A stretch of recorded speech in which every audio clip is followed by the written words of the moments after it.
About the recognitions, that's just one thing. If you ask to boycott Israel or support Palestine, you're not seen as doing something illegal. You can have the flag of Israel wherever you want, but it's not legal to have the Palestinian flag in certain areas, in certain countries. They really tried to demonize the pro-Palestinian movement, but it just didn't work. The movement was organic from the ground up. They threw in the towel, they couldn't fight it anymore. Nobody here supports Israel. Shocking how little support they have. Nobody here supports Israel. The tide has turned, and quickly. A lot of Orthodox Jew who are going to manifest inside the Palestinian manifestation. There is a lot of Orthodox and religious Jew who are against what's happening. Against what's happening. They're very open with that. The tide has turned, and quickly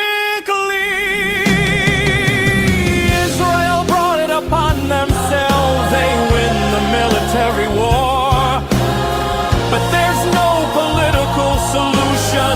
They bomb the negotiating party, and you think they're searching searching for the hostages. Israel is totally masked off now, and that's why everybody is against them. We've all got our foes. We've all seen the carnage.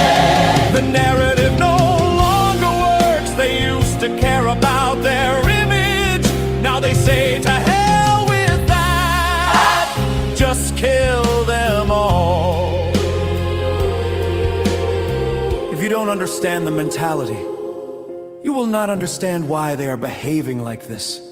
They thought they would not be a problem.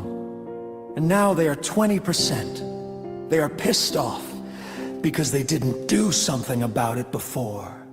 They're against any potential population that will grow and threaten the Jewish Endostate. Palestinians don't want to hear any of this. For them, everything started in 1948. They want everything from the river to the sea. Israel is the aggressor! You are robbing our land! You are bombing children! And then you say, we don't kill civilians! How can I believe that when babies are dying of hunger? Trapped in a burning prison!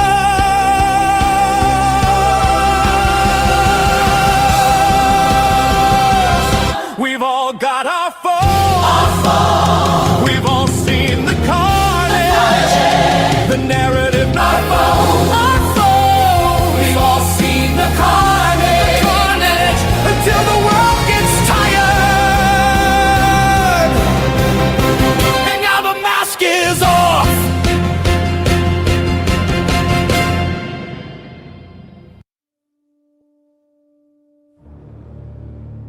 You are robbing the house. You're gonna rob the house. So you kill off the security guards. And maybe only one or two civilians. You know, even if some residents of the house got killed. But the rest, everyone is safe. Russia's now saying that, you see, we don't kill the civilian. We don't kill the residents. We only kill the security guards. But how is that better? How is that mercy? The walls still burn and the silence still screams.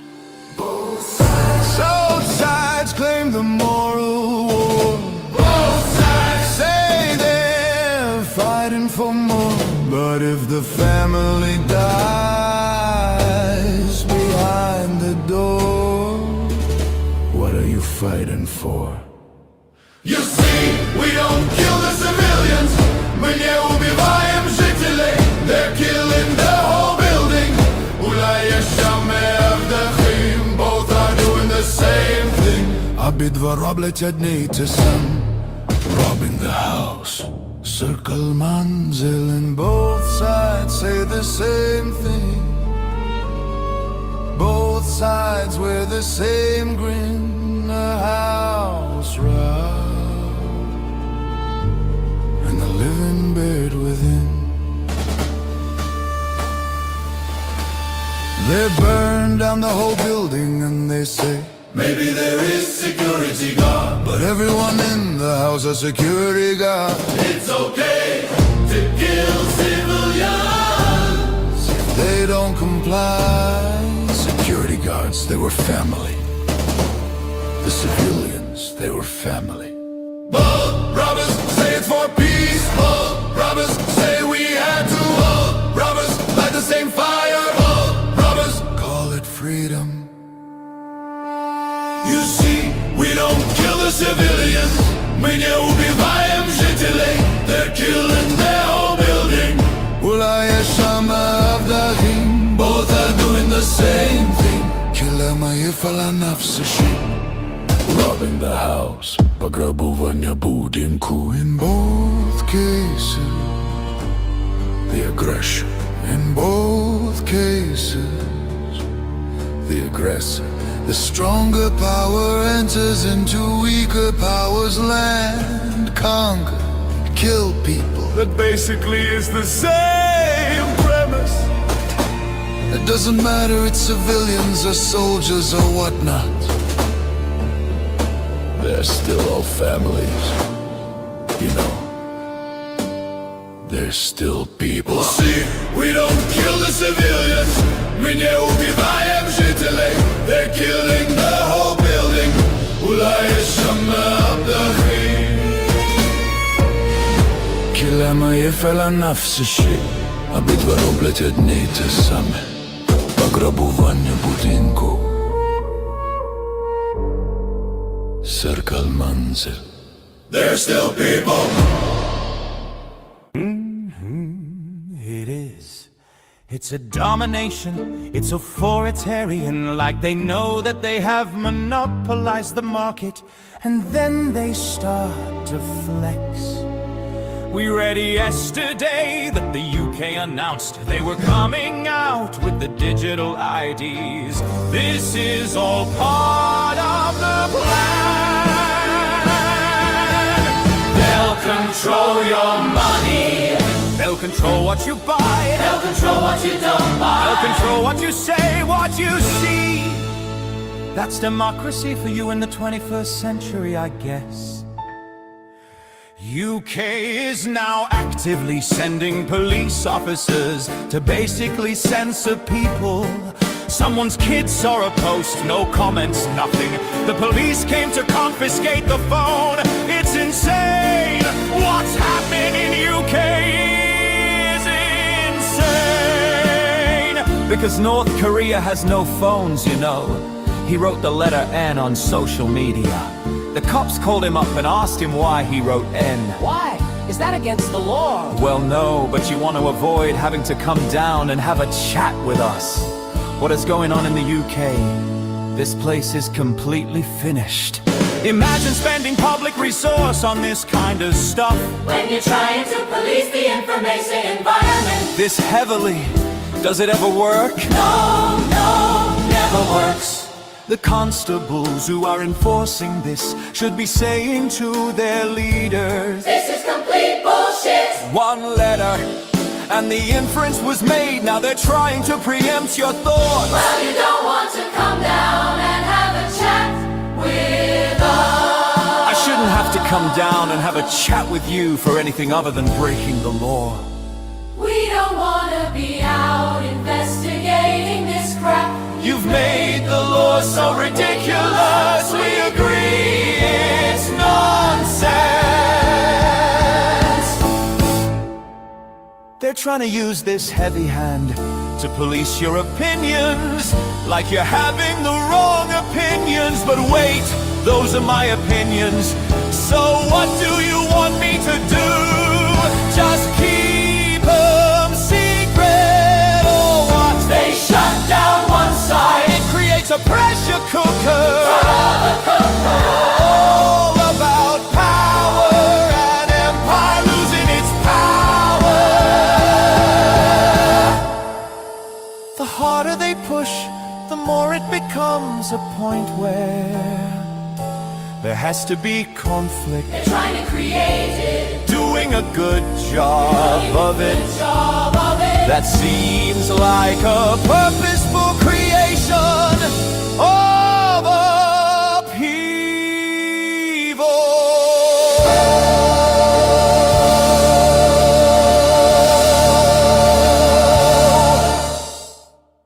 You're robbing the house. You're gonna rob the house. So you kill off the security guards. And maybe only one or two civilians. You know, even if some residents of the house got killed. But the rest, everyone is safe. Russia is now saying that, you see, we don't kill the civilians. We don't kill the residents. We only kill the security guards. We only kill the security guards. But how is that better? How is that mercy? The walls still burn, and the silence still screams. Both sides claim the moral war. Both sides say they're fighting for more. But if the family dies behind the door, what are you fighting for? You see, We don't kill the civilians. мы не убиваем жителей. They're killing the whole building. אולי יש שם מאבטחים. Both are doing the same thing. обидва роблять одне те саме. Robbing the house, circle manzel. And both sides say the same thing. Both sides wear the same grin. A house robbed and the living buried within. They burn down the whole building and they say maybe there is security guard. In the house of security guard. It's okay to kill civilians if they don't comply. The security guard. They were family, the civilians. They were family. Both robbers say it's for peace. Both robbers say we had to. Both robbers light the same fire. Both robbers call it freedom. You see, We don't kill the civilians. мы не убиваем жителей. They're killing the whole building. אולי יש שם מאבטחים. Both are doing the same thing. כי למה יפעלם נפשי?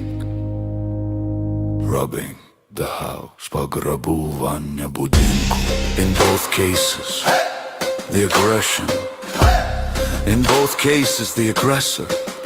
The stronger power enters into weaker power's land. Conquer it, kill people. That basically is the same premise. It doesn't matter it's civilians or soldiers or whatnot. They're still all families, you know. They're still people. You see, We don't kill the civilians. мы не убиваем жителей. They're killing the whole building. אולי יש שם מאבטחים. Both are doing the same thing. обидва роблять одне й те саме. Пограбування будинку, circle manzel.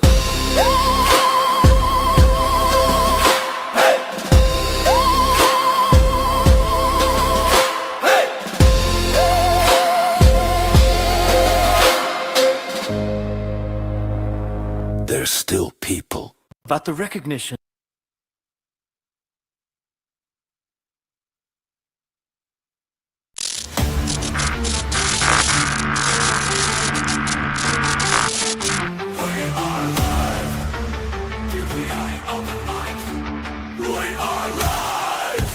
Join the debate, join the discussion. Share your voice, share your opinion. Swallow your ego, expand your mind. DPA Open Mic, free speech zone. DPA Open Mic, we are live. DPA Open Mic, we are live. Don't hold back, 'cause here we go. Let's go, let's go. We are live. Find your safe space. Let's go. We are live. DPA Open Mic. DPA. We are live. We are live. We are live. We are live. Welcome to DPA Open Mic, episode 148. Trump's ultimatum to Hamas, Israel not stepping down from whatever they are doing in Gaza Strip, and Greta got herself Greta. Greta do what Greta's do, and I'm quite sure he's actually safe. So, so sorry for the late start.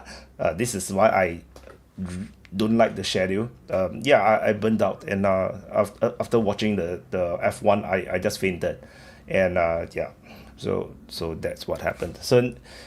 What you just heard before during the pre-show is songs. These songs, yes, of course, created by AI. I can't sing musical, not at that level, but these songs are all actually from the previous DPA Open Mic episode. If you most of the lyrics is actually literally quoted from the people that speaks on the DPA Open Mic. So some of you guys, if you have watched the last week's DPA Open Mic, you might actually remember some of the topics or maybe some of the words they used. Like the first song was very anti-Israel. Because a lot of it is quoting from Nika, from I think one more guy who is some of these guys, so and it reflects the mood of the world.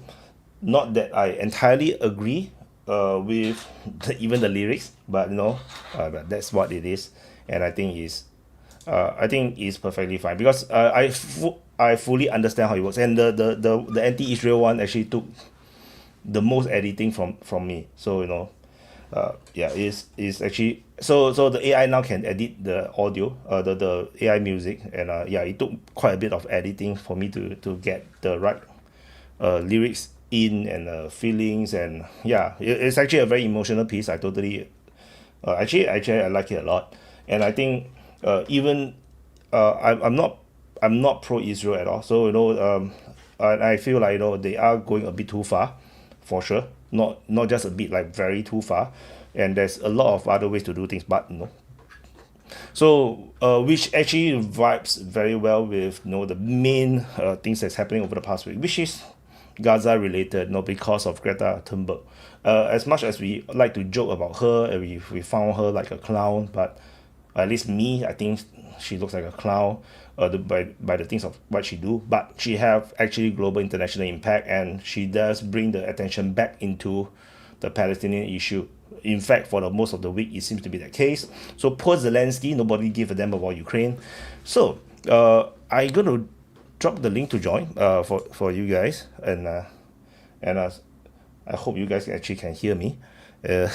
So okay, let me find the link.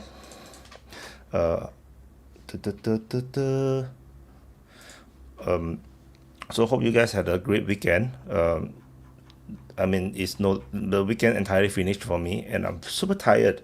Going to F1 is actually one hell of a physical exercise, and the day before I had football, so it's like it's quite insane. And I had a very busy week, and that like triple threat, my body is totally like wrecked. So I'm like super burnt out. So okay, I'm gonna drop the link to join on. Now I have to finish copy paste which one is which. Okay, so I have dropped the link to join and pin it in the DPA Open Mic channel. I've pinned it in the live chat. I've pinned it in the Rumbles DPA Open Mic channels live chat. And oh my god, where's my Twitch? Yeah, so Twitch. I'm gonna drop it on Twitch as well, and pin it. So and so for those watching on the main channel, if you want, I would highly recommend you to subscribe over on the DPA Open Mic channel. So to know which channel you are in, it's actually by looking at the channel icon. Unless you're watching on TV, then you probably may not be able to see it. Join the stream of DPA Open Mic. Then to join on screen is in link in pinned over there. Oh my god, there's some. Okay, you can pin it already. So I should also know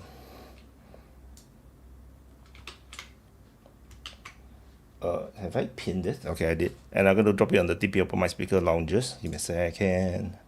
Dun dun dun dun. Oh, wrong.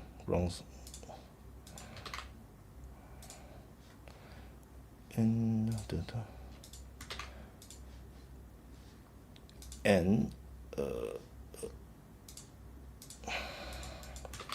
yeah, so we can chit chat.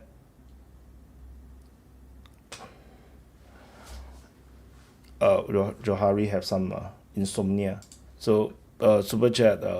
Johari has insomnia, can't sleep. So come chit chat over on screen. We can come and chit chat. And yeah, and there's this, and oh, TechDub have went over on Rumble. Give me how I need to copy and paste this.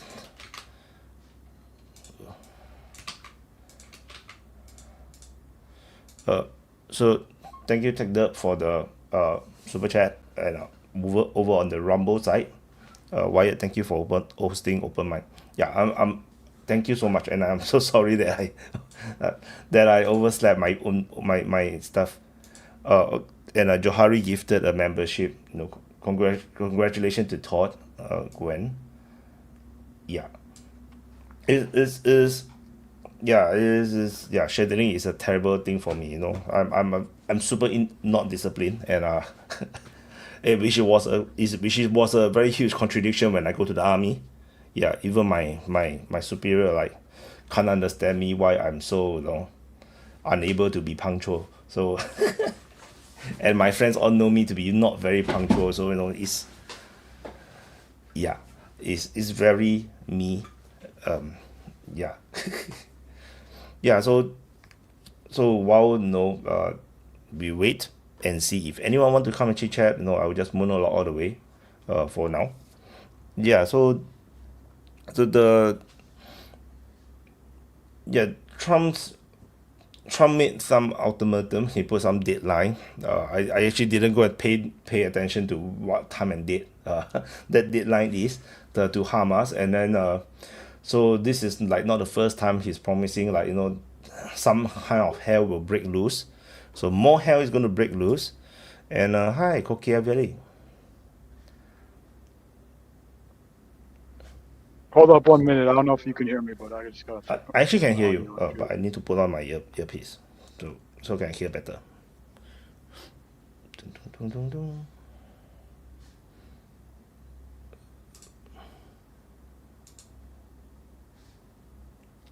dun. Speaker.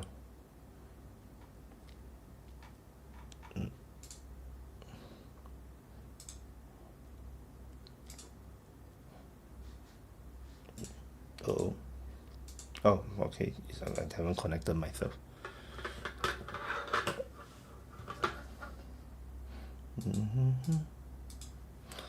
Yeah, okay.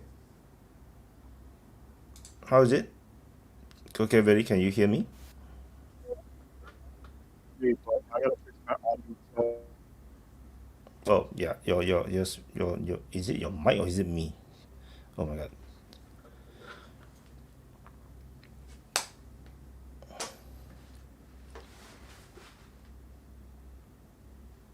Can you say something more? Because I do not know if my earphone is working correctly or not.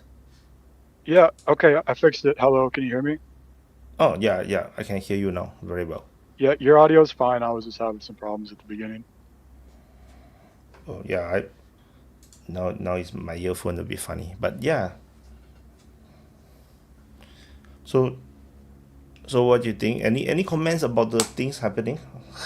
Yeah, I'm anti Greta Thunberg. I don't like Greta. I think like if you look at her career, where she comes from, you can kind of piece together that she's really what Greta Thunberg is all about is she's a globalist. Like, she was talking at the UN when she was like 14, or like I think that was actually when she was 18. But like she's all about environmentalism.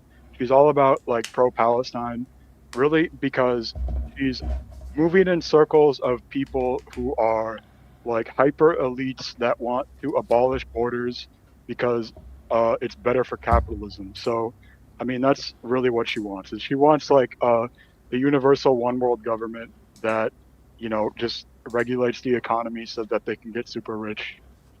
And she doesn't. I mean, like, why the fuck does she care about Palestine as like a random Swedish girl? It doesn't make any fucking sense. Yeah, I wonder if it has something to do with Donald Trump cutting all the US aid stuff. because a lot of NGOs all around the world actually lost funding. So the past week I went to the fact checking conference in Singapore. So it's an Asian fact checking conference. They invited fact checker like legit fact checking organizations across my region, South Asia and Southeast Asia, and I met some of them. Like listen to the things that they shared. So they don't they're not like the things that they shared is not about what they think about the facts. Like they just simply talk about the information war, and how things are being perceived. How things are being how information is the situation is like, the informational space is like. So, and I spoke to some of them, and apparently there's some of them actually lost funding because of Donald Trump cutting US aid. So that is very interesting, and I found it like that is a bit weird that they depend on international fundings to conduct this sort of things. And I have no idea what kind of NGOs are involved, or usually NGOs are just a front for sort of a more like like they're funded by a foundation, they're funded by like a foreign government or something. So NGOs are kind of just like throwaway little front organizations, but I don't really know like who the hell is funding Greta Thunberg. I think mostly it's her parents who are rich and kind of set her up like at the beginning, but as far as like this recent effort, I have no idea. yeah, so my feeling is that because of Trump, there is funding cuts, and also maybe certain things regarding the green activism that she has been doing since she's a young teenager. uh Maybe certain funding for that has run out. So she basically have no funding. She never go to school, and there's no career. And I think she basically is like a freelancer taking up projects, and then the next project is offered to her is that, no, do you want to take on this project about Palestine? And then her manager and whatnot, no, because she definitely don't work alone. She's too young, and and have no real exposure to how things works, or she only exposed to how things work in her world, and then it's all run through probably some management firm or agency, and then they decided that, oh, maybe this is good money, and they decided to jump into it. There's no reason why she be she should be in that space. No, no, basically supporting this Hamas led propaganda, because as far as I'm concerned, this is very Hamas stuff. I mean, it's pro-Palestine, I understand, but no, everyone knows the flotilla is never going to reach the shore. And based on the reporting that's came out from Israel, they basically they boarded the ship. They didn't see it. They didn't find any resources. They didn't find any cargo that is being supposed to be sent. And I understand there's zero reasons why you need to put cargoes, because you're going to get intercepted anyway. Because the whole point is PR. It's the propaganda thing that is worth the lot of money, and it's coordinated inside of Gaza Strip. I'm quite sure, which is why we saw the footage about finally they can catch fish, kind of thing. Then, and they say that the Israeli Navy or Coast Guard is like distracted by the flotilla, so they can now catch fish. I mean, it's possible. It's not impossible, but I just find that my first reaction is like, this looks very propaganda to me. It looks like a PR stunt. I mean, the fish is still fish. They still food. I'm not saying that it's not, but it just feels unusual. Just like a lot of things that Israel do is unusual. The things that they say is unusual. That this is PR. Same thing with Hamas, right? They are doing the same thing because they are fighting this information war. So, but that's my opinion. Yeah, I would not quite connect it with Hamas because I think like there's a lot of other anti-Israel forces in the world, like the Turks. It could be like some international like any kind of like organization that's aligned with the anti-Israel axis. And I don't also like I wouldn't say that I think that like Greta is stupid or she doesn't know what she's doing. I think she could have perfectly good reasons for it, but yeah, they are pretty much using her for like this cause.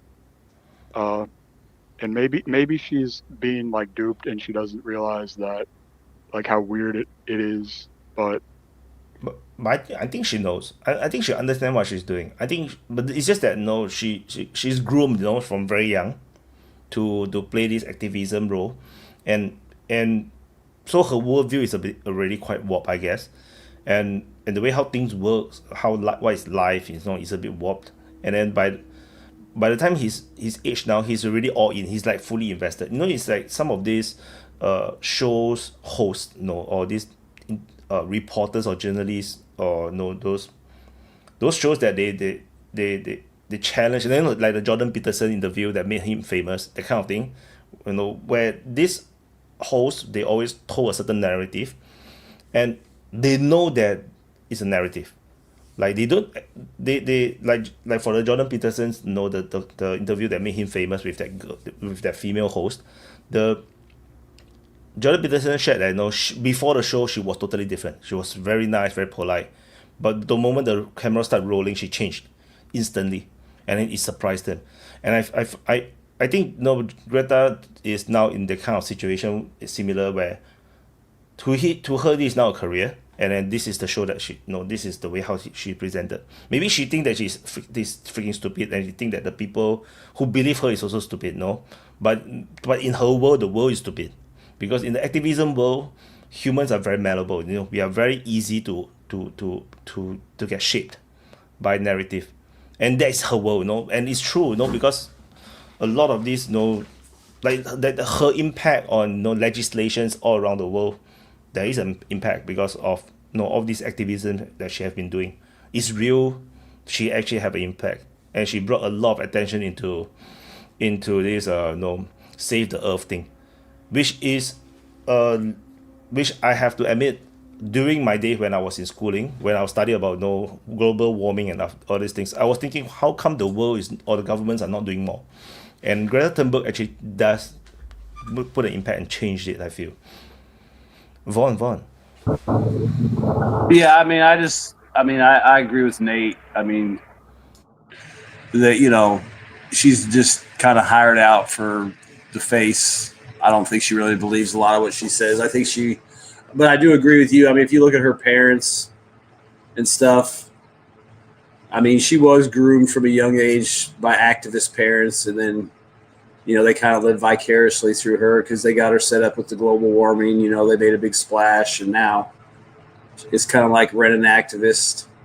If Greta's there, people, not every, people know what she's about and stuff, but there's a lot of people, oh, look, Greta's there, oh, it must be something important or good. But yeah, I mean, I think she's, groomed to that, and her disability, it makes her, pliable to the whole thing, and easier than maybe somebody who wasn't suffering from fetal alcohol syndrome. But I mean, I'm not trying to be mean. I'm just saying, I mean, she's easier to take advantage of, and they obviously have a winner with her. And she probably gets paid to be there. She gets, supported through her charity or whatever. And I'm sure because think about it. She travels all over the world. She's always on boats, going somewhere, fighting for whales or something, I mean, she's obviously look at Davos. The World Economic Forum. Exactly. I mean, she's obviously funded. That's the most prestigious venue you can possibly book. So yeah, she's getting and one of the most evil venues you can possibly. Yeah. Well, I mean, you're right though. I mean, think about it. She's young. She should be looking at the Davos people with abject horror, how evil and scummy they are, but instead she's the mouthpiece for them. Yeah, that's the thing of first of all, I think she's a completely irrelevant character in the history worldwide. She's like Nate said, it's a mouthpiece for what is actually a massive institutional power, and a massive scam, which is the whole climate change thing. I'm not saying that there's no such thing as climate change. I'm saying that the whole hullabaloo that's been created surrounding that, it's basically a cash grab for ONGs and for taxing purposes, and also for geopolitical reasons as a form of suppressing industrial capabilities. Yeah, like And it so, allows them to like oppose every new pipeline that yeah, is and built every new across energy plant Eurasia. and every new like industrial facility. It's Well, I mean, it's so basically designed to keep the less developed world from having their own industrial revolutions as exactly. they advance. You know, if they're fortunate enough to be in that position. You know, like India. You know, nobody gave a shit about it until all of a sudden, you know, India starts to rise. Now all of a sudden, you know, and China's rising, and then all of a sudden, oh, you know, we got to worry about China's 27 coal plants a day they build or whatever the fuck they cry about. I mean, Yeah, that's why you have nations like I think that's one thing that's disingenuous about it is, you know, it's like we all got to have our industrial evolution and develop and advance. These people are finally at that point where they can make that leap, and people are trying to shut them down. Oh, you know, you got to try to do it with wind or, you know, whatever cockamamie scheme they come up with. They want to charge like, you know, what carbon taxes and all that kind of crap. Like these people are already, you know, poor and impoverished, and they're trying to, you know, make the next leap forward, and you're trying to fucking cut their legs off before they even get started. Yeah, and so you're right. I mean, I think a lot of it is designed to oppress the less yeah. developed parts of So the it's a world. scam. Yeah. It's a scam in all forms of ways. You scam the population of the first world by charging them carbon tax and that type of shit, and you scam the third world by putting them a ceiling of their own development. But on the issue of this girl in particular, whom I profoundly dislike, have profoundly disliked, like I don't doubt that she actually believes the narrative for two reasons. One, like her cognitive condition of, you know, having this whatever divergence, but also because she's a woman, and also because she's a young woman, you know, and there's nothing more suggestible in like manipulable than that particular demographic, right? Well, I mean, So think about it too, like you're saying real quick. I mean, she goes all over the world. She's paid to go to Davos, and she's, you know, obviously well taken care of when she's visiting places in 5-star hotels. She probably, you know, if you want to go with your thought, I mean, how can I be wrong? You know, all these people love me. Look how much money they spend on me. You know, look where I get to go. How can all these people be evil? You know, I met Princess so and so, and she's so nice, or you know, Prime Minister so and so. He was so polite and gentleman. You yeah, know what I mean? good and evil. You're Good and probably evil. exactly right. I mean, they've just got a That's so optimistic. perfect fit. Well, I mean, you know what I mean. You got a perfect, you know, person to manipulate and set up that people recognize because of the global warming shit, and you know. Oh yeah, like good and evil is in especially in female psychology is basically, does it treat me nice or does he treat me mean? You know, that's the moral distinction, and even more so than that is probably um, what am I told? You know, what have they told me to believe? That's basically the moral foundations of you know. So that's why you have this phenomena in the West where, you know, most of the policies that are most destructive for the population and the nations are defended by women. You know, they support the mass immigration. They support you know, the DEIs and the diversity hires, and every policy that is, you know, pretty clearly created to harm the population. You know, feminism. You know, there's nothing more harmful to women than feminism, and they support that because it's that voluble, it's that volatile, that easy to sway. And so, being a young girl receiving massive amounts of approval, of moral approval, it's very easy to make a person like that convinced of her own moral righteousness. And so I don't doubt that she's convinced. Now, what does seem to me to be quite remarkable is this shift, right, from like the internationally approved and sanctioned activism revolutionary activism sanctioned by all the major institutions in the world, to pass on to be controversial. That's an interesting like Breaking Bad, and it poses two questions, or two options. One is she like, I don't know, she got addicted to this activism approval, and so that eventually pushed her towards legitimate activism, which is to fight against the power, right?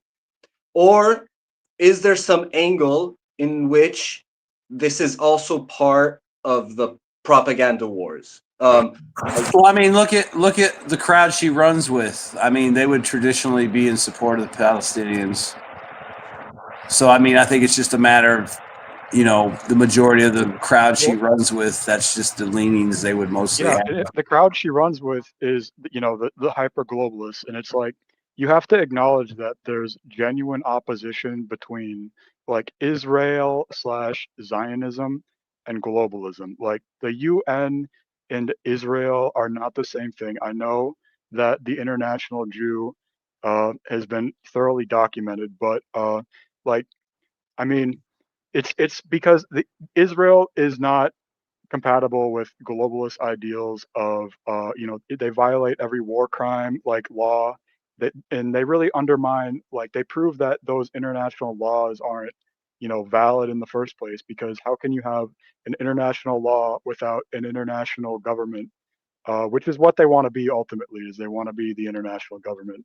So Israel, they don't like Israel because Israel undermines their legitimacy and proves that they really don't have the power that they want. So they're trying to take Israel down and make them fall into line. Well, that's an option, but the other option, which is like the standard, or like the Occam's razor perspective, is that the reason Israel is quote unquote opposed to the UN, the globalists, the international law, is simply because of the Schmittian exception.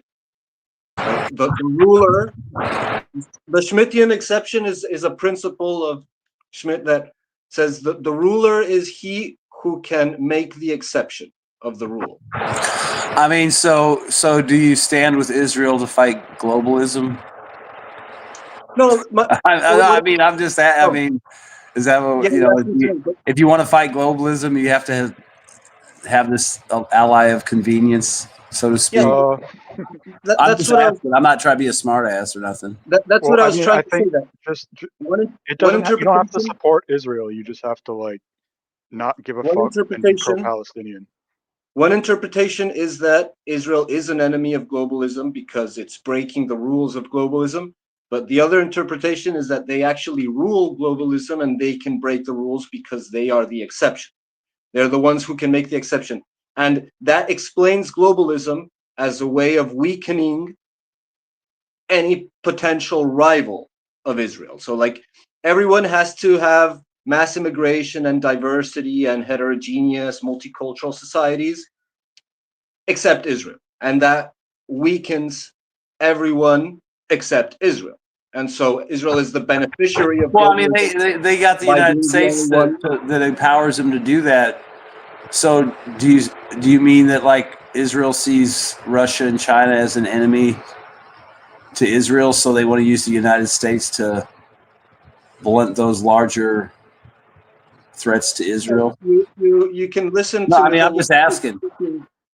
Speaking about back in the day, he was talking about how the USSR and the PLO were the two forces that, if destroyed, or was it the USSR and Iraq? I can't remember, but the USSR was like the main sponsor of terrorism, and by eliminating the USSR, you would eliminate terrorism. Now they don't say that about Russia.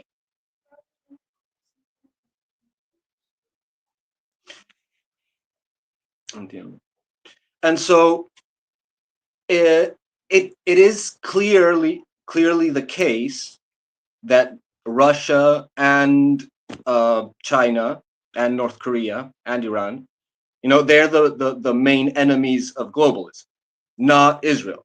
Israel is something that is being defended by the globalists as much as they possibly can while trying to save face. So like everything they do is in defense of Israel, and every criticism is a lukewarm attempt to save their legitimacy, which is broken. You know, it's gone. It's not there.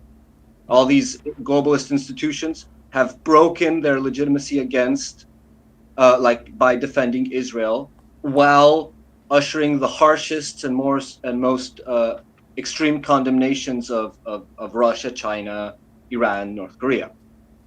Those are the real enemies. Well, hold on. But Though. would you Like, say you look at recent developments, like from like World War One to World War Two, you know, like you know, COVID, like all of these global crises have like increased the, you know, the push for the one world government, and it's like I don't think that you can say that they're like they're totally like invalidated by, you know, Israel, or like they don't have any legitimacy. I think in the future it's pretty easy to see that they're only gonna expand over. because I feel like the Palestinian movement is very globalist on its own. Like it's like a form of globalist or globalism type of thing. Like Palestinian movement is very international, and so if based on that premise that no the Palestinian movement is actually, or the Hamas whatever, you know, is a globalist thing as well, and Zionism is also globalist or backed by the globalists as well. It could be a civil war within the globalist, you know, system. That is possible as well, because it's not a homogeneous collective by any means. Like the left is not a homogeneous collective, and the moment they get any sort of power, they start going at each other's throat. And also the right, by the way, like, yeah, groups of people, the larger they are, the more they splinter. And so it is possible that there's a conflict within the same thing. And that same conflict back in the day, you know, in the days of the Yom Kippur Wars, is precisely what created the neocons. The neocons were all hardcore Trotskyite leftists, communists, basically, that when the USSR supported the Arab nations against Israel, they all ditched communism immediately and jumped straight into the right-wing neocon global empire bandwagon. And that's pretty much a fact. You know, I can't see any sticker. I don't know why they call it super sticker if I can't see any sticker. Because the sticker can only be seen on the live chat of that channel. Oh, so okay. yeah, so thank you SLC for the super sticker.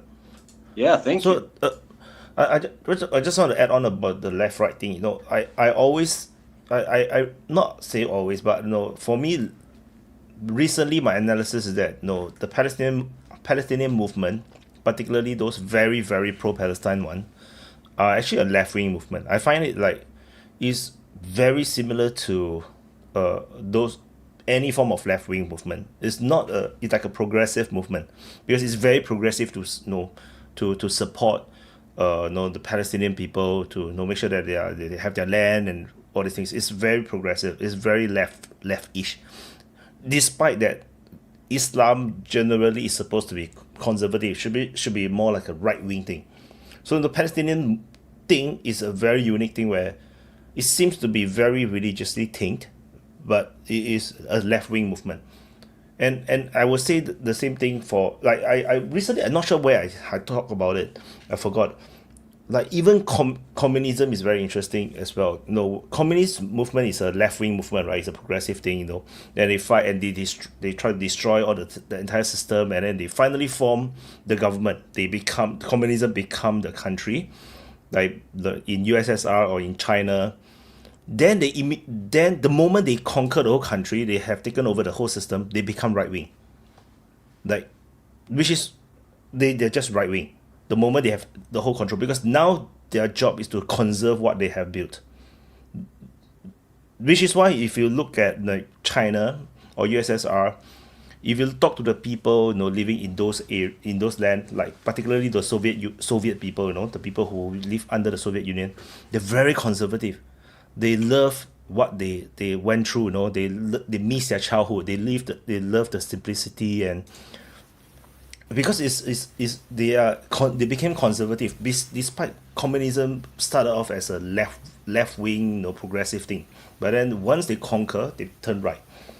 So I Yeah, think, well, the same thing happens with the right, like all the rule of the bourgeoisie of the capitalism is a left wing movement.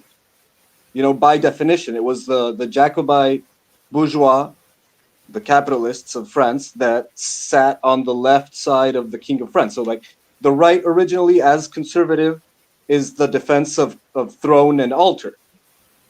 And once that is removed, you get these, lefties basically taking over the nations and making it a mercantilist, capitalist society.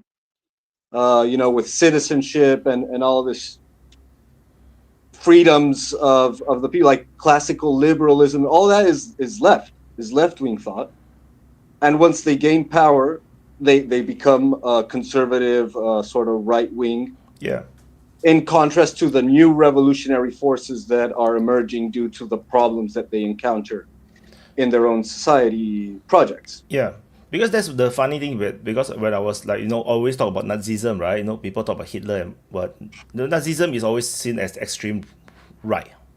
But the thing is that when they first appear, when Hitler first is trying to vie for power, the thing that they are talking about is very progressive in their sense. You see, it's Yeah. against the system. They trying to pull down this big monster that is punishing the German people. Then they were progressive. They're And moving on. The moment defend they the give power, workers, they turn right. the workers' socialist nationalist party. Yeah, socialist Was is in like, the word. Yeah, yeah, it's basically in the workers' name. party. It was a workers' party by their own definition. So it is, leftist, but there is, there's very variance. There's a lot of variance in the right end. So, like, you have socialist right wing movements, like the fascists in Italy, um, the Frankists in Spain, and the German nationalists, the National Socialists in Germany. Also, the Argentinian, the Justicialist, the Justice Party, or the Peron Party, was also a right wing socialist party. Go on, Mr. Khan. Uh, Long time no see. those, I, no, you actually know me as Stari Sloven. Oh, okay. Khan! Anyway, all those mentioned movements that Gabriel mentioned, they were not actually neither left nor right in their own understanding. They've been actually what's been called in this kind of a theoretical framework, third way or third positionist. And I think that all this kind of a left-right dichotomy is totally obsolete. It's not something which is useful for even back in the day, 100 years ago, it wasn't useful, let alone today. So, and on top of this, there is a very distinct American understanding of what is left and what is right, which is totally divorced to what everybody else in the world understanding under such terms.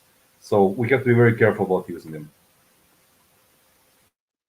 It's like, if you want to talk about left versus right, it's like, ortho, there's this idea of ortho equals, right equals, like, like orthodox is like right faith.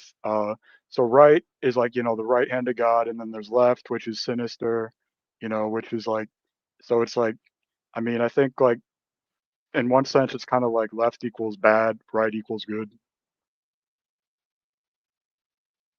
No, yeah, that is the ridiculous definition. But to what Khan was saying about the obsolescence of the terminology, it is confusing.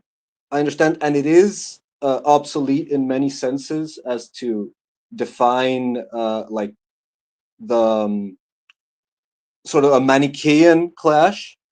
So it's absurd and obsolete when you try to divide the world into two sides. But I do think that it has some usefulness when it comes to sort of gradiate, the ideological tendencies of a movement. So, insofar as it has, more conservative or reactionary tendencies insofar as it's more progressive or revolutionary, and how much does it enfranchise, the proletariat, the working class, or how much does it protect oligarchy and finance? And so in that aspect, it's interesting to see like the nuances or the tendencies in ideology. But yeah, if you're trying to divide the world in two sides, it makes no sense use left and right. That's the way I see it. So that's why I Because try to, because yeah, I think it makes more sense when you sort of divide the political spectrum into smaller cohorts, where you have like these sort of the progressive globalists that they tend toward the left, though they do defend global capital and financier oligarchic monopolies and hegemony. And then you have like sort of these, like even MAGA, for example, which is like a right-wing movement. The whole sort of base structure is basically a workers' movement, right? It's like blue collar, help the working man create better jobs, bring back industry, which is sort of traditional socialistic thought, basically, maybe with some extra spice or whatever, racism, who knows.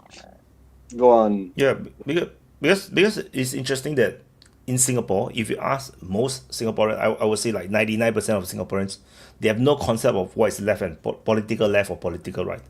Like it doesn't exist in Singapore because we basically use ideas from both sides in our policies. So no, and if uh if other countries, when those they have this left and right thing, and then they are stuck in their this bubble or this labeling or boxing up of oh, I'm in the left, so my policies must be left idea or right ideas. No, then I think it's a trap. Like it's like a poison, where you do not go for the best policies for your country, because it's not like no, everything left is no good or everything right is no good. There's actually good policies from the two political sides, and that's what we do in Singapore. We are very capitalistic, but we have a lot of socialism. Like we basically like 80% live in social housing. So You have social security, which is yeah, we have social socialist. security. So that's why it's very hard to understand, for a Singaporean. It took me some time, in my younger days, to try to understand what the hell is all these things, because it don't make sense in Singapore. Like we purely just debate on policies, ideas. We don't talk about this ideological thing. Cockett Valley. Yeah, this is good because it's right wing, or this is bad because it's left. That's just retarded.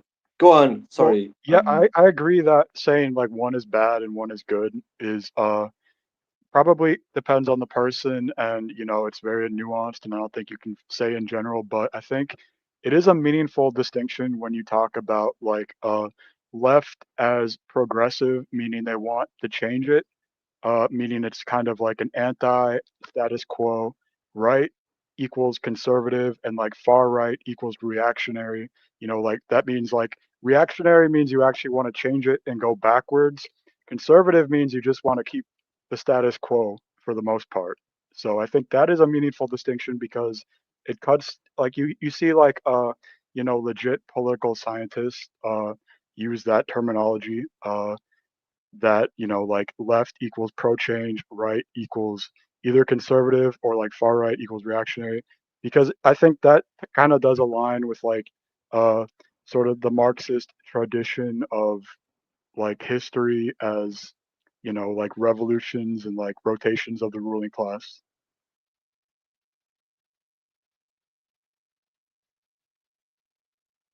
Yeah, yeah, it is a useful distinction, and to what pertains us right now in the conversation that we were having before we started on all of this. So in the whole Palestinian issue, you have a massive mashup. It's a disaster. So like you can have from like hardcore anti Jewish National Socialists that are just jumping in the bagwagon to get utilize the momentum against the tribe, and you have like extreme LGBT extreme tolerant bleeding heart types of people that are just on the humanitarian side of things. But you have the same phenomena on the left, like sorry, on the Israeli side you have the same phenomena, like from they throw gays off of buildings, defenders of Israel, to the white nationalists, supremacists, saying that they're our greatest ally and bomb those damn Arabs. And so those are kind of like the fault lines that are starting to come up. And in that sense, like you can see certain weird alliances occur, but I think it's, what's that? A leaf? Yeah, Oh, some leaves. Yeah. it's like an emoji or something. Hey Yeah, it's an Archie, emoji. be more eloquent with your extremely generous super chats, man. Come on, what the fuck? I think it's a bag of gold. It's a bag of It's wool? I think it's A three bag of leaves. gold. It's just leaves. It's just Oh, autumn leaves, I guess. It's autumn leaves. oh yeah, He's because making it we're rain up in this bitch. yeah. So I'd say that pretty much in the ideological sense, people should be wise enough, should have the sense to like hit the iron when it's hot, and take the opportunity to like purge certain parasitic elements in their societies that are subjugating them, and ideology be damned, and whoever isn't on that train is probably a paid shill. That's my opinion. Wyatt, I have a question for you, actually, personally. Uh, Considering the social and economic realities of Singapore, uh, how do you compare them to mainland China? Because as far as I'm aware, Chinese back in 1980s and 90s were actually influenced by the way Singapore developed, and they wanted to emulate it. And as far as from my position, from my point of view, the only difference I actually see between the two countries, the two systems, is actually that China is still controlled by the meta-political organization called Communist Party of China. This is essentially the only difference as far as I can see. Yeah, so the two systems is now very similar because uh, Singapore is very unique because like we have one ruling party that dominates the election every year, every election, like almost 100% victories. Like there is in the past, especially in the 80s, a lot of the times they sweep all 100% of the seats. So and that allowed them to do a lot of very difficult legislations that most democracy were never able to do, like for example take back lands, or no force people to leave the entire village. They close the entire village, tear it down, move everybody to public housing.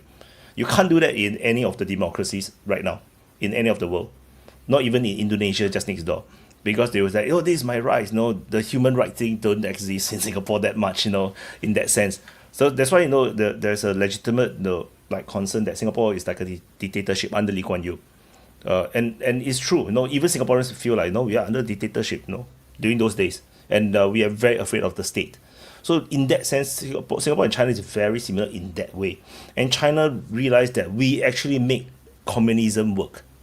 They fail. So then that's why they learn. They have such a good relationship. When Lee Kuan Yew is still alive, and they basically learn a lot from us, and basically copied almost everything. So give me a second. Gabriel is, yeah, he I jammed. don't know what Uh, I don't know what happened. Sorry, man. I don't want to yeah. give So you extra. So they basically picked up everything like the capitalism. How do you integrate capitalism into state controlled companies to control the capitalism? The public housing thing. Although I don't think they do much of the public housing thing because they went all in more towards the private housing, which boosts their private housing real estate industry. Yeah, in terms of political structure is the only difference is that we have elections and they don't. They do not have, and I think that's the main difference. Like we have elections which give us an illusion, at least an illusion of choice, but actually the choice is real. That keeps our political the ruling party on the toes, and they do react to negative results in the even by percentage swing percentage swing. The ruling party get afraid, and they know that they have to protect the election. Yeah, If even they they lose a lose. couple of points, they'll get back in shape. Yeah, quick. they will actually get afraid. They actually realize, and the nice thing about the ruling party is that they will protect this election system, even though they may have the power to basically wipe it out. But they realize that it's important to keep this system, this democratic system, as legitimate as possible, and it's very legitimate. The election, the voting, everything is very transparent and it's very secure. So even opposition parties, political leaders, they went to go through the whole system. They cannot find any flaws in it. It's real election, and the result is real. But Yeah, in that China, makes they total don't sense. have this. Well, the problem with China is that they don't have this election thing. Their election is all internal. So the check and balance is internal. So it work or don't work. I mean, it's just a different system. Like China's system is very similar to what they have always have, I feel, over the thousands of years. It's just that you now do not have an emperor. Now the emperor can change every 5 years or 10 years, that kind of situation. What, they've had like 3 emperors in the last 50 years. No, wait, in the last 80 years. Yeah. 70 No, years. they have. No, so they have Mao Zedong, then Deng Xiaoping, then there's there's this, then there's 2 more. I forgot the name off my head. Then after Xi Jinping, he's like the 5th or something. So Okay, 5. so I mean, so It's still so in that sense, it's still in a monarchic range of, you still usually a king will last for like 20, 30 years. That's like the norm. yeah. So it's not like, so in that sense, is mostly very similar. But the problem is that because they are communist country and they have total control. No, you cannot trust their justice system. You cannot trust their the way how they do things. Like Jack Ma can just disappear for a few weeks and then suddenly he gave up Alibaba. That would never happen in Singapore. How Singapore would do it is that they will find flaws in your accounting, or to find things that you try to you didn't do it in the right way, and then maybe they'll sue you for for Your your entire mistakes. company. They'll sue you Yeah. for your entire company, or something like that. But you have to trip. If you don't trip, then there's nothing the ruling party can do to you. You have to trip. So I just read the super chat first. Johari said, do you think Israel can adopt the Singapore system where they absorb Gaza and West Bank and make all Palestinians a citizen of Israel and become a multiracial state? I only see this as a template, and I the reality is that it's not. They definitely can do it. They don't want to do it. It's simply Yeah, I like that. agree with that. I Yeah, agree with that. they- That makes yeah. total sense. That would make total sense. Just to sidetrack away from Singapore and China a bit, actually there is a lot of Israelis that actually thinks that is the only solution. It's actually to be one state. That's why there are people who are very anti two-state solution. It's not because they don't like the Palestinians, but they don't feel like that's a solution. They feel like that will just extend the conflict forever, and they feel like the only solution is a one-state solution where everybody is together as one. So, and I think that is actually very legitimate. You give them two states, they will just continue to rival and hate each other forever. That's my thing. But coming back to China, yeah, and like the ruling party, in the Communist Party have their own military. In Singapore, our military is national. For them, it's a party's military. No, People's Liberation Army is not a national army. It's a political party's army. So they, which means that they ultimately, when push come to shove, the military actually answers to the political party, not the people, which is why Tiananmen incident happened. Where the people were shocked when the soldiers is willing to fire upon the people, and the people was like talking to the soldiers like, why are you doing this? No, you are supposed to be protecting us, and the soldiers are also confused and like. But generally, is if you don't think about the political system, it's just another country, Yeah, the problem is the Communist Party is they cannot be pulled out, and that is like like it's like United States don't have election, and then you're stuck with Joe Biden, or then Joe Biden removed, they give people Kamala Harris. Of course, China is more efficient than that because it's more cutthroat, but but it's like that's the sense, that's the helplessness in China, is that you can't have a system change. You cannot have a MAGA movement in China. I think that is the main negative about the China system. You have to really pray that you have a good emperor. Like Well, yeah, but like to the case of Singapore, for example, like one of the reasons that you don't change parties, like you have like oh sorry, super chat, go on. Archimedes say, if Israel was like Singapore, you have two-party system, 40 Jew population with 60% Arabs. Would be a tremendous loss for the Jews. Never gonna happen. If your politics is racial, then I think that's what happens. No, but that's not necessarily the case, because you see, in every democracy, who rules actually is the oligarchy. So whoever has the best finance would be the ruler in the end of the day. And so I don't think it really matters that much what demographic. It's like, I don't know, Latin America, you have, a lot of countries that have like an 80% indigenous population, and they've never had an indigenous president ever, because all the oligarchs, all the ruling class are all the rich criollos.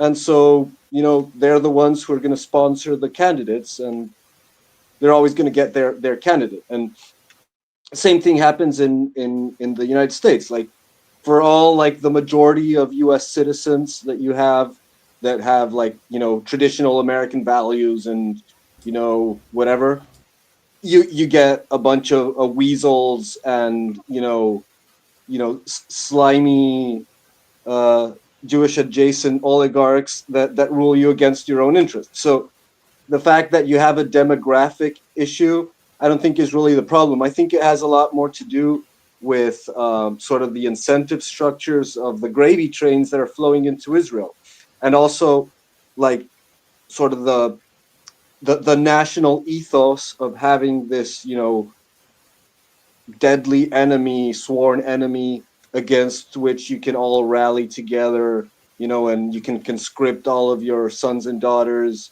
into a brainwashing machine that gives them PTSD and puts them into like a family structure of loyalty to the nation. I think it has more to do with that than actually like protecting the demographics.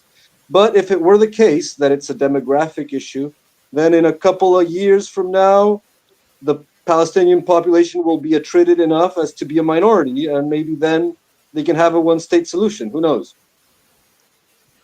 Couple of million. And it's just a cultural thing, like in Singapore, we elected the president who is Indian, and Indian is only like less than 20%. Like, that we basically went against Lee Hsien Loong, which is Lee Kuan Yew's son, who was prime minister. He didn't want to let this guy, the current president Tharman, to be prime minister, despite a lot of people in Singapore all wanted him to be prime minister, because he said that Singapore is not ready for a Chinese prime minister. And then Singaporeans generally across the board got pissed off by that statement. And then in the end, during the election, we basically this one Indian guy defeated like no the rest of the candidates are all Chinese, like by a huge margin. Basically, the Singaporeans just made a statement. He said, "No, we don't care about the race. What we care is that how good the person is."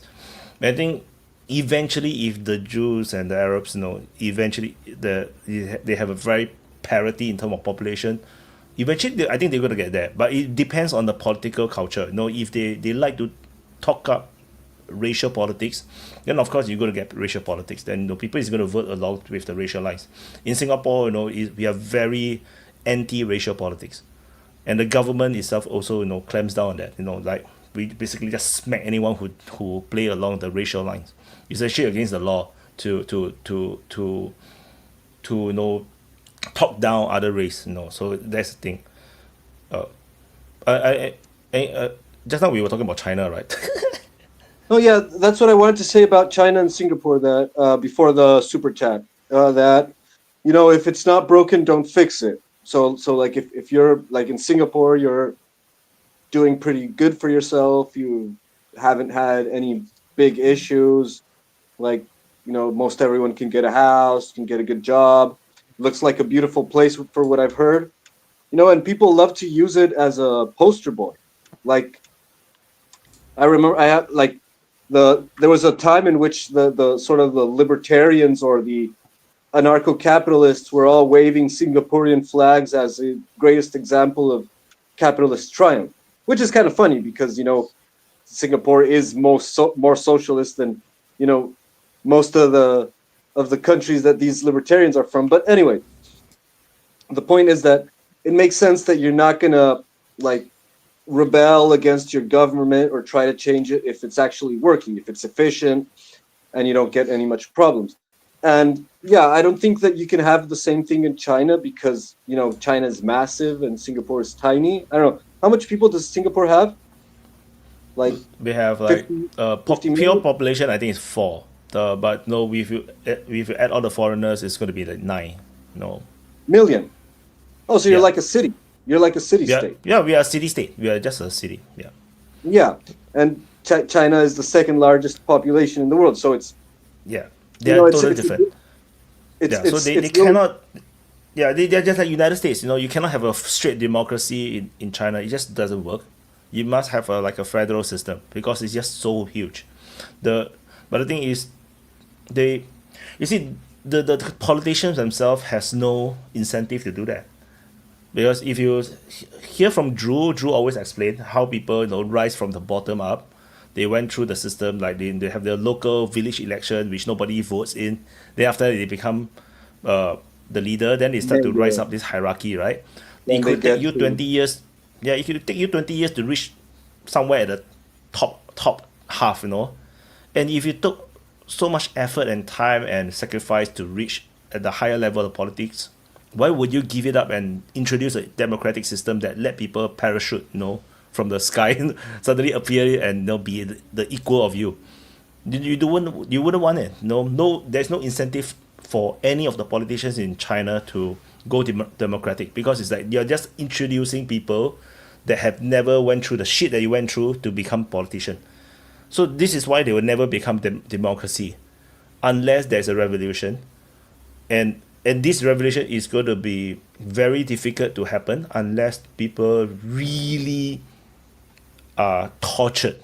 Like in the Qing dynasty, in the final 50 years of the Qing dynasty, where people are literally hungry, a huge population. Why Singapore and Southeast Asia has so much Chinese is because it was so bad in China that everybody must leave.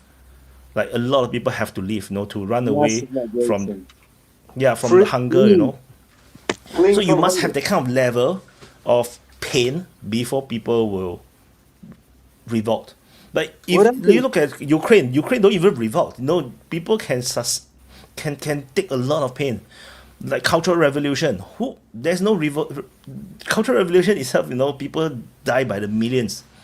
There is still no pulling down of the Communist Party, So it's not easy. People hoping for China collapse, it's not so easy. It's very, very difficult. You can have an economic collapse, but that doesn't mean the Communist Party will collapse. It's very, very difficult. Like that didn't happen in Turkey. That didn't happen in Ukraine. That didn't happen in not even Palestine. You see, in Palestine, they have no democracy at all. They only had one election and that's it. They have a Palestinian Authority that didn't seem to be fighting for their rights, and they have Hamas, which basically kills people who don't agree with them in Gaza Strip. And both of the powers still remain government on both sides. Even right now in Gaza Strip, there are still people who are fighting and supporting Hamas. So human can take a lot of shit. So yeah, and in the West Bank, the people hate the Palestinian government, and they don't revolt either, and it is also like a dictatorship in the sense that they have like torture camps and people disappear and all that, and they do everything that Israel tells them to because they must, because they get paid by Israel.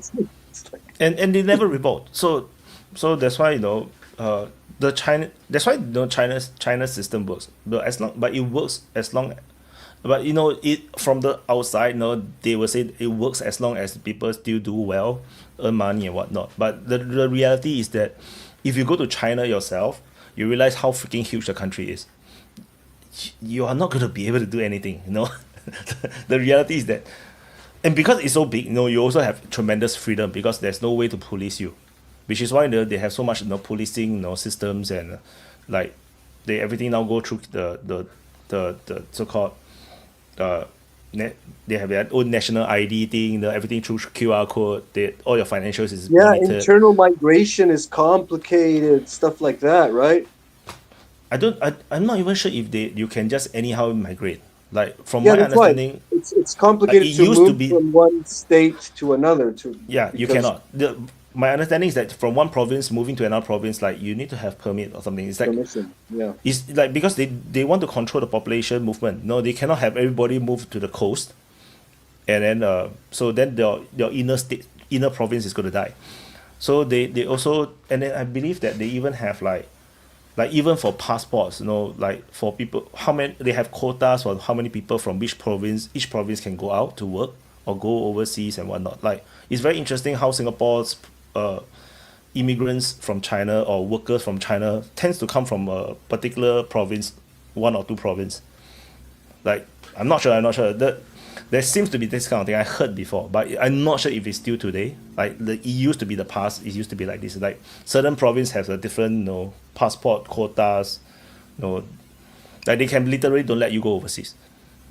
So yeah, there was this Chinese guy that made an interesting example. Like he was talking about like global economy and tariff war and stuff, but he made the example with China. So he explained how when China opened up the market, they did an experiment. They didn't know what was going to happen. And so the first thing they did was like open up the coastal cities, right?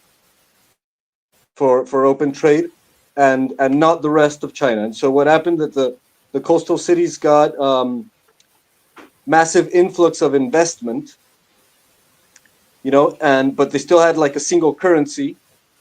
And so what happened was that the coastal cities got a massive increase of budget, of liquidity, which basically drained resources from all the other areas and lifted inflation. So it made everything more expensive, while the other places weren't getting the investment. So basically it impoverished all the internal areas, while all the coastal cities got very rich. And that caused a massive migration into the coastal cities. And that's why the Chinese started to control internal migration. And then they started to make permits and stuff like that. Yeah, but and probably the financial control, right? The control of the currency maybe is also stemming from that because they lose control. The Communist Party must have control. Like I think same is in the USSR period as well, Like for communist parties, they must have full control. If not, they can't stand the things that they have no control over. It's scary for them. That's why they have to clamp down on Jack Ma. They have to shut him up. Then they have to clamp down on big tech because the big tech and the entertainment industry, they are running away and they have become too powerful, and they might, they are losing control over them. So they stamp on the gaming industry, the the big tech industry and making sure everybody's in line. Yeah, it's a very communist thing. I mean, but I understand. uh, more than a communist thing, it's a power thing, because like from in the West you see the same thing. Like what happened with TikTok, and so like if a major center point of influence, let's say, uh, media, like social networks, whatever, gets out of control, it must be controlled. So the thing is that you don't notice the control until something steps out of line. So as long as you have, um, you know, monopoly of power, you don't need to notice what are the issues, but you can see pretty quickly when things start to unravel, how they start clamping down on everything that runs out of control. So I think it's a matter of balance of power. Like the nation that has pretty secure position doesn't need to control as much as the nation that is like on shaky ground. And that's what happened with the communist nations, that they were revolutions, so by definition they were on shaky ground.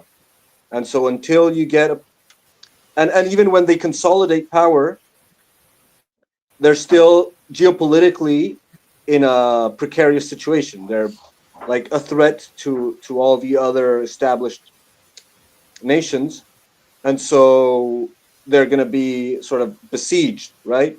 And they have to be on constant alert on guard against internal and external threats.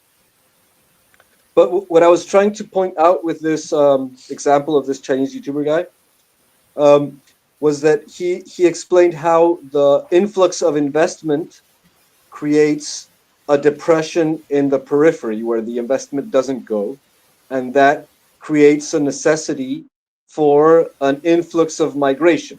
So that when you have a concentration of investment in a particular area, then all the other areas around are going to lack investment and are going to get inflation, because that center of investment is going to have more more purchase power. And so therefore that explains, like, not only at a national level, but also like at a multinational level, how nations that can concentrate great amount of investment are necessarily going to attract massive amounts of migration.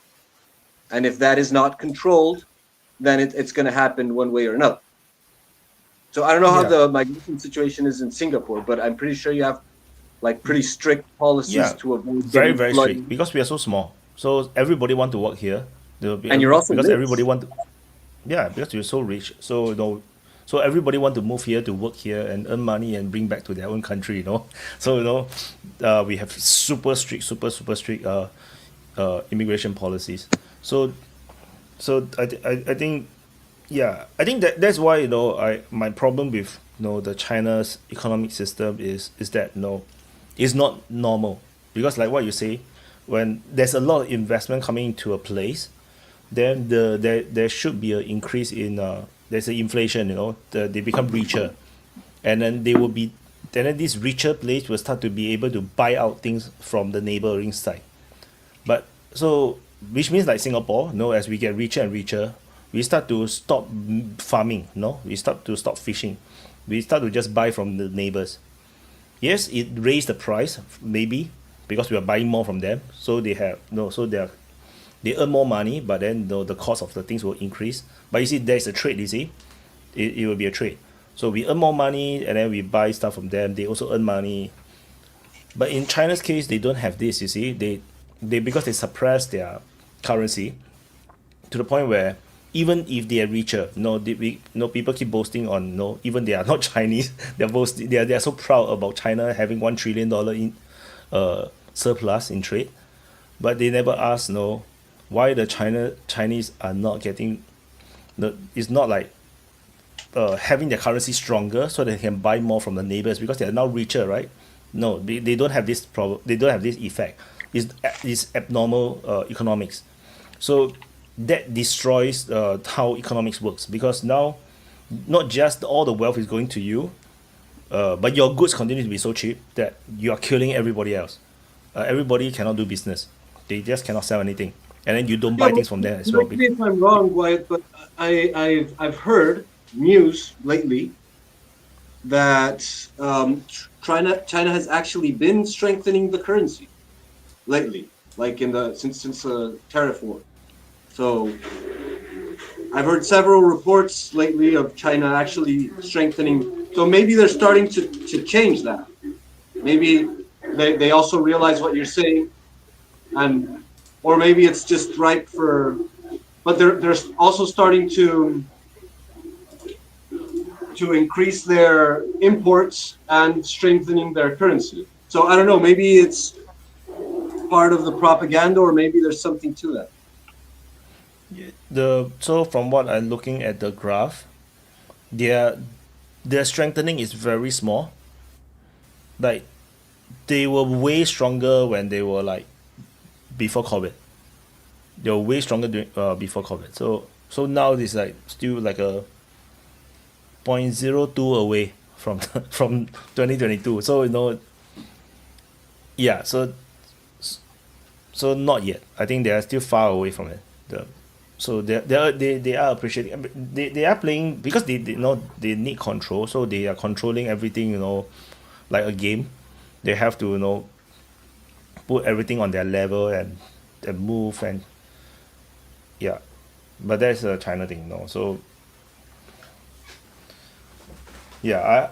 My problem is only that people keep thinking I'm anti-China. I'm not anti-China. I'm anti-CCP, and and I'm only anti-CCP is because of their policies, their foreign policy, their economic policies. If they change it, then I have no problem with them. So. Oh yeah, I mean, I get the impression, Wyatt, that what you say has a real good point. Like, I do understand that there's a lot of banter in the issue of China, and it's fun. Same with the U.S. Like sometimes they're going to defend the U.S., sometimes they're going to attack them, bash them. But I think that you have a good point with your projection of sort of if China's trajectory continues in this sense, it will be unacceptable for the rest of the world. And I do think that it if is China already unacceptable right now. if China has any sense, they should take that into account. Like they should be seeing the same thing that you're seeing, and they should use that surplus of resources to invest in the world, to develop their economies, so that they can balance the trade. That should be happening, except with the United States, because the United States has stated, clearly that they want to contain or they want to confront China. I think China knows what's happening. The problem is they can't. They can't. So that was the reason why I was reporting on China like half a year ago. I was saying about how, I was reporting about the $1 trillion surplus, and I say that they're going to double down further, and increase the surplus even further because their economy is already fucked. They have to have this increased surplus. It's really like they don't have a choice. They don't have much things left, and then that's why they are investing further into technology, into the new tech, AI, robotics, the electric cars and everything. So because that is what they have to do. They have no choice.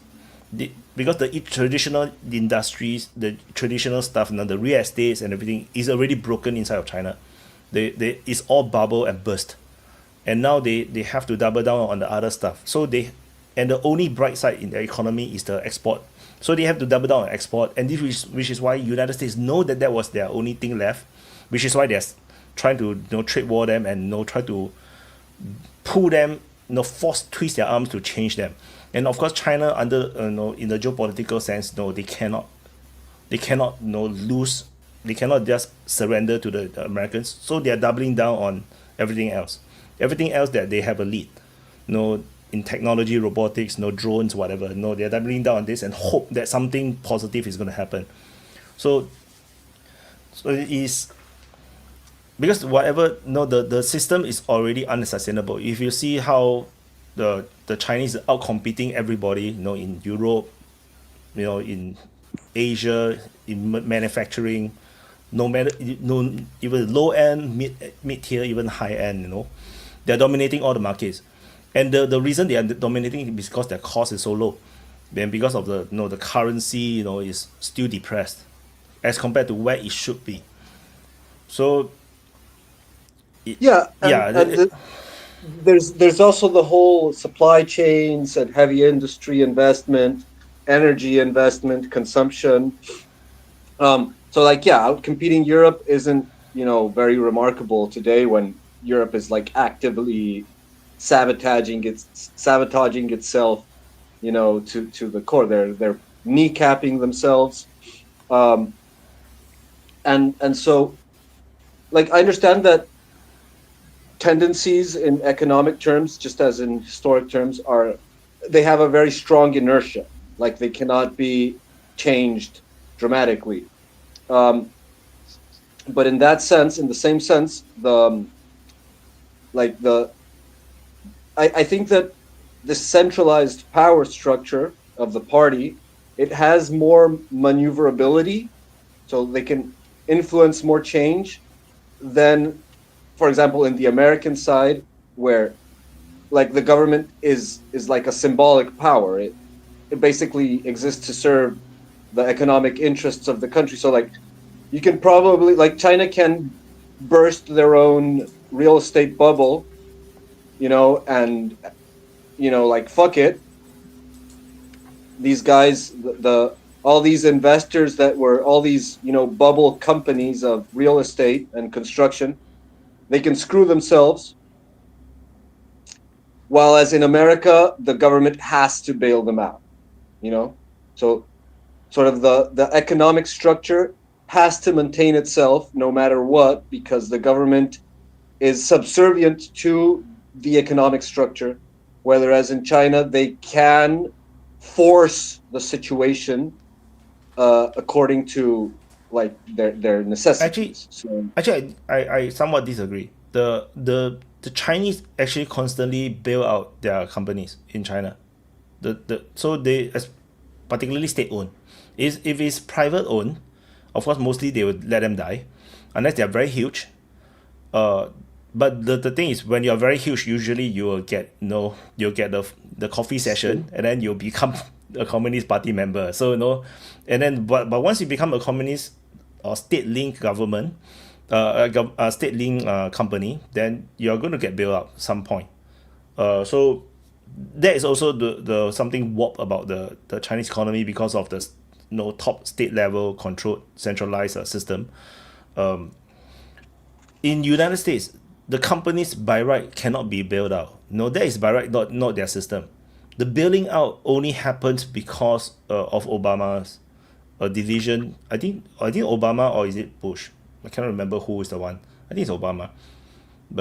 They bailed out. When the bank failed, right? The subprime crisis, they decided to bail them out. That is actually very anti-capitalism.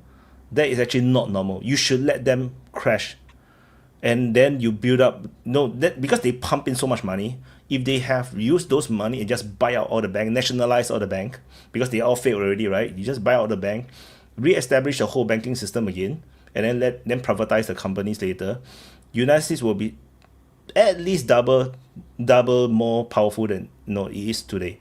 I think, but the thing is that because they build them out, so the what's supposed to fail did not fail, and that is actually not normal. So that's why I say it's a bit opposite. In China, is that what's supposed to fail, they cannot allow them to fail because it's a communist country. They cannot allow them to fail because once the people fail, the citizens lose money in their investment, particularly housing, real estate. This is going to create social problems. So the Communist Party must intervene. That's what happens. They intervene, but the scale of the problem for the real estate is very huge. So they can only help part of it, and they cannot save the whole industry because the bubble is too big. Even the government cannot cannot save the whole thing outright. In United States, this entire bailing out of the banks is abnormal at all. It's totally abnormal. It's never supposed to happen. It should be like the Great Depression. They just let them collapse. But yeah, so but you say they are more agile. Because I would say it's because they it's a bit like the emperor's rule, right? They once the emperor says something, things change. In United States, it's super slow, which is why Donald Trump is forcing it. You see, if you see what Donald Trump is doing, because from the what people don't see is that the Trump administration is in this crisis mode. That's why they are pushing everything very quickly. They are really forcing things because they have no time, and he have no time. He is old, and he only have 4 years. And in his first term, he learned the lesson that he actually don't have time, and that other politicians cannot be trusted. When he lost the election in 2020, Biden took over and immediately dismantled so much of the good things that he has done. So he realized that this is dangerous, that he must do faster. So which is why he's racing. Agree or disagree about his policy positions or what he do. I mean, a lot of people disagree with what he's doing, but he is rushing. He is rushing because there's no more time. China is I at agree with a that. I crossroad. agree You with see, that, and I even agree with most of the intentions of the policy. Like, we can discuss if it's a smart approach to the problem or not so smart. But the fact is, it's like, I totally agree with what you're saying. It clearly represents a state of emergency, and that's why they're so drastic measures, because it's it's desperate times, require desperate measures, and yeah, that's what they're doing, and he's trying to adopt some of this like top-down hierarchical structure to be able to make decisions on the contingencies, which is something that, and as you say, like, systems do have, in a very mechanical sense, should have fail safes, like, in a mechanism, in a car, in electricity, whatever. You have valves, or you have mechanisms that should break when something goes wrong, so that the entire system isn't compromised by the same thing with structural engineering. You have some weak point that should break, so that the entire system, so that energy is released through there and the entire system doesn't break because of the failure. And what we saw during the 2008 crisis is the failure of that failsafe, right? We saw, and that's what I'm talking about, how, like, you can see the priorities, in the hierarchical structure, how they prioritize, protecting these mega investment banks, yeah, because their and money is in it. and so, yeah, Because their own too money big is to in it. fail. They rescued all these too big to fail, and they have never recovered from that, because the center of power shifted away from the presidency into these oligarchic structures that have actual control over the government. And so, yeah, like, it's a complicated situation, because once the power has shifted away, there's not very much a government can do if it doesn't have the power, right? So even if Trump is trying to change that, we're going to see how far he can actually go. And I think that's why it seems so erratic from our perspective, like, he's doing this one day and then he's doing the other thing, and it's very unpredictable. And maybe the whole point of that is precisely to weaken, because all of this tariff policy is extremely unpredictable. Like, and one of the main issues with investment and business development and all of that is predictability. Like, you can have terrible laws, you can have the worst possible laws, but if they're predictable, then you put that in the equation. So you can say, okay, I might get a massive tax, and so for everything that I budget, I have to add 30% extra, but you bake it into the equation, okay, and you can do business. You just lift your costs to whatever threshold that is in that policy. When it's unpredictable, it's terrible. You have no idea how much you're going to have to pay for your supplies. You have no idea how much you're going to have to sell your product. It's a disaster. And maybe one of the points of that is precisely to put all the oligarchs in line. Like, okay, you guys need to shut up and listen, or you're going to Yeah. go bankrupt. So Yeah, come yeah, and man. I think like Benjamin. what you said about Trump, he's actually acting like he's running out of time because he understands that. And I agree. I think like we saw like some of his executive orders have been challenged as being, unconstitutional. And I've heard a lot of people talk about problems with some of like he fired a prosecutor, but he didn't really have a case in the first place. And the libtards were up in arms about that. Like, oh my God, he's weaponizing, like the courts or whatever. And it's like, I would rather Donald Trump pass like an executive order that isn't perfect, because at least it shows that he's working and he's like trying to make things happen. Because like it's not like people play fair. It's like they were like the FBI raided his house, okay, like, so it's like it's weaponized whether you like it or not. And I think that what I'm happy about is that it looks like Trump is actually doing something. He could easily just coast, but he's not.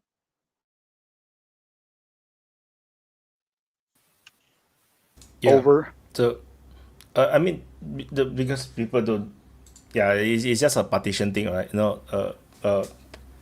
Like people forget. People who are anti-Trump forget that how Trump is like, getting having the government weaponized against him even before he was even president for the first time.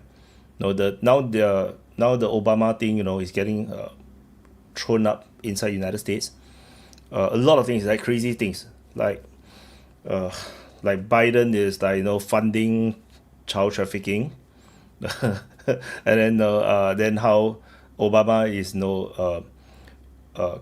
making them the change, like hide certain information or manipulate certain information to create an excuse to investigate or monitor or wiretap Trump and all these things. It's like, and I don't even want to talk about it. Like I don't even want to like go through it, because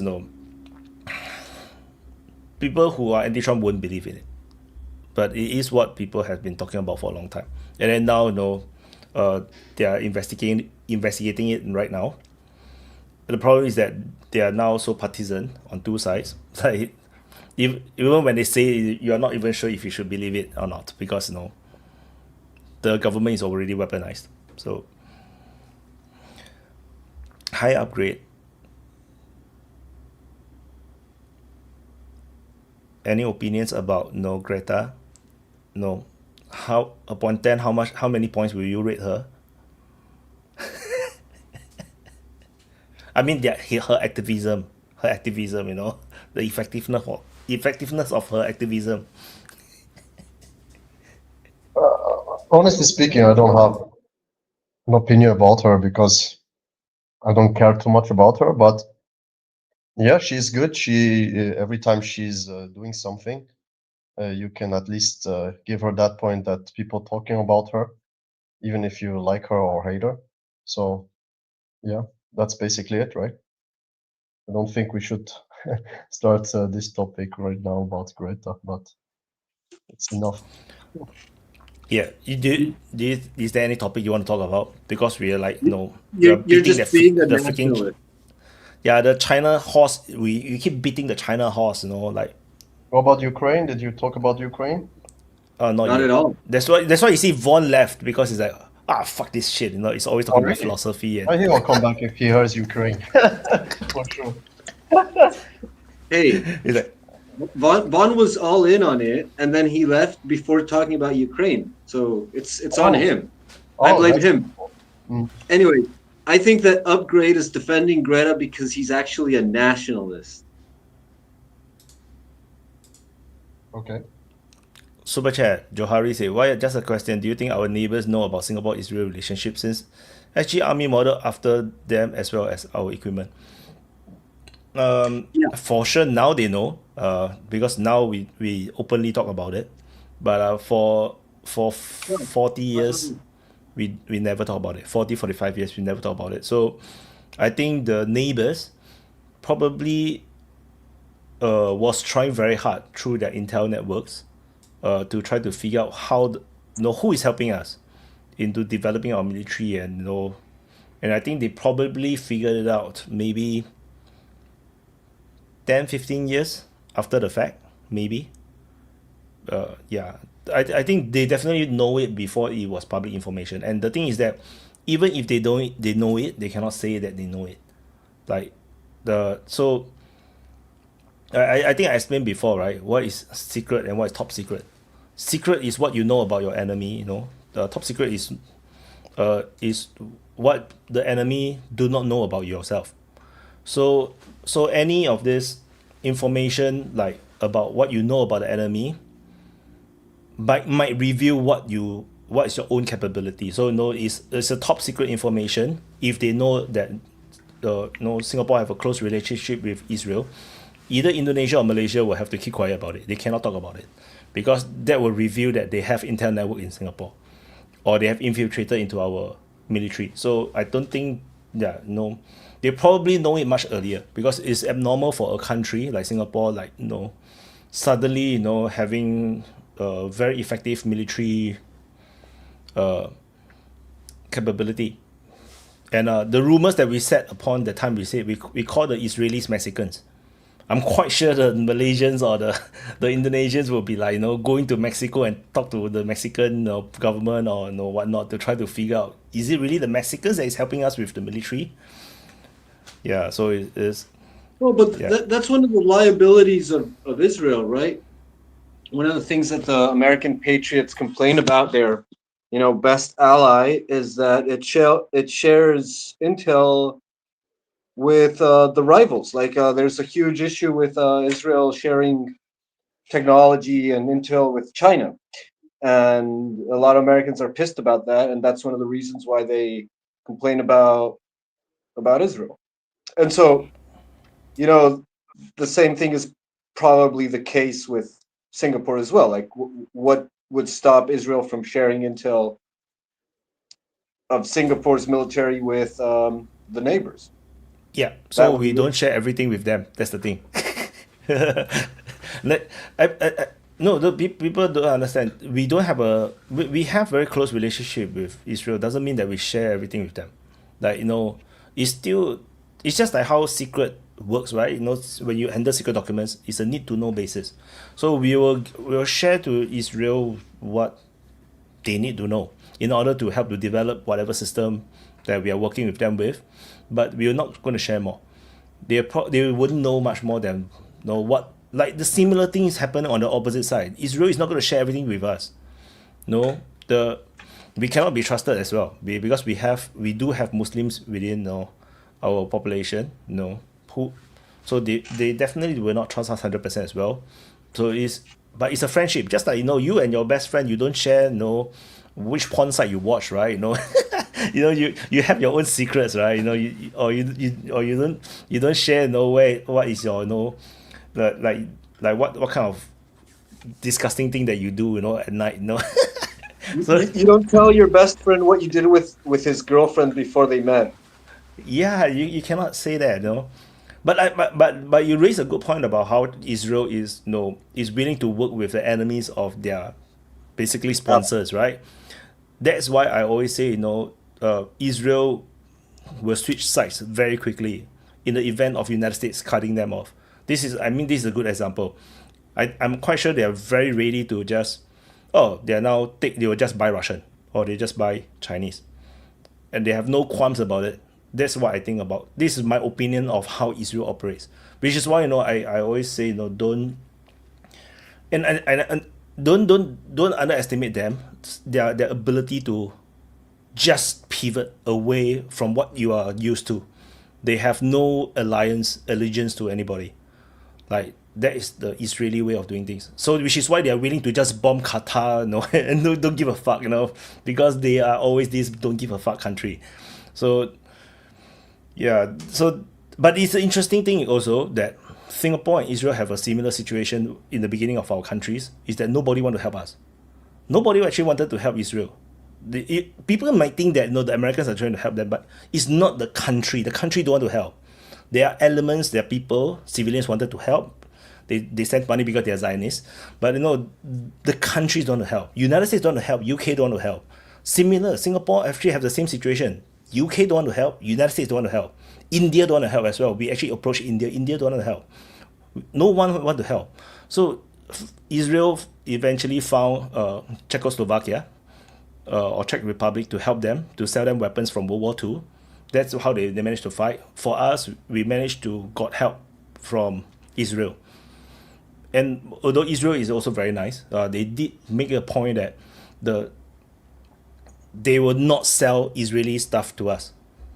It's like, no, it's a policy that don't let Singapore pick their own stuff or find weapons that is suitable for them, or it can be any supplier. It doesn't have to be Israeli unless they choose to. So they have this freedom given to Singapore, and that's why we buy from all over the place. Eventually we did buy some Israeli stuff, but it's like some of the AMX 13, and I read that the tanks that they reach, because these are all used in the war, so they all have holes in it because they all seen combat, and then we have to patch it up to use the AMX 13 to build up our tank fleet. So this is the interesting similarities, which is why we were close in that sense. It's like we have a lot of similarities in that way, but then as you see 50 years down the road, they have went on a totally different path. You see, they went on this crusade against the world, whereas Singapore went the opposite way. We tried to work with the world. So yeah, unfortunately that seems to be what they choose. Well, it's a really interesting... Just a second, Wyatt, I'm sorry if I missed the context, but why did you say that nobody wanted to sell arms to Singapore back in the day? No, nobody want to help us to set up the military. Nobody want to teach us how to form a military. Because nobody believed we will survive. The same thing happened to Israel. Nobody believes Israel is going to survive. If you read the context of those days, when the Israelis are ready for war, everybody know war is going to break out between the Arabs and Israel. No one want to help the Israelis because they know that they think they know that Israel is going to lose the war. Because how are you going to win the war against all the Arab states surrounding you and all going to attack you at the same time? And you're just a totally new country with no army. So nobody want to help the losing side. Concerning the Israel, there's a backstory to it. Actually, back in 1947-48, it was the Soviets who supported them. Stalin was actually angling for of course, because there was a lot of Ashkenazi who actually formed the Israel, East European Jews. And many, not all of them, but many of them were actually communist or socialist back in the old Europe. So Stalin was angling to create a sort of a socialist or communist version of Israel initially. Now, it didn't went there that way after a while, but it was his angle. And he actually allowed Czechoslovakians to sell. He didn't want to do it directly because it would be too problematic for Soviet Union to be directly involved, but he did allow. So that's how the Czech. Yeah, so that was very interesting because I always wondered why Czech Republic or Czechoslovakia is that so out of the blue. It's like of all the countries in the world, why is it Czechoslovakia? I was thinking. So now I think that's a good point. It was a proxy for Russia, for the USSR actually. Yeah, but the USSR trying to. But it's super weird, when you.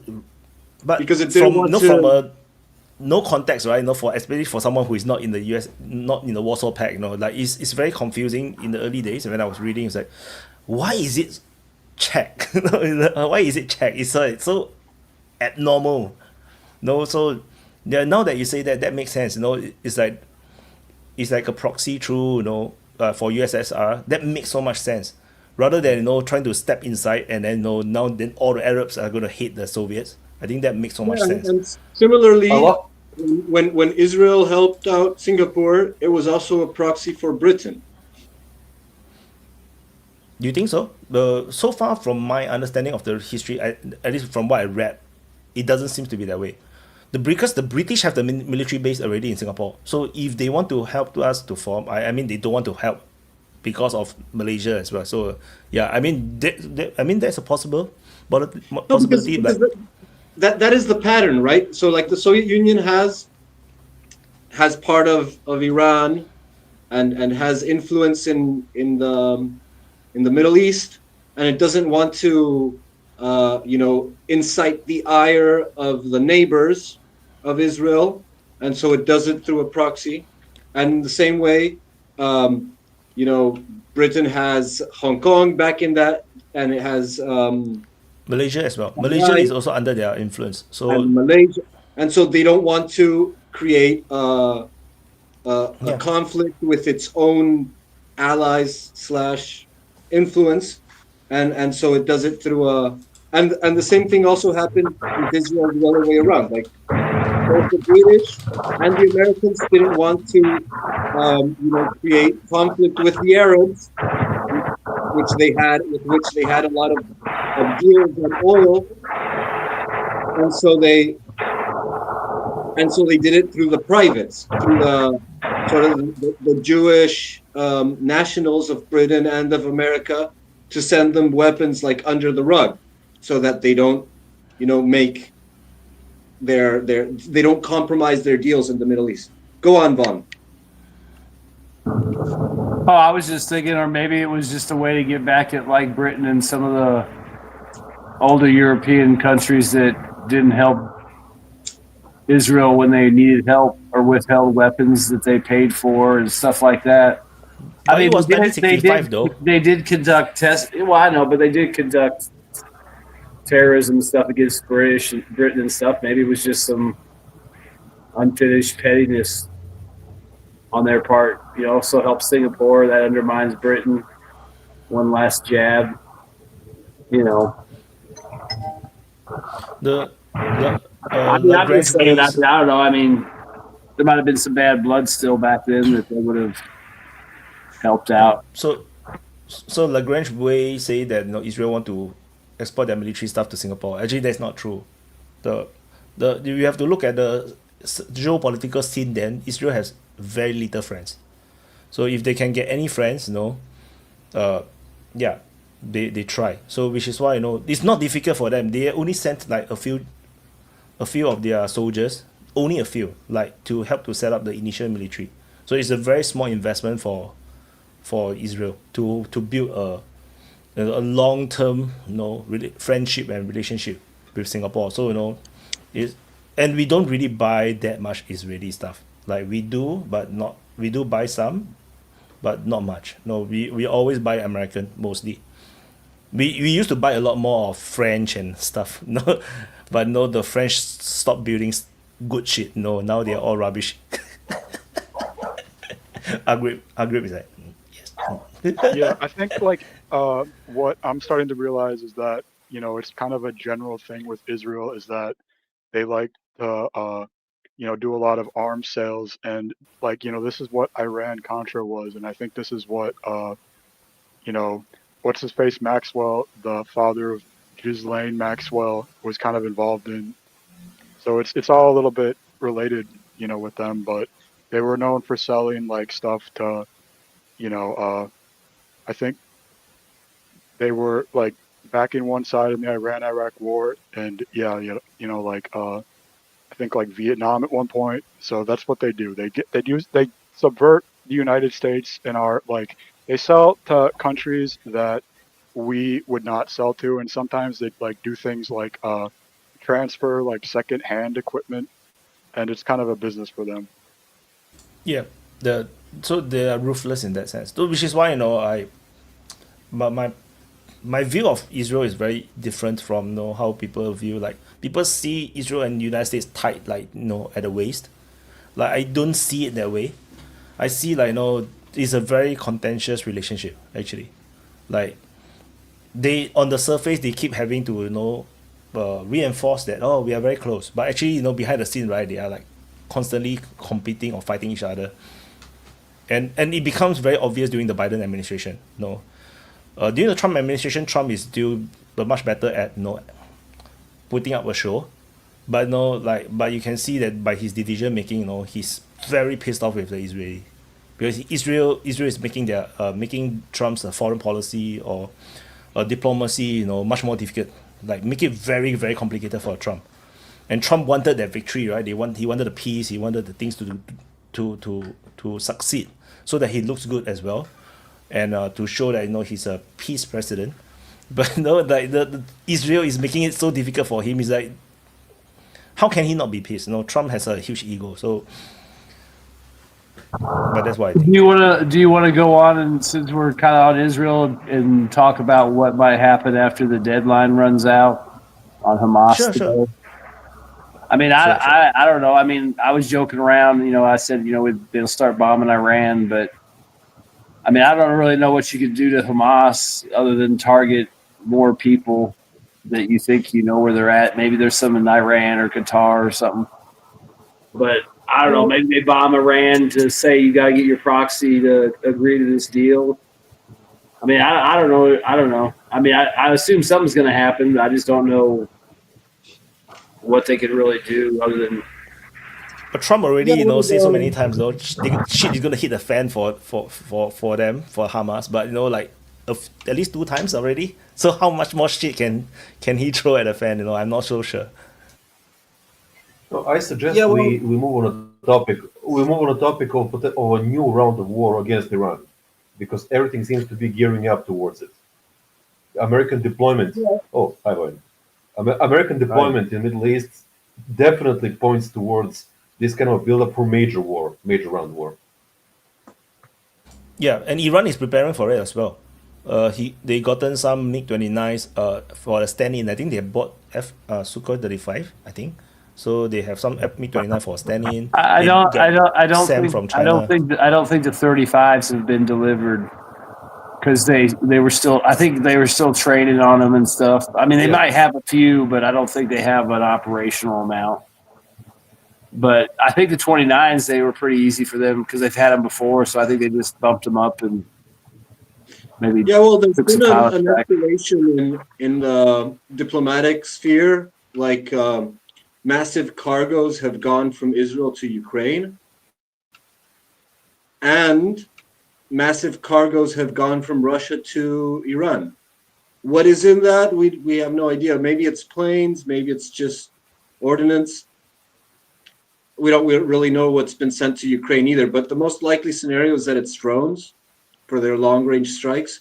Go on, Bojan. I don't think that it makes sense for Iran to bet on aircraft at this moment of time, because they can get only in homeopathic amounts. So can everyone hear Bojan okay? I'm hearing him super low. Super low? Now it's better. Okay. I adjust him higher. Thanks. I'm using my headset. So that doesn't make sense for Iran, I think, to bet on airplanes right now, because they can get only homeopathic amounts of them. So like 1,000, 2,000, 3,000 maybe. And they would be the first targets of America and Israel. So they would lure them into situations which they can't take care of in these low amounts. So they would get wasted very, very quickly. So in my thinking is that they are going for ground-based surface-to-air missiles, and this makes much more sense for them. Hey, but doesn't I mean, real quick, they still need airplanes. Yeah, I mean, I agree with Boyd. Because of the drones. I agree with Boyd. I mean, the Air Force probably isn't going to do a lot. And I mean, I know they've been trying to upgrade their air defense, but I mean, is the amount of time they've had really been long enough to get it upgraded, integrated, and people that they feel are competent enough on the system to actually provide a defense? I mean, are they going to have Russian technicians running the systems while they, side by side with Iranians?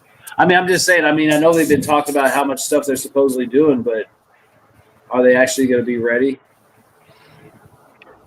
Well, the last time they were surprised by the Israelis, basically some agents destroying their air defense capabilities. So this was done not by the Israeli Air Force or stuff, but about what I have understood, mostly by insurgents or paid actors, or Israelis on site, but not by bombing it, but by from air, but with other means. So this time they will probably be more prepared for this situation. Hey Nunya, good to see you, man. Yeah, like I think the best thing they could do is to like buy a shit ton of Russian, airplane fighter jet decoys. So you put them all over your bases, you know, and it's the first thing that's gonna get hit. Also, it must be super screwed, super fucked up to be air defense operator. You're the first thing that's gonna get hit, and so you're like waiting for the missiles to come so you can shoot them down before they kill you. It must be really fun. Shamapak. Greetings to everyone in the panel. Well, I'm not much enlightened regarding the arms supply and that particular context, but I would think it's going to end up in a proxy war. Just like, because right now the global economy is standing right at a standstill where it was just before World War II. I'm not suggesting that World War III is going to happen, but I think since all the nations are consolidating their companies and everything to themselves, just like they were back then, I think it's going to end up in another proxy war, which might result in another Cold War or a so-called Cold War. Because the ultimatum given by Mr. Trump, I saw one of the points where Hamas has agreed to cede its administrative administrative functions to technocrats from Palestine. So I guess it's going to be a bit bumpy. The road is going to be a bit bumpy, and I think it's going to be a proxy war once again. It's not going to be something direct. It's going to be very much like just like you people said, like Israel supplying it to Ukraine, Russia supplying it to Iran. It's going, and Israel is a proxy of US. So maybe Mr. Trump is pissed off at Israel for now, but who knows? Israel is nothing but a proxy or a little brother of USA. So we don't know. We really don't know. Yeah, I agree that it doesn't have to always be World War III, and it pretty much is. Nothing ever happens. It's probably not going to be World War III, and it is a good point that it doesn't, like, in the absence of World War III, what could happen is probably something. If there's a proxy war between Israel and Iran, where that would happen would be probably Syria, and with the chaotic situation in Syria right now, it does seem like something could play out there. Yeah, well, something that people haven't been talking about a lot, and which is giving me certain suspicion, is actually Lebanon. Now, Lebanon is kind of like a half-cooked cake, so to speak, in the sense that it was pretty battered. It has been consistently bombed throughout this whole ceasefire period, whatever you call ceasefire nowadays. And it's been cut out from Syria. Now, you could argue that there might be some routes of supply by sea. Maybe Russia or someone, China, can help out. I'm pretty sure Hezbollah hasn't been, cut off completely. But their situation is precarious. They're trying to disarm them. And so, if there's a good place for a proxy war right now, it's probably Lebanon, more than Syria, I'd say. Because Syria is already, cooked. Maybe Iran has some influence there.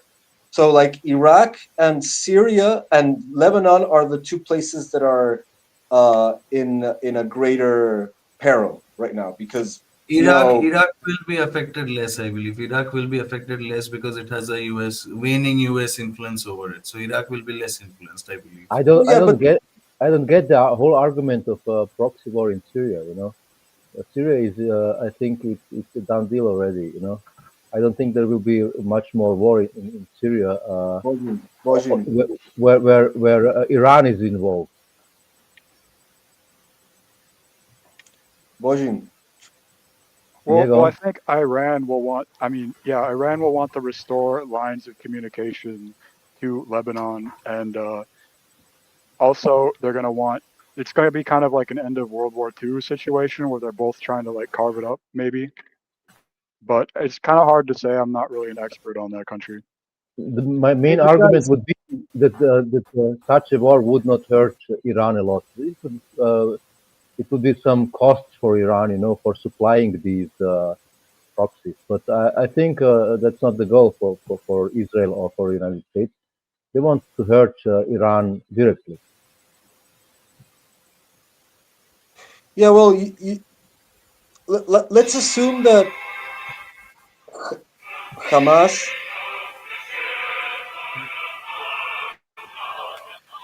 Who the fuck? Where the music come from then? I don't know, but I salute just in case. It's sponsored by the FSB, right? No, but let's assume that Hamas is actually sponsored by Iran. If that's the case, you know, they've been able to fight all this time because they've been getting some level of supplies.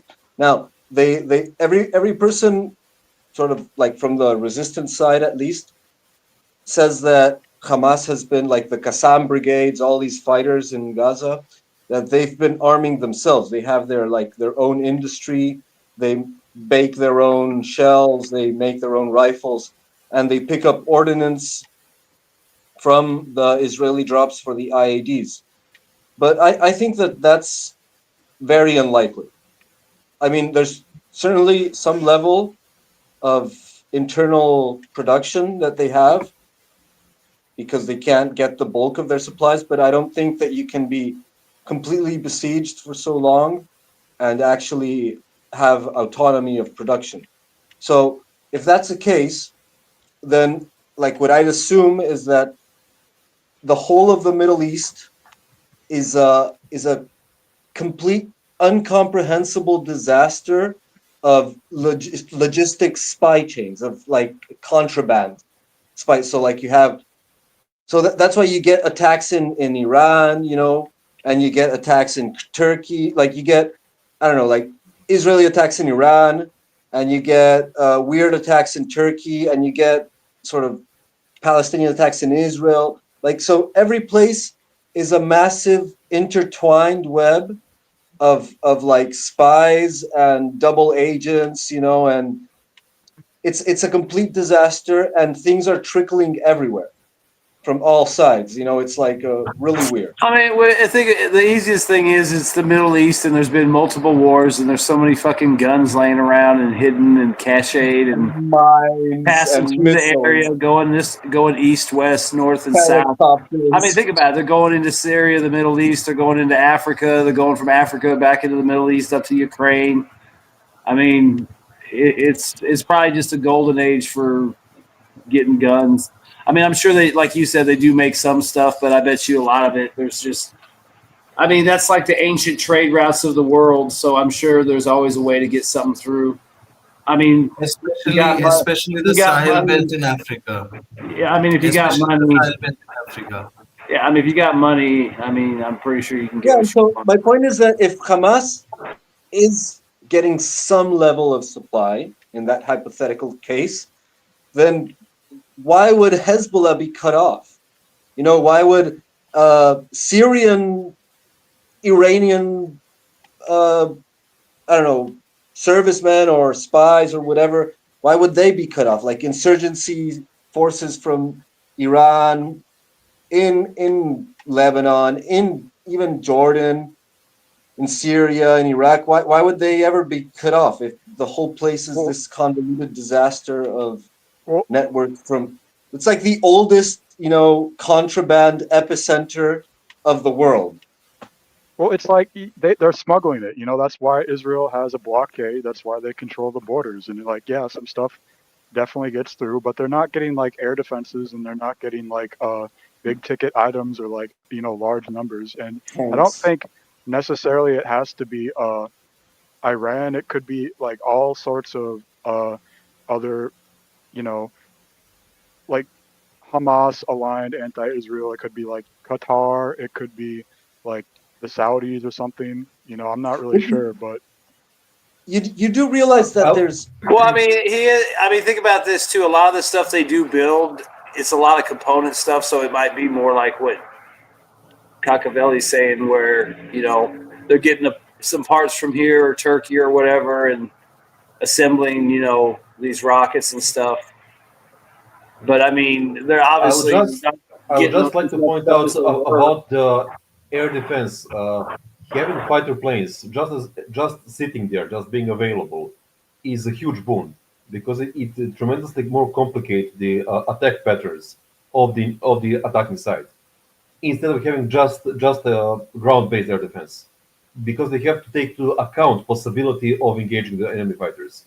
So it completely changes the whole calculus. I agree, but it was already in the first few days war, mostly rockets and air attack war. But the Israelis didn't, as far as I understand, really get into Iran not with aircraft, mostly just drones. No one can hear you at all. Yeah, I can barely hear you, Boshin. Okay, I will hold my microphone closer to my mouth. Is it better? That's so much better. Thank you. That's why I was doing this to you. Yeah. So I agree with Stari or with Sirkan. Having aircraft is a great thing. Just to not allow some stuff like Israeli aircraft freely flying over some parts of Iran. Because you can't have air defense on the ground everywhere. And with aircraft, you can basically protect all the area as long as you can get with your aircraft in time there. But so having some is good, and they had some already, and that's why Israelis didn't fly really with aircraft inside of Iran, just with drones mostly, as far as I understood. And only the Americans flew with the B-2 inside. At least we have a picture from a satellite claiming that. Wyatt? Super chat by Johari. Whenever MSM talk about Russian losses, it's always massive, and Russian lost. But then always also the same MSN will say Russia will invade Europe. So which one? Yeah. Yeah. They will invade with the undead soldiers. No, people never play Warcraft. No, come on. Just to finish my point, just to finish my point regarding air defense, I think that it's more cost effective for the Iranians getting some ground-based aircraft air defense than aircraft, a big aircraft numbers. That's really a big issue to get a lot of them for them right now. Maybe from China, the F-10s have been popular, against the Rafales. The J-10s, right? The J-10s. What is the J? Yeah, J-10s. Yeah, I think you're talking about the J-10s. Yeah, I mean, about the super chat, what people don't know is that Putin has an army of warlocks that can, lift the bodies of his soldiers back to life, and it's gonna be like the White Walkers, right? They're gonna Lich King in World of Warcraft. Yeah, they're gonna lift all the dead and take them to invade Europe. It's gonna be fun. Yeah, so back to the Israel issue. What you were saying, Wyatt, about what they were saying about the like this perception of the United States tied to the hip to Israel, supporting it 100%. So like on one hand, you can see them supporting 100%, but on the other hand, you also see them sort of complaining a bit. The population in the United States is very, it's extremely rejecting the whole best ally narrative extremely hard. It's unbelievable, actually. I've never seen something like this. Everyone's they complaining have about the it. Yeah, I ADL. mean, it's not really the whole country. You've got specific demographics in the United States that are turning the tide, but the majority of Americans probably still support Israel. It's just that it's You a think so? larger. Oh yeah, I mean, with the boomers and people that don't pay attention, or I would say it's still a majority of people support Israel, but definitely the younger generations and certain people that are black pilled or red pilled and all that that mix into the different generations. It's probably a good amount, but I still think the older generations control the opinion, or at least the policy. And No, that's yeah, I understand in terms of policy, but you can see a lot of squeaking sounds, right? It's starting to break down though. Yeah, I think it's starting to break down. There's this group called the ADL, right? Yeah, I mean, The- it this is breaking anti- down, but I mean, you're still going to look at least a good decade, maybe a little longer Yeah. before that changes No, dramatically. But the fact that I'm it's talking breaking about- down is already it's a bit unusual. Because there's this group called the ADL, which is the anti-Jewish hate group in United States, which is very powerful, and they apparently under the Biden Very administration have this interesting relationship story. with the FBI or something. So, and Yeah. Kash Patel just cut them off because they actually labeled Charlie Kirk's movement as hate or extremist. So it basically just clashed with the MAGA entirely. They went nuts, man. They actually had a relationship, I think, longer than that, but Biden definitely used it to enhance their power. But yeah, they've had a relationship for a while because people have been complained about it probably at least far back as Obama, because they would list anybody that I want to support homeschooling in my town. Oh, you're a white separatist, even if it was black people and Mexicans and other people involved. So they've been doing that shit for a while. I mean, if you go look at like some of the archived history of the ADL, I mean, some of the stuff they list is outrageous and ridiculous. And the way Charlie Kirk was assassinated so brutally, and then to find out they had him on the list as a white supremacist or some shit like that, or Christian nationalist. I mean, that really couldn't stand. I mean, with Trump being a friend and all the people he knew in the administration, that was, and that just highlights how ridiculous they were. I mean, you listen to the guy; he was a milquetoast conservative. Go to school, work hard, have a family, don't be a degenerate piece of shit. Go to church. I mean, yeah, he good thing they killed that Nazi because he was. Yeah, but listen, Vaughn. Look, you have Matt Gaetz, for example. He has gone full blown anti-Israel, right? And he was almost he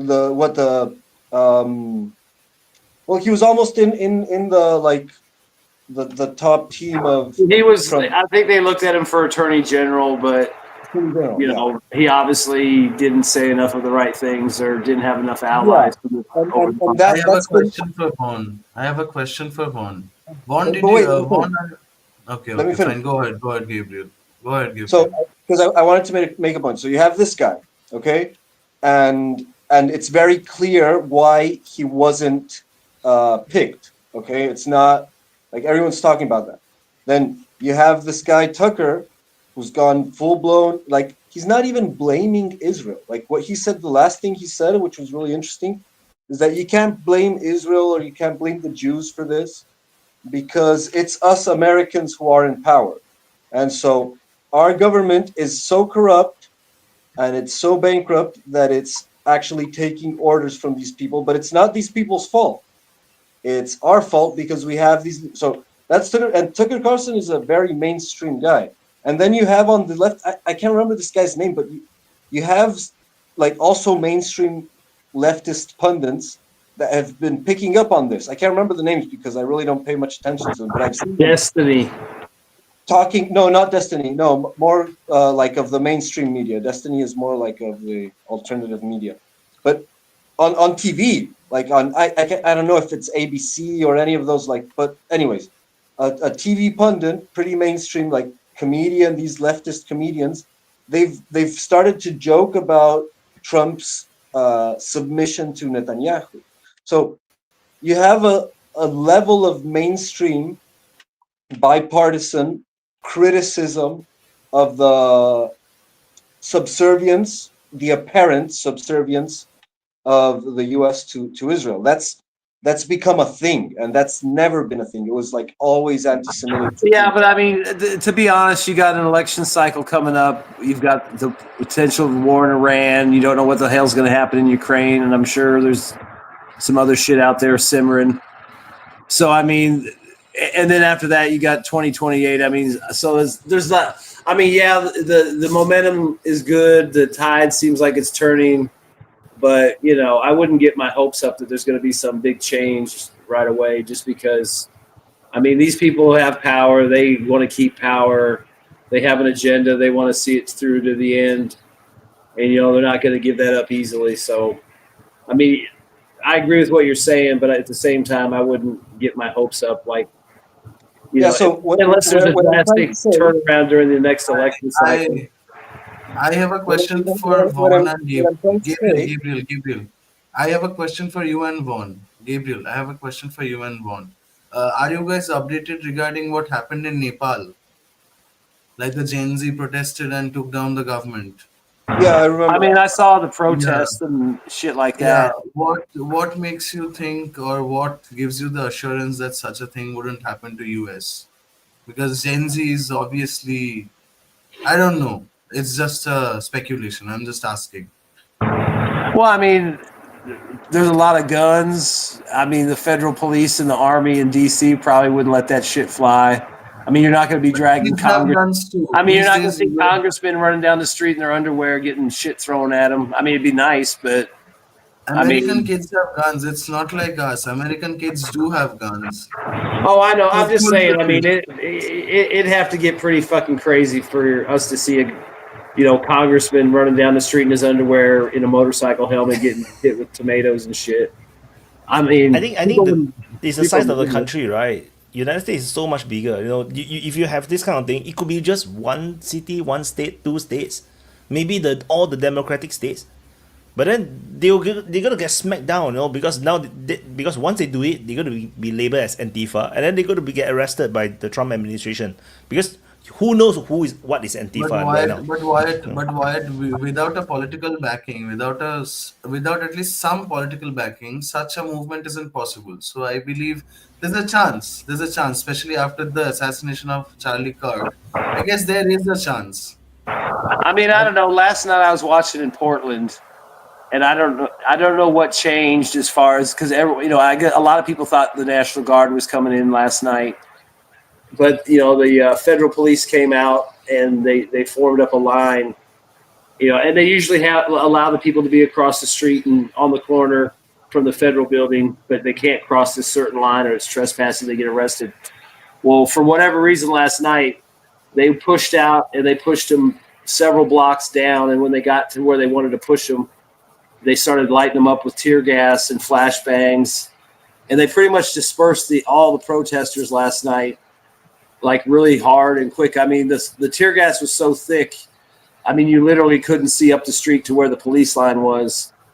And I don't know what caused that, but you know, it definitely, there was pro-ICE protesters there and they were cheering them on and loving it. But there's definitely a change of attitude, like for what, you know, because they go out and arrest people that are doing stuff, you know, from the crowd. But this time they just went out and just went off on them. You know, arrested a few people. I mean, they were like, people were standing there. They would just pull a tear gas grenade and throw it right at their feet. And they would run off and they would just keep pushing them down the street. So there might be a little bit more, you know, authoritarianism coming down in some of these sites like Illinois and Portland and in Houston, I think. Those are the three big ones. LA. So 4 sites. So I want to pull back a bit on back onto just now the conversation about the Israel thing, the influence thing in the United States. Is that I feel like um, Israel's no, because the ADL thing, it seems to be like a state related. I think it's an Israel state, funded thing. Is part of their propaganda or whatever you need, or influence operations. And it seems like they are very worried that United States might actually become strong, like a real strong in the sense that they really care about their own interests, which is why Charlie Kirk might become a threat. Like because Charlie Kirk is part of the MAGA movement, is making MAGA movement works. You see, and it looks like maybe Israel do not want United States to be that strong. They want United States to be strong, but not that strong. Strong to the point where they were like, no, don't care about Israel. I think maybe that was some of the undercurrent that's happening, that they are like trying to undermine the MAGA movement. The conspiracy theory that Israel might be behind the assassination of Charlie Kirk may have some basis. I'm not sure. May have. Yeah. There's a lot of plausible. There's a lot of plausible. Just real quick on that. I mean, since October 7th, started going bad for Israel, publicity wise. If you go on any social media, YouTube, there's constant ads for anything that would put Israel in a positive light. Learn Hebrew, learn this, do that, visit. I mean, this is what Israel is. I'm Israel. I mean, it's like nonstop. Like they've really got, and I'm sure as the Gaza situation's gotten worse, it's just increased, by magnitudes of how much they're trying to, salvage their image and get people to support them. And that's on top of all the fundraising and begging that they do for, money. I just want a quick point. This kind of in-person courses, right, is perfect place for influence operation, because the Chinese have the same thing called the Confucian Institute or Confucius Institute. It's the same thing. So they allegedly teach you Chinese and Chinese culture and whatnot, but it's actually part of their influence operation as well. And so I just want to say that Voyin was having his finger for a long time. So. Yeah, holding my microphone up again. So I didn't get the question from Champak really. What he was trying to ask. Did you think that in America there would be some kind of revolution against the perceived control by Israel of the politics? By the junior generations. I don't believe that for a Here's the second. thing The point about is, just to finish, I will be short. There does not need to be just a movement like MAGA is. There need to be really activists like the right wing movement in Ukraine before the war. And these people need to be funded. And they need to be organized, and or like the Antifa, they are organized, and someone is funding, obviously, because someone has to pay the coffee machine and whatever, the traveling costs and something, that there needs to be funds behind this. Or if you remember, there was some kind of an assassination attempt in America on this, I think from Michigan, the Gretchen governor or something, and this was also basically organized by the FBI, if I understand correctly, because half of the people involved were FBI agents, and they just, pushed these some guys into the situation, if I understood correctly. So And go that's why I on. mentioned they would require some political backing. That's why I mentioned that in the question. Mainly Yeah, financial, Yes, financial but backing is listen, definitely. This is, I'm going to respond to what Wyatt was saying and what Chubak was saying, and also Ocean.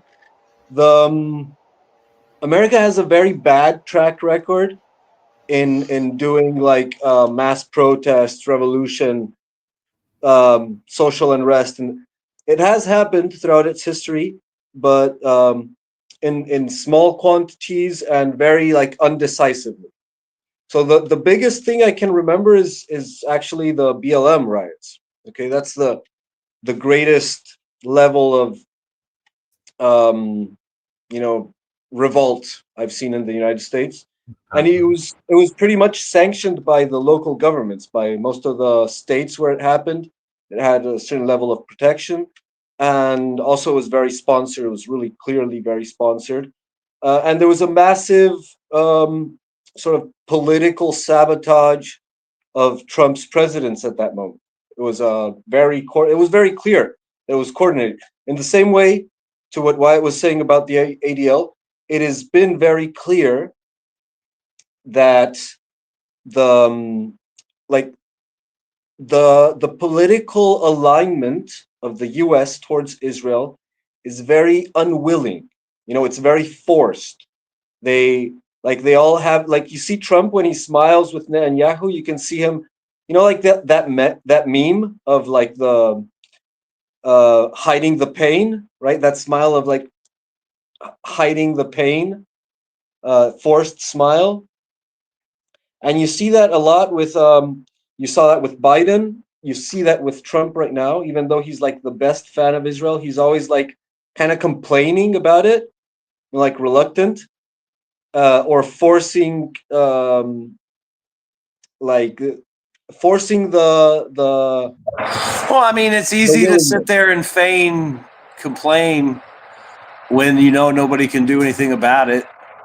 You know what I mean? Well, I mean, here's the thing with APAC in general is that like we talked before about this arms trafficking that Israel did, and I don't see it as like a one-sided thing. It's like because you have politicians also enable this in the U.S., so it's not like it's against our will. It's aligned with certain politicians in the United States. But like during Iran Contra, for example, it definitely was, and like so like that's one source of like this kind of like APAC money is, you know, that these slush funds that they are able to put together through things like arms trafficking. So like but yeah, it's also, it's not like this is under our nose because they do it. It's obviously like an alliance. It's like anything else. It's like the politicians who get APAC money are obviously going to allow this to happen. Yeah, and they get benefits for doing it, and they get backlash for not doing it. But where you're seeing, like, everyone's talking about this. Like, if the conversation isn't about Gaza, which is, you know, Israel bad, it's about Iran, which is we're gonna go to war for Israel, which is bad, or it's about the control of APAC and ADL. The influence of ADL has become like Kash Patel is throwing shit at ADL, which is also a massive like break in relationship. And you see everyone complaining about APAC's influence. It's like everyone's talking about this. You know, it's no longer a fringe thing. It's actually, it's going to become a decisive factor in the next elections. And so it's a really tight spot. And I'm not saying that Israel actually controls the U.S. Like, it could all be fake, you know. But my impression, my honest impression of the situation is basically that the people that control Israel also control the United States and the UK and most of the Commonwealth, or all of the Commonwealth to a certain extent. and they control TikTok now. That's going to play a big role. Yeah, but you know, it's too much. You know, it's like it's everywhere. Even like Instagram has become a cesspool of anti-Semitism. You know, it's unbelievable. So even if they take TikTok, like, everyone's complaining because they removed the juice emoji, the juice box emoji, and everyone's complaining about that. It's ridiculous, you know. So I think that there's to respond to what Shakar was saying. I think that being the situation what it is, it's pretty obvious that there's a very strong grip on the American government, and there's this very strong popular uprising, like backlash towards that control. And so it's very possible that one faction that wants to capitalize on this can actually capitalize on it. You know, and so maybe it's US politicians who want to, you know, keep the bucks that they send to Israel, or maybe it's a politician that a rival group of elites that, you know, want to take over the momentum. But it's very possible that something can happen like that, because there are conditions for there to be an institutional backing. And that's what I wanted to say in the beginning about Greta, that Greta has always been backing the institutions, you know? But Greta has always been one of these, you know, like foam activists that, you know, kick against open doors, that get all the massive support. And she's shifted to an anti-Israel stance. So it is possible that this is an institutionally backed activist against, you know, this influence, this particular group of elites.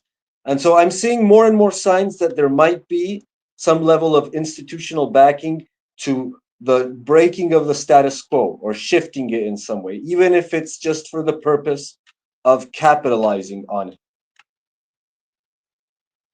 Go on, Mr. Coping. Hello, everybody. On what you're talking about, Greta, like, she's someone I kind of always viewed as bad luck. Pretty much whatever she puts in, it may be getting a little bit of a fanfare, but then it kind of attracts a lot of negative attention. And like her being part of an institutional propaganda doesn't seem too unreasonable to me, for a variety of reasons you guys have already laid out. But it's very concomitant with another thing, which kind of relates in a way with what Vaughn was pointing out, except on the other direction. Namely, if you're having the media flooded with pretty much whatever, and it hyper focuses on that, dismissing pretty much everything else, that to me tends to tick off the bullshit detector. Think COVID, for example. Think the Ukraine war. It would be doing the exact same thing and distracting quite a bit. The same, of course, with the Gaza conflict.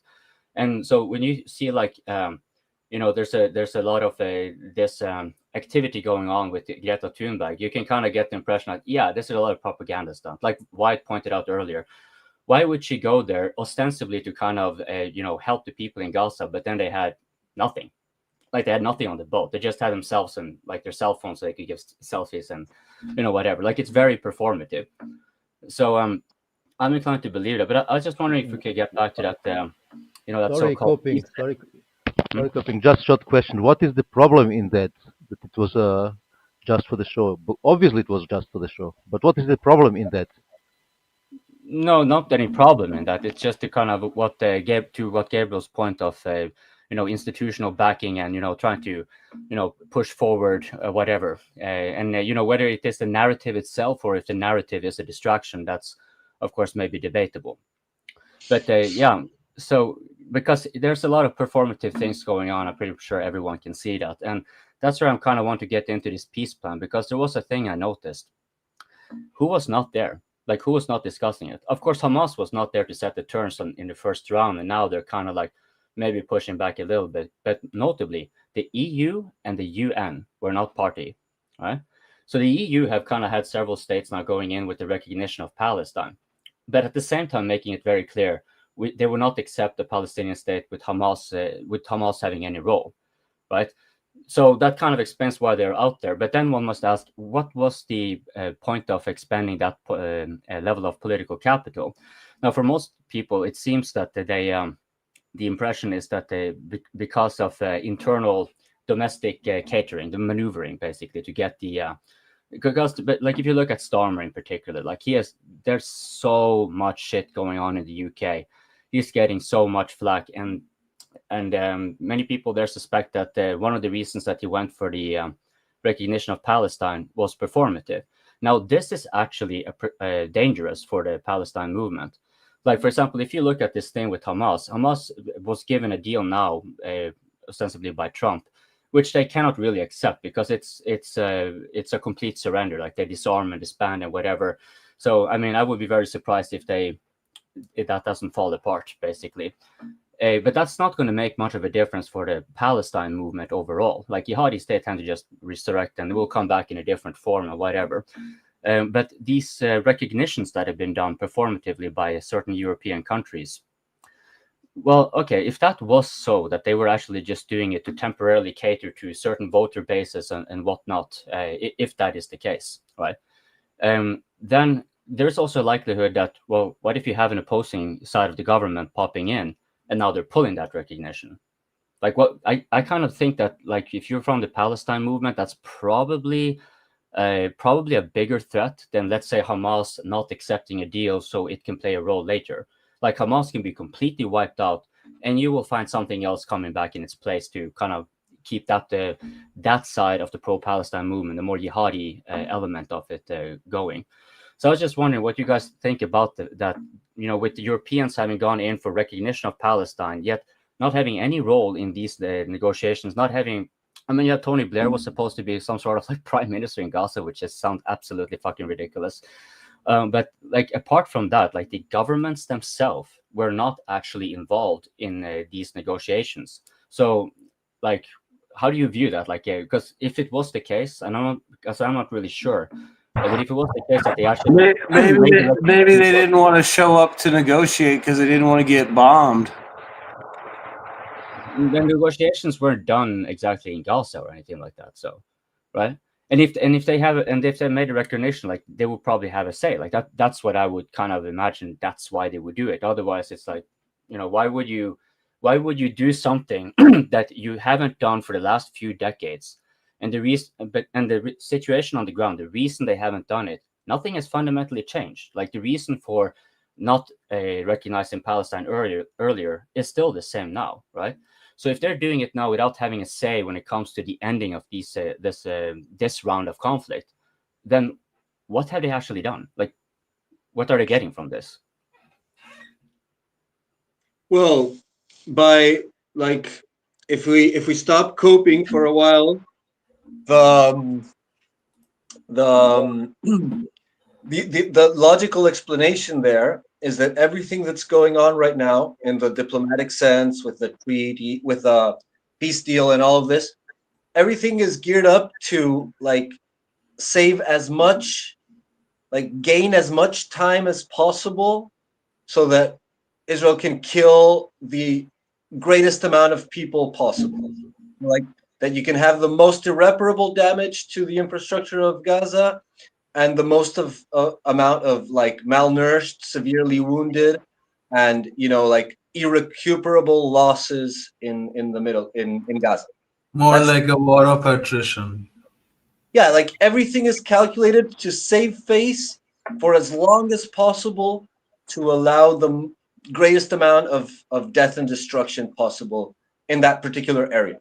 But wait, so what would otherwise stop them? Because I'm a little bit confused. Like, there would be no point in having even any negotiation of a peace deal if they were just wanted to crush them, right?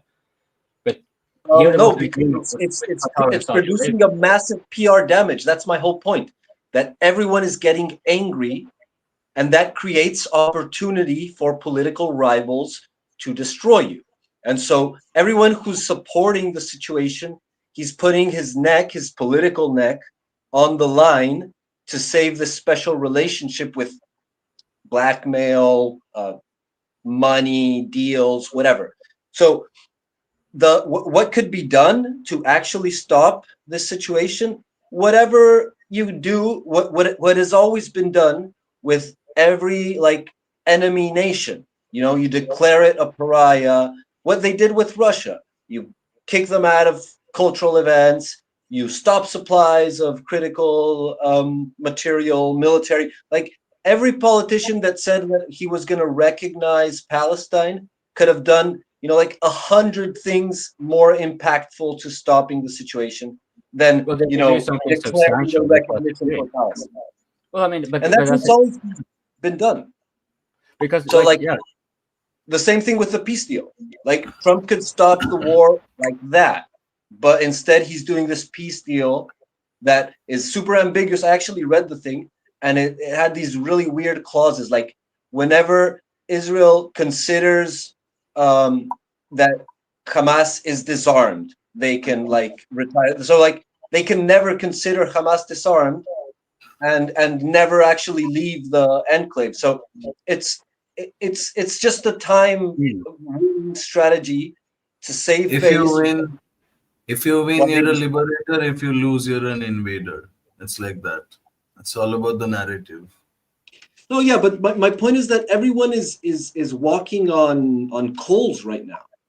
They're like trying to get out of a situation that's destroying their political careers, maybe even legally, because, like I said, you're putting yourself in a vulnerable position to whatever rival wants to take advantage of the situation. You know, when the people's opinion shifts, you open your back door to a political rival, to a rival castle. You know, some other elite might seize the moment and completely, you know, bust your political, your power position. And that can happen even in Israel. Right, but So, because I'm looking from the European vantage here, right? Because that's like Norway was one of those countries that recognized Palestine too, right? And in Norway, this is also kind of recognized. Yeah, this was because the coalition that won the election right now, they're in the coalition. There's a lot of like very like they're very outspoken when it comes to Palestine, but so is the ruling party that they become the mainstay in the coalition. So like, but that's it. But like, because I'm a bit confused. Like it would like because they don't seem to be very substantial in it, right? Here they're kind of recognized in Palestine, but there are a limited array of bilateral relations that have been seized or paused or frozen, whatever, right, or anyway interfered with. And the like you saw from Spain as well, like when they came with the accusation of genocide. The thing is that when they came with that accusation, they also legally committed themselves to take in the people from Gaza, right? Like that's just by clause. They actually commit themselves. So the only thing Israel really needed to do was simply to inform all the people of Gaza, like, hey, the government of Spain has committed to cover your travel expenses and give you shelter in Spain. All you need to do is say, hey, right? And that would kind of have done quite a bit with the bubble here, like the PR, because that's in the law, right, and everything. But there was no such thing. The Israelis did not even try to, which kind of sounds like a bit weird, right? If they're first getting like these kind of accusations and they want to, but maybe that was the case. Maybe they just didn't want to, like, even though it was very tantalizing to use Spain to get rid of the people of Gaza, they didn't want to kind of reinforce the genocide image or whatever, right? yeah, accusation. Yeah, right. The accusation, right? They didn't want to reinforce it, like validate it as something true, even though it'd be like, oh, okay, you want to pull a fast one on us? Cool. We'll just tell the people of Gaza, and now you can have like 1 million or whatever, streaming on. And that's the problem because they'd love to do, and they even said that. You know, there's been ministers of Israel saying that, England should take in, America should take them in. Like, if you want them, then keep them. That's been a narrative. That's actually like a propaganda. Like, oh, if you want them so much, then why don't you keep them? You know, and so it's like, yeah, we'll kill them, or take them away from us, but we still want to kill as much as possible. Well, the question is, I think, what Coping was asking, what is the interest of the Europeans currently for doing this, and what is the impact on the situation in Israel directly? Well, the interest for the Europeans, I think you mentioned that Norway recognized them, but they didn't recognize them like this year in the latest round of recognitions, which was mostly the UK and the Commonwealth states, Canada and Australia, which shows that UK has still a lot of influence on these states, and France and a few microstates in Europe. So all of these states have a lot of Muslim immigration. So they have a very vocal protest in the streets. So there you have your argument why they are doing it. Because that in was my how I was opinion, told that is a big. many that I came across, they would say like, no, the reason they would do this is because of the Muslim population domestically, and they're trying to cater for them for the political maneuvering. That's what I've gotten from like most like outlets I've tried to look through. Yeah, but then there is the point that I think the creation of Israel, or in this time frame, all these states in the Middle East, was a lot, I think, done by the UK, by influence of UK, all of the Middle East. So they might still have some, behind all the scenes and this, obvious argument that they have Muslim population, large one. They might have other reasons as well, to influence the situation there further.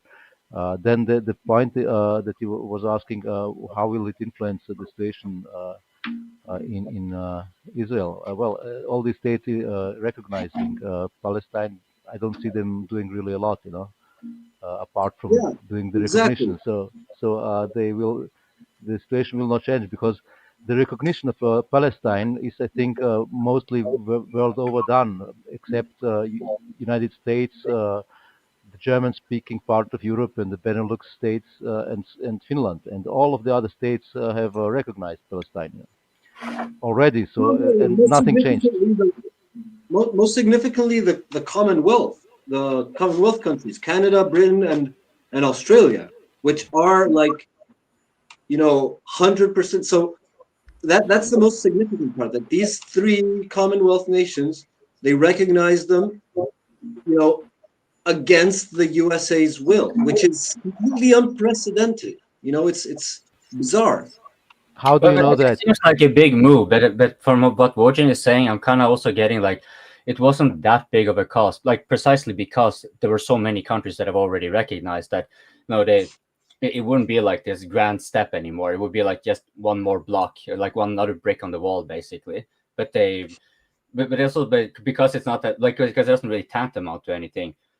If this is used for political play and maneuvering, which again, if this is the Muslim demographic, well, what if you have the anti-immigrant party coming into play, and then we'll say like, okay, well, fuck you, then we're just going to pull back the recognition. Like, this seems to me like a more dangerous thing for the Palestine movement, because if you have a snowball effect in the like anything that stops it or goes in the other direction, this is dangerous for Israel too, of course. Like if any country start pulling back the recognition, that sets a precedence, right? The recognition of Palestine was no longer a new precedence, but well, yeah, Wojin. I hope you don't mind if I go to another topic because Nuno is here for an hour or more and he hasn't said a word. I have seen that he has put up a video with uh, Bradley, I think, that was concerning Moldova, and Yeah, let's do that. Oh, yes, shout out hell in a handbasket, folks watching.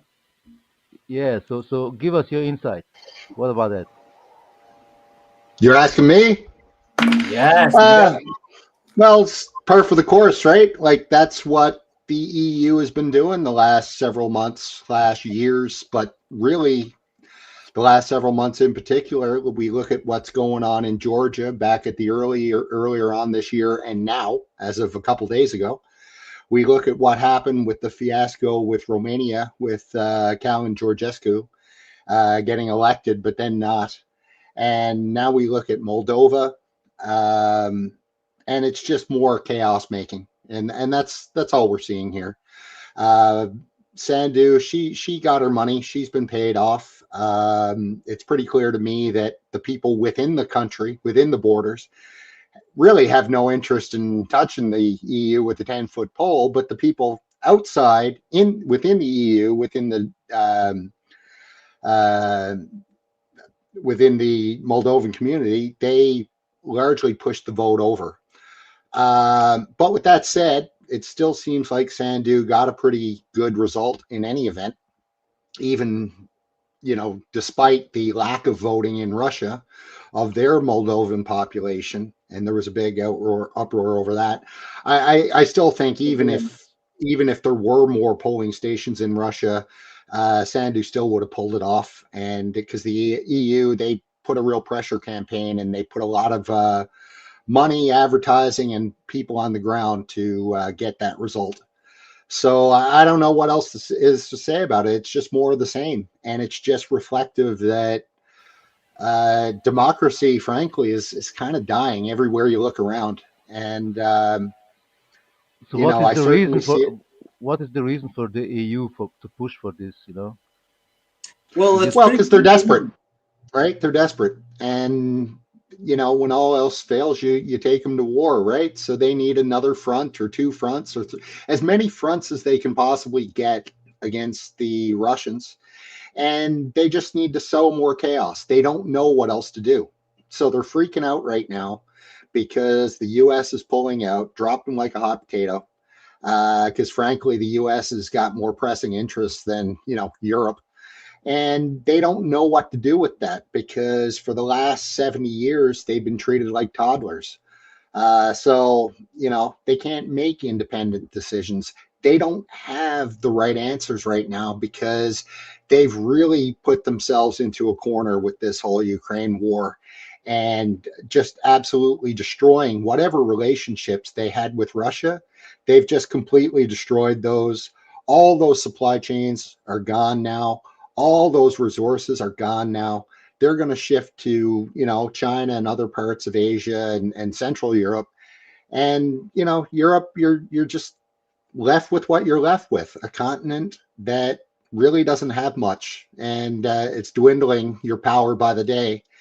And I don't see how you get out of this, to be honest with you, short of kicking all the globalist bums out of power by force if necessary, and then getting on the horn with Russia and China and kissing some big ass. I don't know how else you can get it beyond that. You've really created a mess for yourself.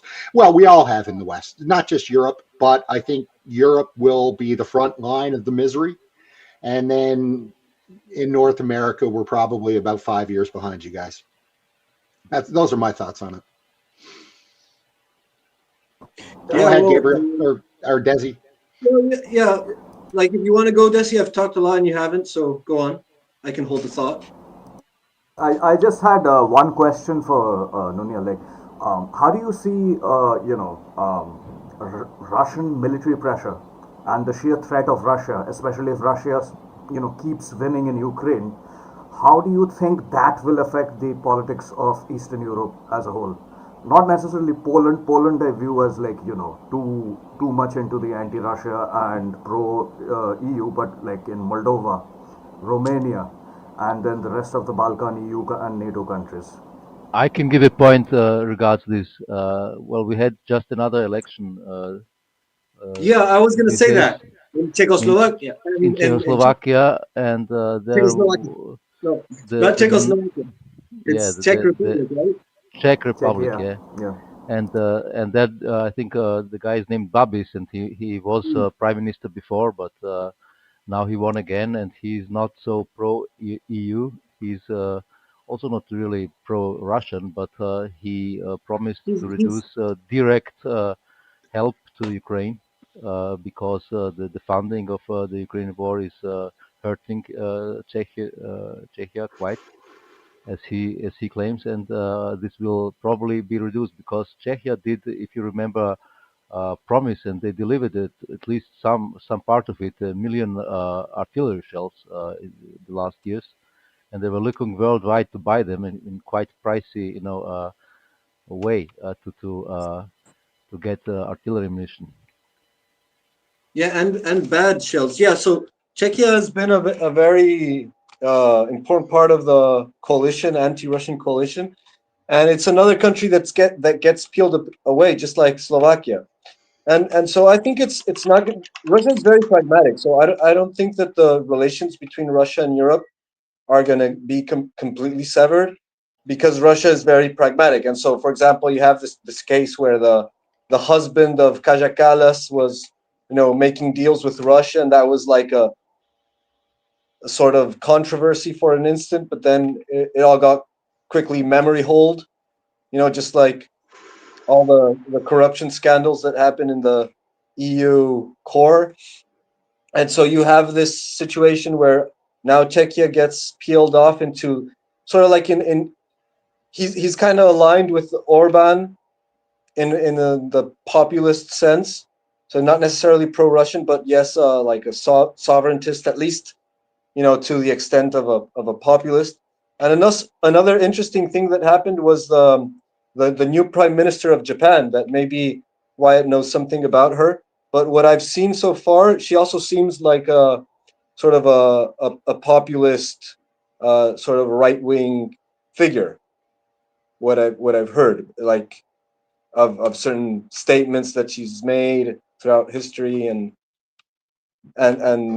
interesting things going on. So there is a certain level of peeling off, and I don't think Russia's going to cut off Europe 100%. But it is possible that the position of the US is basically that EU is a threat, and cutting them off, cutting the EU core, i.e., Germany and France, from Russia, that is a win in itself. And so they can actually drop the potato, drop Europe. Maybe we weakened our ally, but they're not a rival anymore. The EU bloc can't be a rival. And so some countries in the Baltics or Eastern Europe might peel back to Russia because that's going to happen naturally. I mean, as Russia gains preponderance in the battlefield, it will also gain economically and geopolitically, and influence is going to start bending towards Russia inevitably. It's too much of a gravity center in the area to.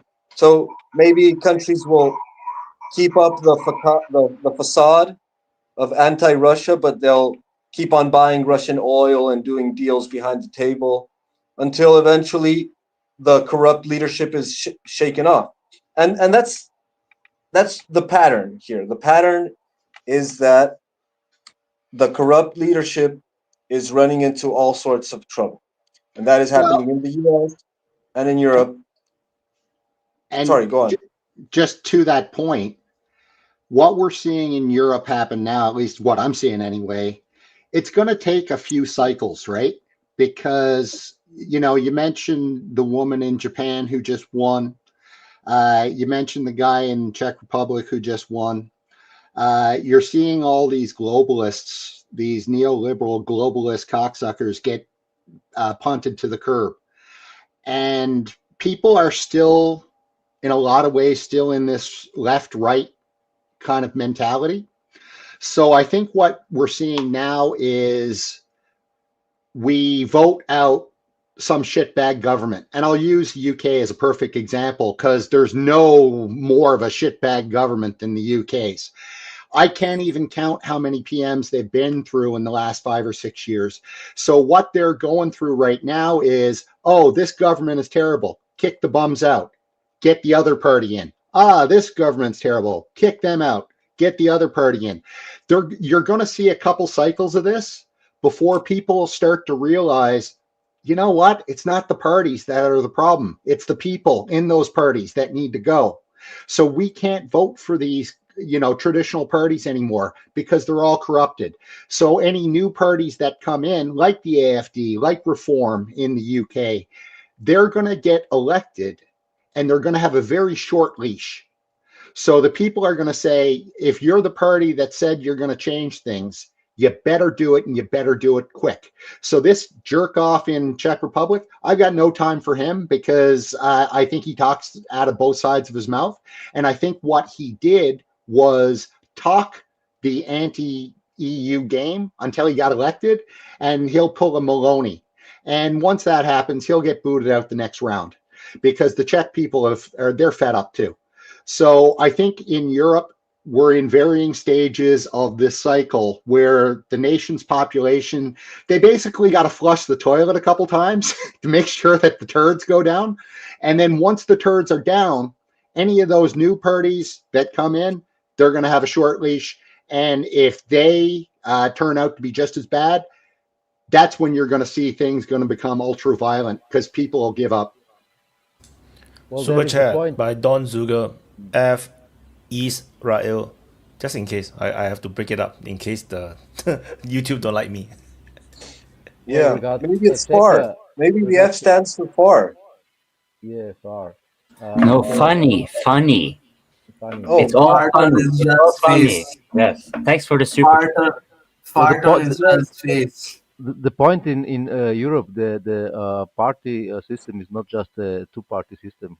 They are very, most states are have quite a wide landscape of parties, and the party of Babis is not really the right-wing one, there is a more right-wing one, a nationalistic one, which will probably either go in coalition with Babis or accept a minority government by Babis. I think they together also can't get a majority, but there is a third one which would probably join them, like automotive party or something, if I understood correctly. They don't like the green policies of the EU. So if Babis doesn't deliver on his promises, they have choices in other parties, at least in Europe. Like in Germany, there are basically 6 or 7 parties which are fighting for the percentages. But you're right if you think that most of them are basically the same. At least the ones in power. It doesn't change a lot when these parties switch government. But there are options which are growing, like the AfD, Alternative für Deutschland in Germany, and in other states as well. Anyone to continue or another topic? Yeah, we I can think change topic. No, I mean, sorry, I had a glitch in the cell phone, but Nunya had a very good point about you need to flush the toilet several times before the turds leave. In this case, it's like unclogging it. If you flush too much, it's gonna overflow. And you're gonna have a shit show. So you need to do it quite right. Sometimes you can even kick the toilet. When it's full, you have to control it so that it doesn't overflow. So you keep putting pressure in until it's at the brim, and then you kick it, and the vibration can like unclog it. You need to kick it a couple of times. So it's practical advice for your bathroom and your Literally, site. literally a shitty situation. Oh yeah. And don't put too much toilet paper in. So yeah. No, Don't but be like UK. They are using a lot of toilet paper right now. yeah, I mean, toilet paper should dissolve in the water so it doesn't clog. But if you throw bonds down the toilet, if you throw too much bonds, that's very hard to dissolve in water. That doesn't dissolve in water, so that's gonna clog it up real quick. No, but yeah, the thing is, I see this pattern in which people are getting more exasperated, and the usual switch in political party is not working to satiate the public unrest. You can even see that with Trump. MAGA movement was considered to be like very cultish, right? So like a cult of personality, people worshiping Trump and stuff like that, calling him God Emperor or Second Coming of Christ, whatever. But you still see in that case that there's still a short leash, what Nunya was saying, the short leash. Like whenever things start to shift out of line, there's starting to be an outroar from inside the base, which isn't the case usually. Usually the opposition is gonna, start throwing a fit for whatever the candidate in power is doing. But now you see that both political parties are very battered, and the people inside the parties have a lot of discontent, and they express it, and that's kind of breaking the paradigm. And I'll go back to what Tucker Carlson was saying about how it's not Israel, how it's the internal political structure of the US. It's the elites, that they're so corrupt that they actually bend over for, and that's an interesting like parallel, because what has usually been said, especially from the left, historically speaking, in defense of all the pogroms, like the history of the Jews being expelled from countries and all of this, is that basically they were scapegoats, right? They were scapegoats that the elites used to be able to do usury, which was an anti-Christian practice. And then once there was unrest, then they would kick out the Jews, right? That's like the historical pattern. And there seems to be some truth to that in what we're seeing today, in the sense that, like the corrupt elites, the ones who actually have power, they are the Christian nations, they are the Europeans, they are the Americans. And, it's true that the Israeli lobby has a massive influence over the European nations and the American nation. And so that's undue power, because, so it's like the mob, right? what happens with organized crime? You have these petty thieves, corrupt people doing extortion and bribery, right? And they function, they grow in power, and they bribe policemen, right? They bribe policemen and inspectors and things like that, and that's how they can operate. So it's the corruption of the internal security that allows for the organized crime to flourish, right?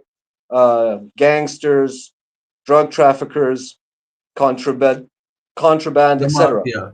The And mafia. so as they yeah, the mafia, as they grow in power, they start bribing higher and higher officials, right? Until eventually you have mobsters interacting with politicians, even running for office and stuff like that. They go to the golf courses, and that's an internal corruption. It's not like the mobsters took over the power. It's that the corruption inside the structure allowed for the mobsters to have a undue influence. And in this is like an extreme scenario of that, in which you have all these politicians and they're benefiting from the relation with Israel through all sorts of ways, through all the the lobbies and the business deals and the war crimes and everything like that. And so it is still happening by the will, by the decision, the choices of the elites. And it's not just Israel, because it's a whole cohort of other forms of corruption that are destroying those nations in all sorts of ways. In a prior open mic session, me, Nonia, Gabriel, and DC had a conversation regarding this. Europe's lack of nationalism, because how many people would actually fight for their nation in Europe or the EU, to be very specific? We had this conversation. So yeah, Gabriel, definitely. Oh yeah, and to close this idea, my point is that it's very possible that we have this scenario unfold, that these corrupt governments, maybe not the same officials because they're too compromised, but the elites, an elite can actually use Israel as a scapegoat, Yes. and blame Israel and even the lobbies, the Jewish lobbies, for all of their failures, and use that as a demagogic or a populist narrative to gain power for himself. That is a possibility, and that might explain some of the institutional level sort of shift in narrative, or increase of condemnation of Israel. That is something But that I see that might be but happening. it's solely government, but it's solely governmental, institutional, and it's not the public's opinion. That's what we are speaking of. The public says something else, the government says something else. That's the problem. They are not aligned, or they are not even converging at the same point. They are diverging. Yeah, They see. absolutely. Yeah, I completely agree with both Gabe and Sam, because regardless of whatever the elites and the government are saying, the very fact is, the concerns of the people, right? The movements, the grassroots, these are real, right? Whether it's the the sports strikes in Italy by the left, or the anti-immigration movements by the right across Europe, right? These are real issues. These are real things that people actually care about, and if they are not addressed, they will not remain addressed, and it'll just, as Nunia said, it'll start boiling Emulsify. over.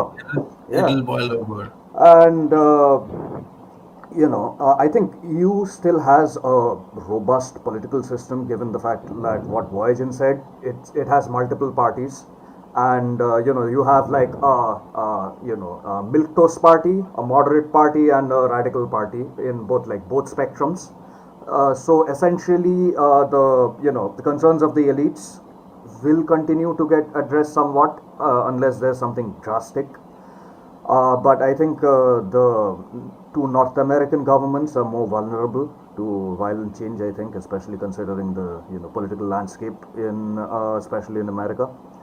But yeah, I mean, as Gabriel said, someone will take advantage of this immense potential that is generated by both this anti-immigration movement as well as the anti-Israeli movement, right? In the Europe, we have already seen several right-wing parties, especially like AFD and some UK parties, already capitalizing on it. But we are also seeing in social media the Democrats capitalizing now on anti-Israeli sentiments, right? There are several Twitter pages, and these are linked to several YouTube accounts. I don't know if you guys have seen. There's that they showcase the pictures and names of politicians, Yeah, American Republican politicians, with APAC red tracker. APAC It's tracker. called Yeah, APAC tracker. it's not just Yeah, and like it's a several of them. Yeah, Democrat, yeah. and yeah, it's a Democrat funded and based like org page, whatever, that is basically doing political propaganda. It's proselytizing using APAC as a villain. Yeah, yeah. Interesting stuff. And the funny part about APAC Tracker, right? This used to be Elizabeth Warren's official, election campaign Twitter account, right? And this just turned into APAC Tracker, and they are basically showcasing themselves as apolitical, bipartisan, anti-Israel movement. But in reality, if you look at it, the vast majority of politicians who they are, labeling as pro-Israeli and anti-Palestinian are all Republicans, or including like they have made some posts about right-wing European politicians. Now they are not wrong about that, right? These guys have all taken money from APAC, from different Israel lobbies and whatnot. But the fact is, just as many Democrats have, including Bernie Sanders and AOC, whom they have given a complete clean chit. We know for a fact that there is this other pack, not APAC, that's like J Street, I think. J Street gave Bernie Sanders $80,000. That's a lot. Same with AOC and Bernie Sanders. If you follow his politics, every statement he makes about Palestinian movement, and he only makes them when he is forced to by the crowd, by the way, that he is addressing. He starts with the terrible terrorist attack in October 7th. Yeah, And yeah. let me be He clear, always Israel blames has Hamas complete right to defend itself. This guy is a and he Zionist, blames through and through. Netanyahu. Yeah, but But there is an effort. There is an effort to capitalize and like whitewash him into like being an pro-Palestinian politician, which he definitely isn't. None of the Democrats are, by the way, none of the mainstream, except for like two or three of them. Everyone is in the pockets of the Israelis, right? And let us not forget, like this genocide is just as much Bibi's genocide as it is Biden's genocide, right? Trump inherited this, and despite the immense amount of bootlicking he has done, he has still taken some steps, some statements to withdraw, withheld American support for this war. Biden didn't do anything like that. So Biden, I think, is much more an accomplice to this genocide and should face consequences for it than Trump. But I would say even Trump should. But anyway, Wayne, go ahead. Yeah, I wanted to comment on Shamapak's opinion that there is no nationalism in Europe. Europe is split in not no, but low EU, nationalism. EU, mostly EU, EU. even EU is split, in the eastern and the western parts. The western part has kind of associated nationalism with far right extremism from the Nazi time. It's smudgy, it's toxic and stuff. But Eastern Europe sees it differently. The nationalism helped to liberate some parts of this world, nationalism helped to survive, for some nations, and they don't see it purely negative like in the liberal Western Europe. So if you look at Poland, if you look in Slovakia, Hungary, and in the Balkans, you know that nationalism is a thing, a big thing. Yes, So, definitely. That I acknowledge. even if you look now Ukraine and the nationalism is a big part of culture, and it's not perceived totally as a negative thing, Hmm. Well, yet another reason why the EU's plan will fail. Because to your point, everybody in the West are all European values, European this, European that. You never hear about Dutch values. You never hear about Spanish values. You never hear about French Yes, values. It's all yes. European values. To your point, Eastern It's a Europe collective. is still more nationalistic, which is yet another reason why Europe and the EU will never be able to raise an army, because who, for example, in Eastern Europe is ever going to fight for the jackasses Exactly, exactly. This is over what in I brought Paris, up. right? This And is what we you're spoke never, about. it's Yeah, never going to Gabriel and happen, me. right? You're never going True. to get it, particularly against the Russians, right? So, the whole idea of Europe doing anything to anybody, to me, is just laughable. There was The only time you guys are going to fight is with each other. That's it. there was this poll in Germany, some weeks ago, that who would fight for Germany if Germany was attacked. And I think it was something between 15 or 18% or something Yep. who said they would, Exactly. but most missed the point that another more than 20% said they would fight, but not for Germany. Maybe I So shouldn't have said nationalism. I should have said patriotism. Maybe I was wrong. I should have said patriotism because the populace doesn't want to fight. They would rather shift to some other European Union nation than they would actually take a stand for their own nation. Ukraine right now being an exception. Even Ukrainians are running off. That's my point. If I may, well, I can still hold the thought. It was to Gabriel's rant, which was kind of interesting. You putting like the historical connections with that and the mafia in particular. So there's a reason I have the handle here. Our police state is better than yours. The level of corruption and organized crime, it can definitely go into the law enforcement and into the highest level of courts, and then it starts getting increasingly detached from the general population, no matter what the ostensible system is. And therein you kind of have, like, Wyatt had a pretty good point, like the thing you mentioned, Gabriel, about it being eternal. Wyatt has sometimes made the like a sort of a universalistic assertion that um, all in geopolitics is internal. Like, you can of course blame that there are external interference and whatever, but ultimately the level of success thereof is quite dependent on the internal dynamics that you're operating with.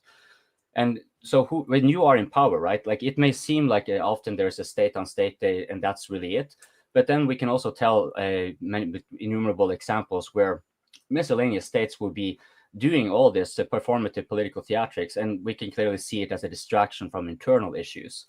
And therein you kind of get like White said in the beginning, like her or hate her, but the case is that Greta Thunberg has gotten attention, right? And to Gabriel's point earlier as well, that she is like an institutional one, then of course that makes sense.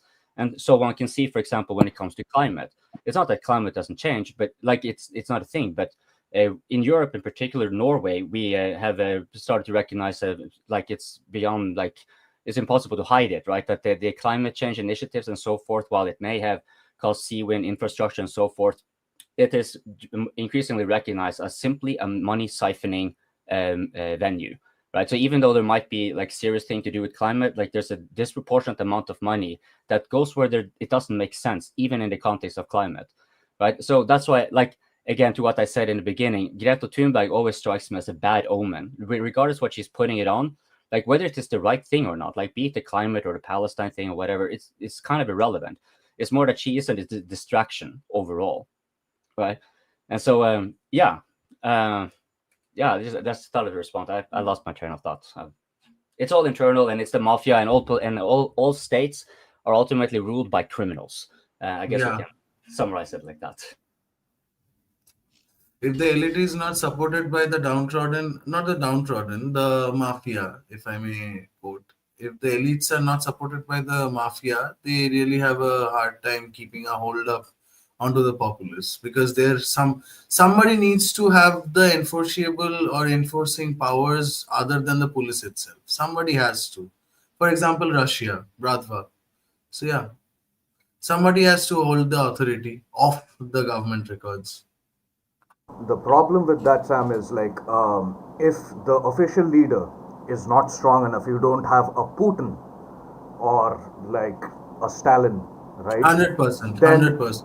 then Beria takes over.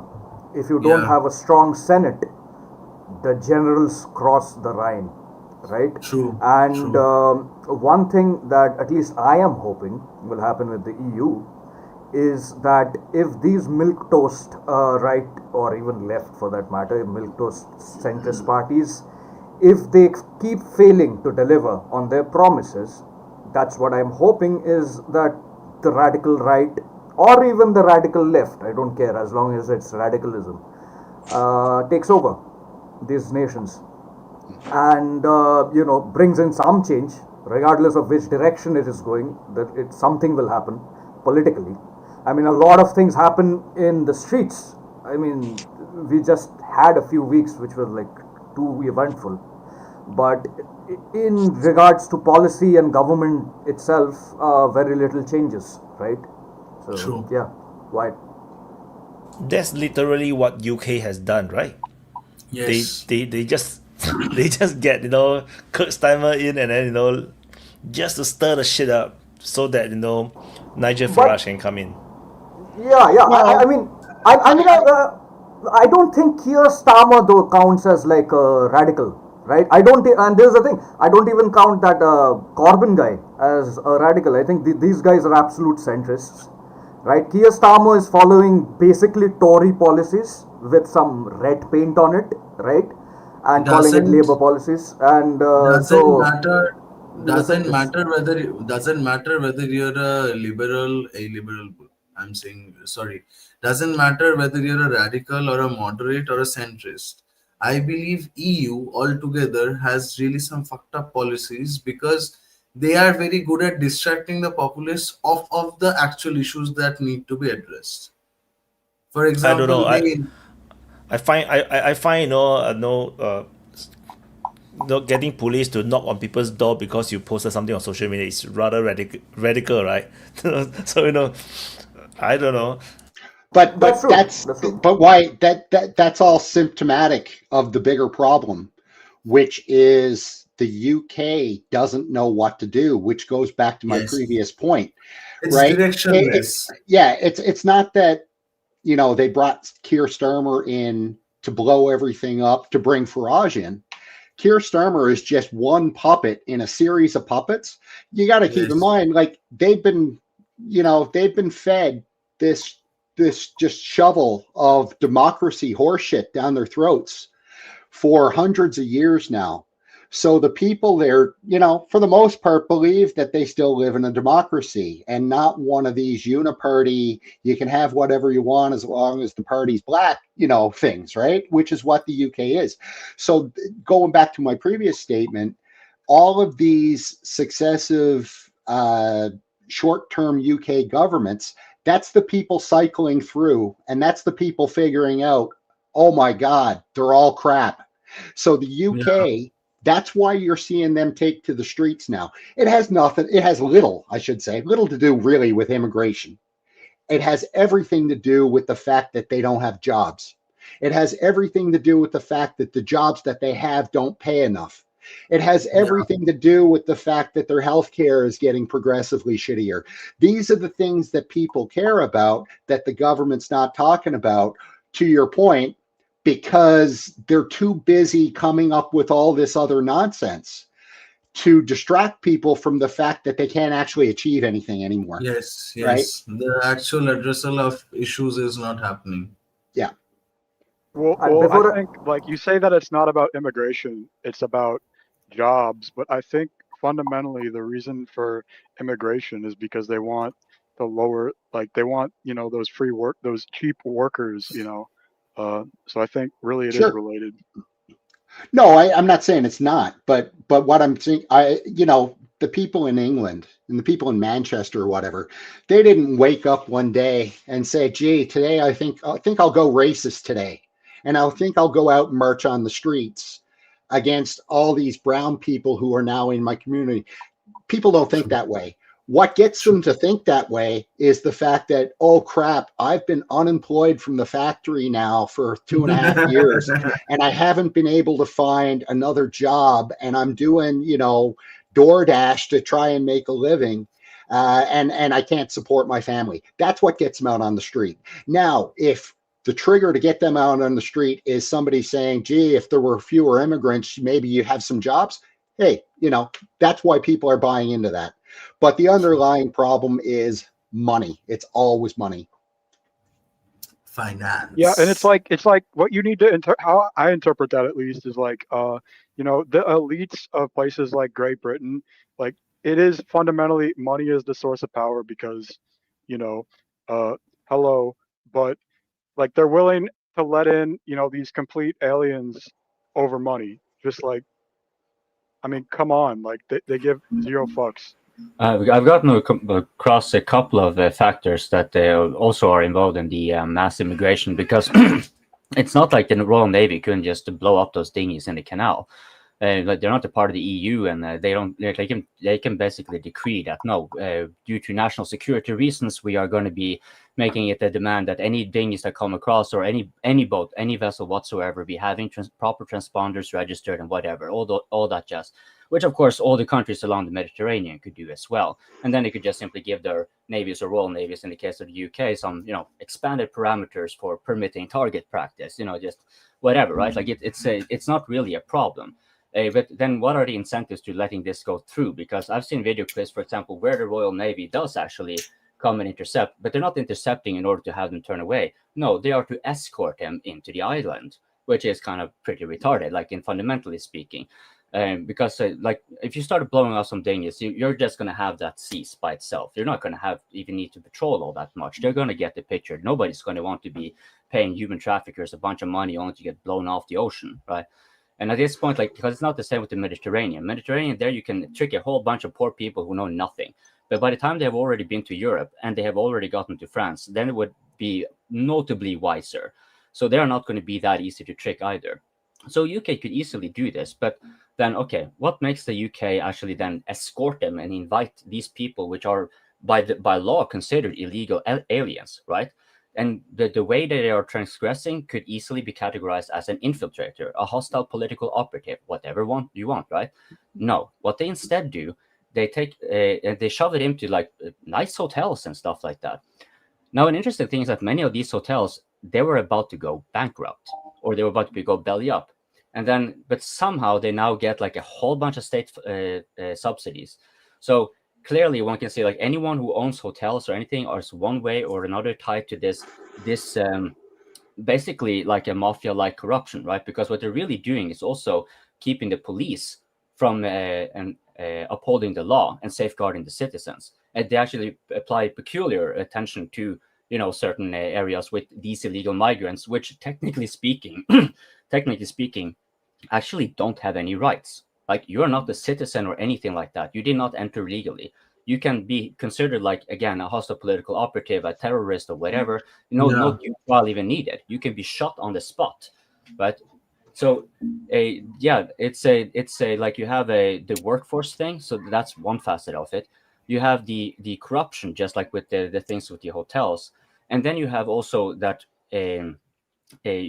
by rigging the vote and the elections. So this is increasingly known as well. Like, this has been stated by, I think, most of those parties, and mostly left-wing parties across Europe, have stated themselves, like, kind of like a fuck you to the other side. Like, oh yeah, well, we're just going to be importing people who are absolutely going to be voting for us, and we're setting it in motion. Like, you want to be pushing back against the mobsters, the ones who have all these economic connections tied. Well, okay, good luck. And we can see that this was not something that Labour, by the way, just to be clear, so people don't think that, this was just a left wing or something. Keep in mind, all these things that have come up to this, culminated to this point, was preceded by what, a decade or so of Tory rule. Right, so this is clearly like it crosses parties, and it's sort of like what Gabriel, speaking of the Sun, said about the mafia in the state apparatus. So yeah, sorry for rambling. I'm not sure if any. Oh yeah, go ahead and ramble, man. That's what we're here for. We can put up with it. But Well, yeah, just to finish off on the UK, though, I think that exactly what Coping just said, and we've all just said, the UK seems to be a little bit ahead of the rest of Europe in terms of their de-evolution, shall we say. Yeah. You know, people in the UK, they know now that Tories, Labour, none of it matters. And that's why you're seeing a lot of people out, and it's growing every day. And people are getting angrier every day in the UK. So, I think that they realize now that, this whole party system, it's all a bunch of bullshit. And I think we're all coming to that realization in various ways. well, yeah, and to the point of the methods of traffic, it's human trafficking, fair and square. It's like there's NGOs, and all sorts of organizations that they have the logistical support, they have the institutional support, they have the legal framework and everything to create these mass importations of people, and it's a problem, worldwide, and that's like completely unrelated to like even left-wing commies are starting to talk about this again, which was for a while it was a muted subject in the left. Like the left was completely silent about this. But now they're starting to come up and say, hey, no, look, this is actually human trafficking at a massive scale. And you have the human traffickers, the people who get paid. They get paid by the people who are going to get trafficked to cross along the board. And then you have these NGOs and the military that come to pick them up.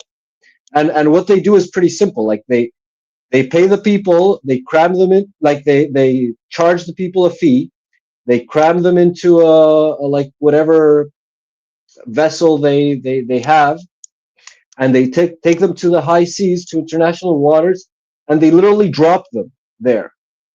They drop them in the water so that the other side is forced to come and rescue them, and then they have all this legal funnel to register them as refugees and so on, and so that they can bypass the immigration policy. And so it's a trafficking, it's a human trafficking ring at massive scales that makes a shit ton of money of poor, desperate people, or whatever, criminals escaping their country. Well, whoever wants in on the action. And they take the risk because they'll get benefits, they'll get higher income, whatever. And also, another interesting thing that's part of this business that's very overlooked is how the Western countries, or the first world, is sold to these people. Like, so they paint this beautiful picture, of there's even these Jamaicans, this is like way back, but An utopian there's these image. Jamaicans that they had been told that English was a sunny, a sunny and warm place. And they went to Britain and they were like, what the fuck? This is cold. Yeah, this is so cold and so boring. And so like they sell this beautiful picture, of like quality of life and, human rights and whatever. And it's all bullshit. And so people like they have this expectation of a improvement of their life, and then they just get the worst paying job, crammed into some tiny room with 100 other people, and the money that they get, it doesn't cover the expenses of life and shit like that. Selling off the utopian image of a colonial hangover system. System. And so it's a massive institution, and again it goes to the mobster, the organized criminals, that as a nation becomes more and more degraded, it decays, it corrupts, right? That's what corruption means by definition.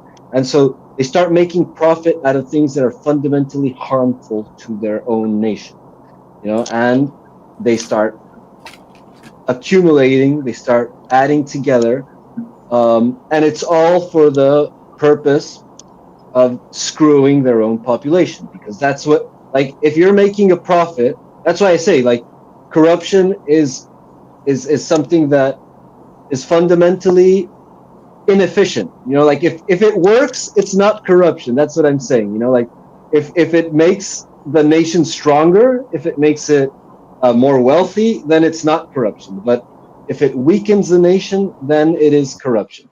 Well, on that note, just when it comes to the distraction factor that is also used to kind of gloss over incompetence and details.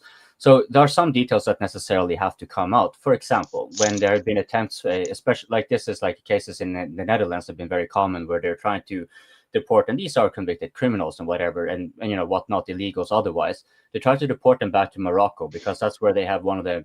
And this is kind of before mass immigration. They kind of had started with this.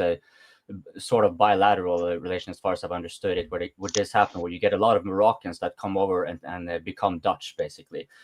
But then you have all these illegals or criminals or whatever, right, to get deported. And then the Moroccan government says, no, we don't want them here. Just like we saw in Colombia and the United States, for example, earlier. But the difference here is that in the case of Colombia and the United States did apply pressure, and voila, the criminals were shipped back. Indeed, the president, if I remember correctly, sent his own plane to actually pick up the gangsters and whatnot. Right? What did the Dutch government do? As far as I've understood it, nothing. Oh no, because of the whatever EHCR, I forgot what it was called, the human rights thing that is tied to the EU, or whatever other kind of excuse, but which may apply more to Morocco than it would, for example, to the rant I had earlier with Britain, because what they really could just say, like, okay, well, fuck you, Morocco. We're just going to cut relations with you, because we can do that as independent countries, even though we are under the EU. We can start having like clauses on travel and whatever and so forth. But they didn't do it, because maybe that just goes away certain elements of corruption again. Because if it's efficient, right? If you're having the productive people from Morocco, who's going to give a fuck? That's just fine. But when you're importing like the dredges of their society that are just swarming over and causing like a very glaring, unabashed, and often taunting form of vehement crimes and shit like that, then like, where is the excuse? No, there's no excuse. You take these misfits back to your own homelands, or we're just going to simply shoot them on the spot as for what they are. When you refuse to take them back, right? Because when Morocco refuses to take them back, they also relinquish the right to protect their citizens. They're not protecting them anymore, and any subsequent complaint that will come thereafter is moot. Then if they have a problem with it, take them back. That's it, and discussion over. So yeah, I just Desi, I see you have your finger up. Yeah, I just wanted to point out that I don't think what is happening is just mere corruption, right? Because another way to view this Mediterranean trafficking is that these are North African cartels, not dealing drugs but dealing in human trafficking. And what is happening is these EU governments are hand in hand doing business with these cartels, because when like what you guys said, like filling up expensive hotels that were gonna go bankrupt, filling up new vote banks in their own nations, like in the UK, or just spending taxpayer dollars to enable more opportunity to eating shit. Well, the Boris wave was that they were saying that the economy was going to go to shit because of all the injection of liquidity for the COVID emergency. And what was the response? That Boris, a right wing, the Tories in power in Britain, and they like stuffed the country up with immigrants, like super rapidly out of the, I don't know, like 8 million people, and like about shit ton of people got in. And that's what they did. Like, they just increased consumption to absorb all that excess liquidity that was injected into the system. That's how they controlled hyperinflation. sorry, go on. No, it's absolutely true. It's absolutely true. And if you look at it, the hyperinflation, the mass immigration, it is detrimental to to the population. But the people making policy is actually benefiting from this, whether you say corruption, I say criminality, right? Working hand in hand with human traffickers. And these human traffickers, just as Gabriel said, these guys are brutal, right? They will leave people in the middle of the ocean. They do not care about the fucking, the immigrants or whatnot. So this is pure anti-human policy,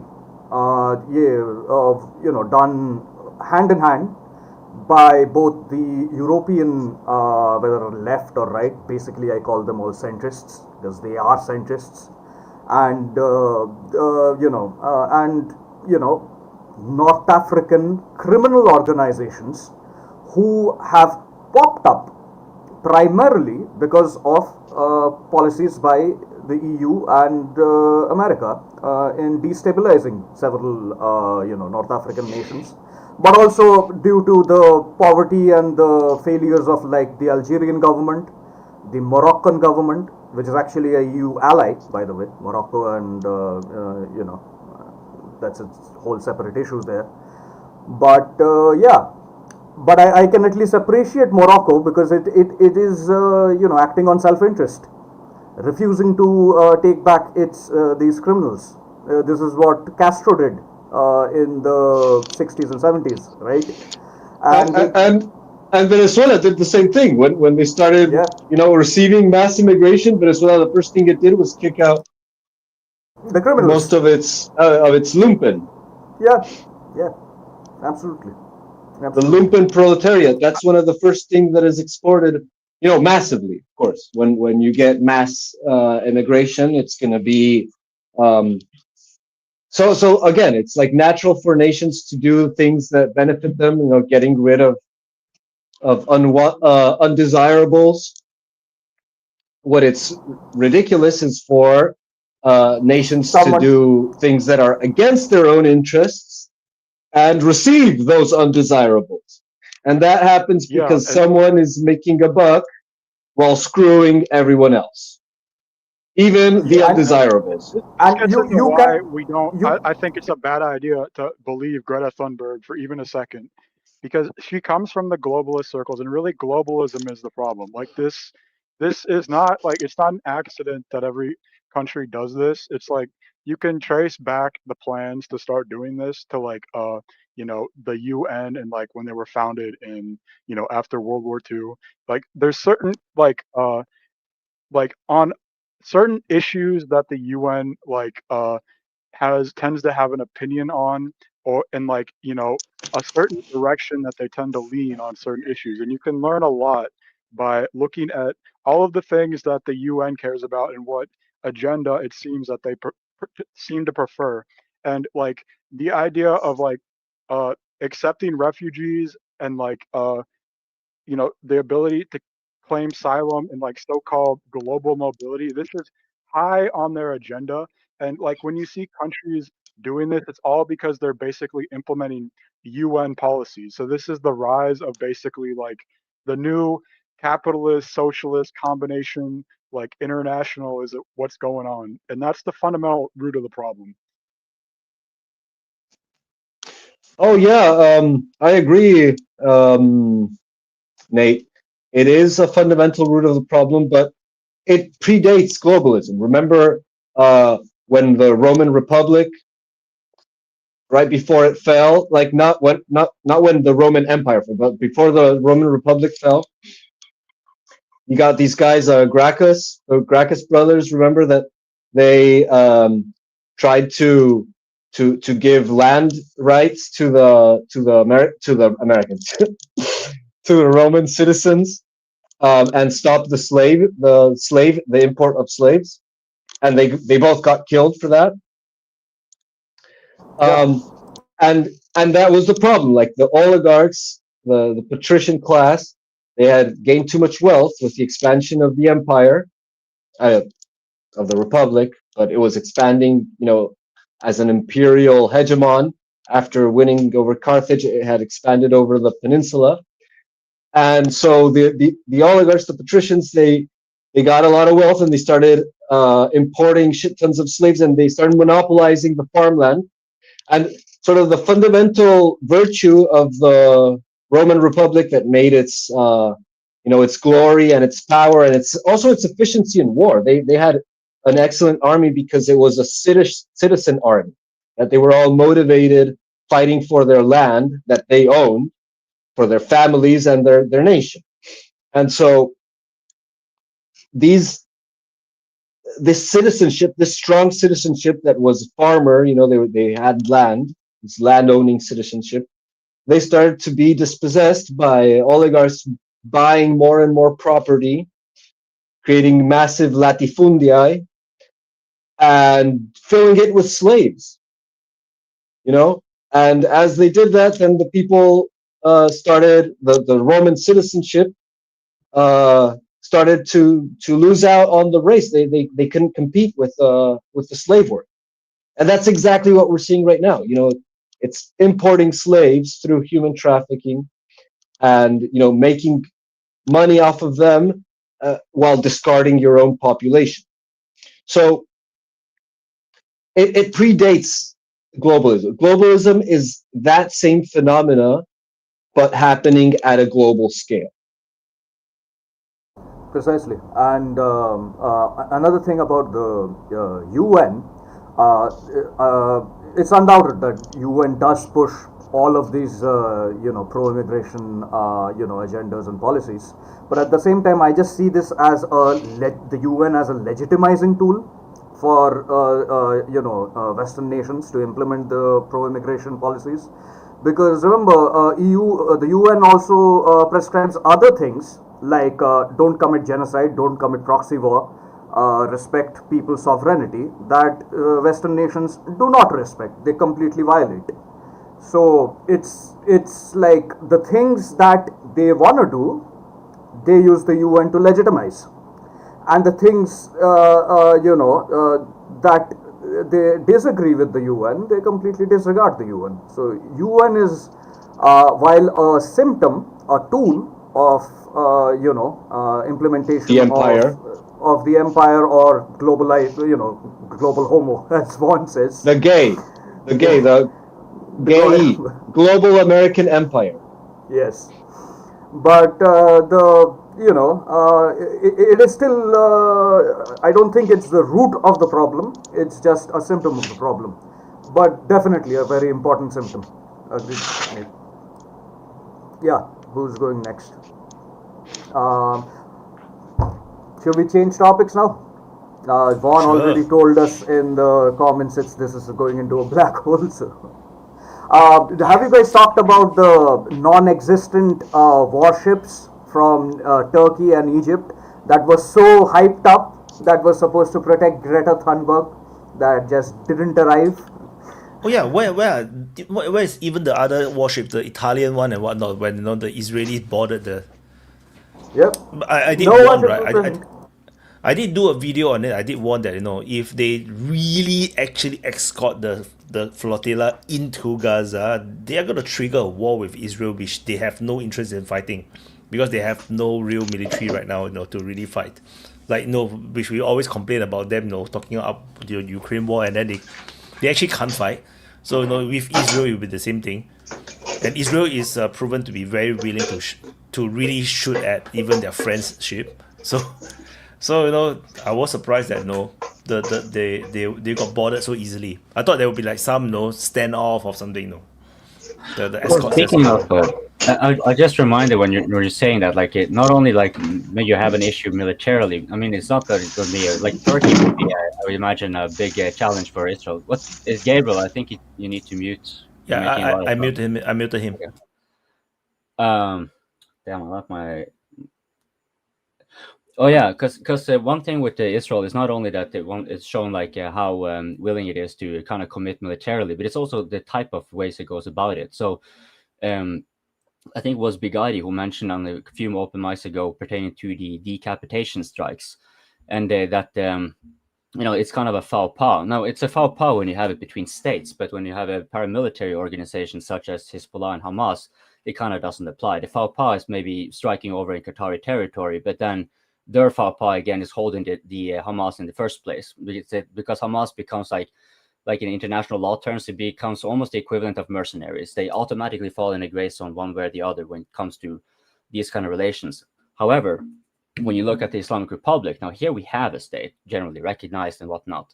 And during the 12-day operation, they I don't think they did that much actual political liquidation. It was still IRCG commanders and such like that. But they were making like fairly clear threats that they were considering taking out the Ayatollah and whatnot. Now, well, that may be a faux pas. I think that's a good faux pas, because I think leaders who are like want to push the population into war or something, like, I mean, in the good old days, like leaders, they used to actually be in the front of the armies. So I think if leaders want to have like want to go to war and whatever, they should have a real stake in it. It goes both ways. Like, of course, if the Israelis are starting to do political liquidations with the Islamic Republic, the only thing stopping the Islamic Republic is their ability to reciprocate, right? But I think that's like, maybe that should be by international law standards, like a prerequisite that you have to make at least for this much effort proportionate to your GDP. You should at least have one politician or something like that. Heck, I'm pretty sure I would probably be okay with that Norway in war with someone if we need to clean house a little bit. So if we can get that law in there where the politicians and the leaders are actually valid targets, oh shit, I just realized that I just ranted on a pro-war argument. That was kind of hush hush. Let's not tell anyone. And you encourage people, assassination of politicians. Now I understand. Now I understand why not to take out the leaders, because the population. Give that man a cookie. Really okay with Yeah, it. but it's okay. It's okay. It's okay, Coping, because you said it in favor of Israel, so you're protected diplomatically No, there. it's not necessarily in favor of Israel, because if they came in, let's say Turkey, I'm pretty sure Turkey is at least as capable, if not, I would say more capable probably than. Oh yeah, because in that case, like in the case that you're making, well, Hamas, has been designated a terrorist organization, but that's just on account of the imbalance of diplomatic power, because it is also an elected, it is also an elected institution of like artificially non-state or artificial state, whatever you want to call it. The thing about the attacking leadership and decapitation strikes or attacking negotiators is not that you're attacking protected people, that it's morally wrong to do that. The problem with that in terms of like laws of war is the impossibility to negotiate creates situations of absolute brutality.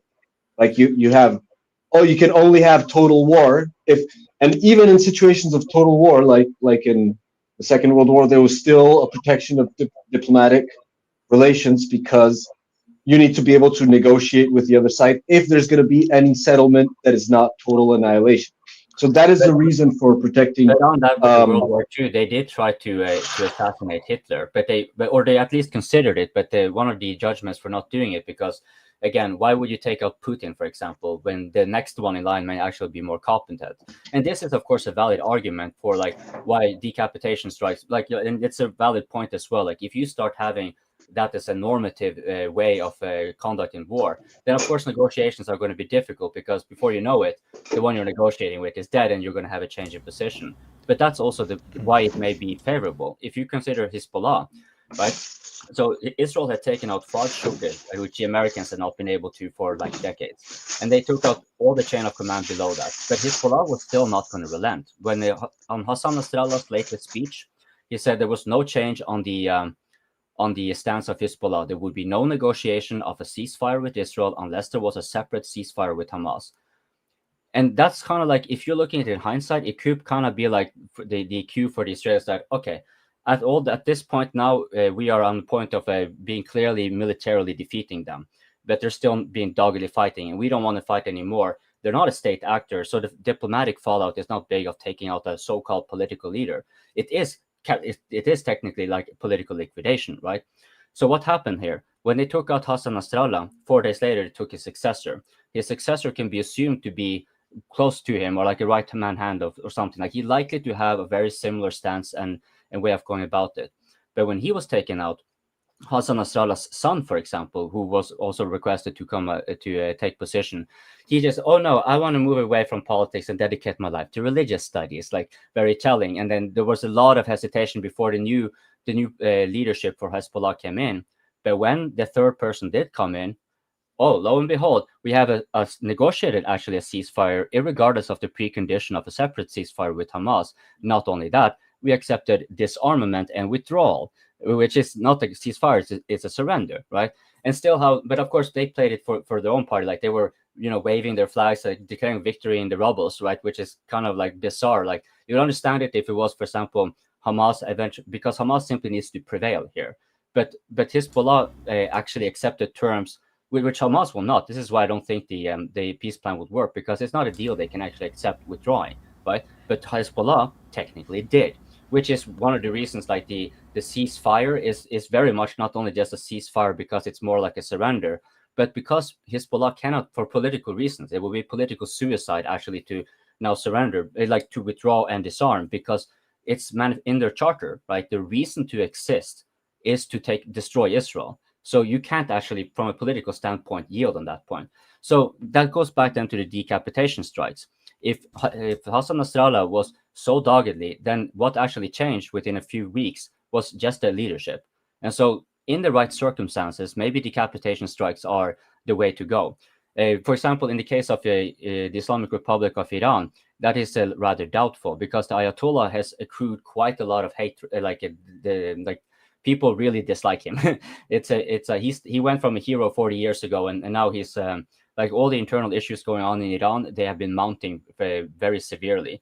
So Israel might just simply conclude that, okay, but wait, if we take him out, then actually like a new fresh face that can stabilize the situation may come into play. Maybe it may actually be just better to just let this come to like a boiling point. Like either they take him out themselves, or when we do, it's because we are anyways going to make another move or something like that. And the more he hide, the more cowardice he looks to the population as well. So yeah, and he has been mostly, even though the 12-day war whatever is over, like he has been most of the time in the bunker. He's barely come out, and when he's had speeches, like I saw like one of the latest one, he was standing at the doorway. He didn't even dare to go up on the podium out of fear of getting assassinated. Clearly, that would be the reason. Like you saw, he was bulked up in bulletproof vest, standing with the mic in his hand at the doorway and not for like an hour or two like he usually would. It's just like a bare like 10 minutes or something like that, and then just kind of hurry away. There must be some kind of a serious psychological impact on him then, because Israel constantly threatened to kill him, but I don't think Israel actually wanted to kill him. And they took next in command, right? They showed that they were willing to take high command and from the beginning, and even if they were political. And it's not clear yet whether, for example, remember that several months ago, like when I mentioned the scores of assassinations that were occurring across Iran, and they were kind of unconventional compared to what Israel tends to do. But there were some targets which were very telling, because these were two judges, top Irish, like not top, but they were so far top that they would be very important for those internally in the country, but not so much for Israel. It doesn't really qualify as their target, right? So they kind of showed already, like, no, they took out Ismail Haniyeh in Tehran, right? As soon as he came to Tehran, that was when they're permitted to take him out. When they could, of course, have struck him in Qatar, like they did recently. Right, but they choose to do it in Islamic Republic of Iran, which gives a pretty good signal at the same time. Yeah, we will take the leader of our enemy because he entered your lands. What do you think we're going to do to you if we feel like it? Right, like the way Israel was operating with the Islamic Republic is very unconventional. Like when you think about like Bigadi had been mentioning earlier, it's sort of like a gentleman agreement that you don't go after the leaders. But Israel just went full on mafia. They're just like calling them as like, yeah, I'm calling from a country that just 1 to 2 hours ago took out your colleagues, and you have about 12 hours to film yourself surrendering and relinquishing any support for the Islamic Republic. If not, if you care of your family, and because this is the thing, right? Also, they said, we'll take your family too. Typical mafia activity, right? We'll take your wife, your children. If you care for their lives, you should surrender, you should surrender, right? Basically. And this is very effective, right? Because they were forced, in the terms of their surrender, personal surrender, relinquishing from the state, they would film themselves doing so. that we would not be fighting for the Islamic Republic. So that goes back to one of the things that the Israelis have stated many, many times, that this is what they want to do. And this makes sense because their geographical distance means that they cannot kinetically really take out the Islamic Republic. So their stated objective, regime change. Yo, Nika. And so you can see that's clearly what they have been aiming Hey for. That guys, probably explains why they don't take the Ayatollah. Because if the Ayatollah has accrued a lot of unpopularity, right, then maybe he can, they don't really necessarily have to have too much of a hand on it, even though everyone knows this is what Israel wants because Israel has already stated it. So yeah, but I think it does show something, that conflict with Iran where they kill off so many people, try to create all this propaganda about how the Shah is going to encourage the people to revolt in Iran. It does show something. It shows that Israel actually do not have allies on the ground. This is what it shows, because that would be a perfect opportunity for a revolution, right? And if you don't do a revolution at that moment where you have all this strong propaganda or situation that is happening with all the airstrikes, and people dying and all these top leaders dying, and there's no revolution, then that means they actually do not have the ground elements to actually help them. I think they must have support, but but your point is still correct. I would say that they didn't have enough, because then that would actually be, like you said, it would have cost it. But they clearly must have, because you don't pull off assassinations like with Ismail Haniyeh and stuff like that without having pretty good, well-established and expansive espionage infrastructure. So however, if you think about these judges again, because it stands out in so many ways, that it's sort of might be a favor that let's take Ismail Haniyeh. Now I'm just speculating, but let's take Ismail Haniyeh. Maybe the Israelis asked for favors to get him taken out because he's not actually of interest for the dissidents. And so what they wanted in return, okay, we know that these judges don't usually qualify, but do take them out for us and as a return of the favor. And then when it comes down to so what will be the next mutually aligned favor here, if it's not detached from each other, but they're coming concomitantly, that would be that the Israelis will be actually striking the internal security forces, because it's not like the Islamic Republic didn't have any way to stop any form of uprising. There are protests going on now because of the water crisis and so forth. So it's but they clearly have an internal security mechanism that is still withstanding. So if the Israelis are making that, let's say there's a next round where they're going to have a 12-day operation or something like that, then them targeting the internal security services and it being concomitant, so at the same time as the population is rising up, then that would suggest that it's not just merely internal issues in the Islamic Republic, but actually also external interference. So yeah, Desi. Yeah, I kind of I kind of agree with you in some points, disagree with you in some points, right? Surely, the decapitation strikes in Lebanon was a complete success for Israel.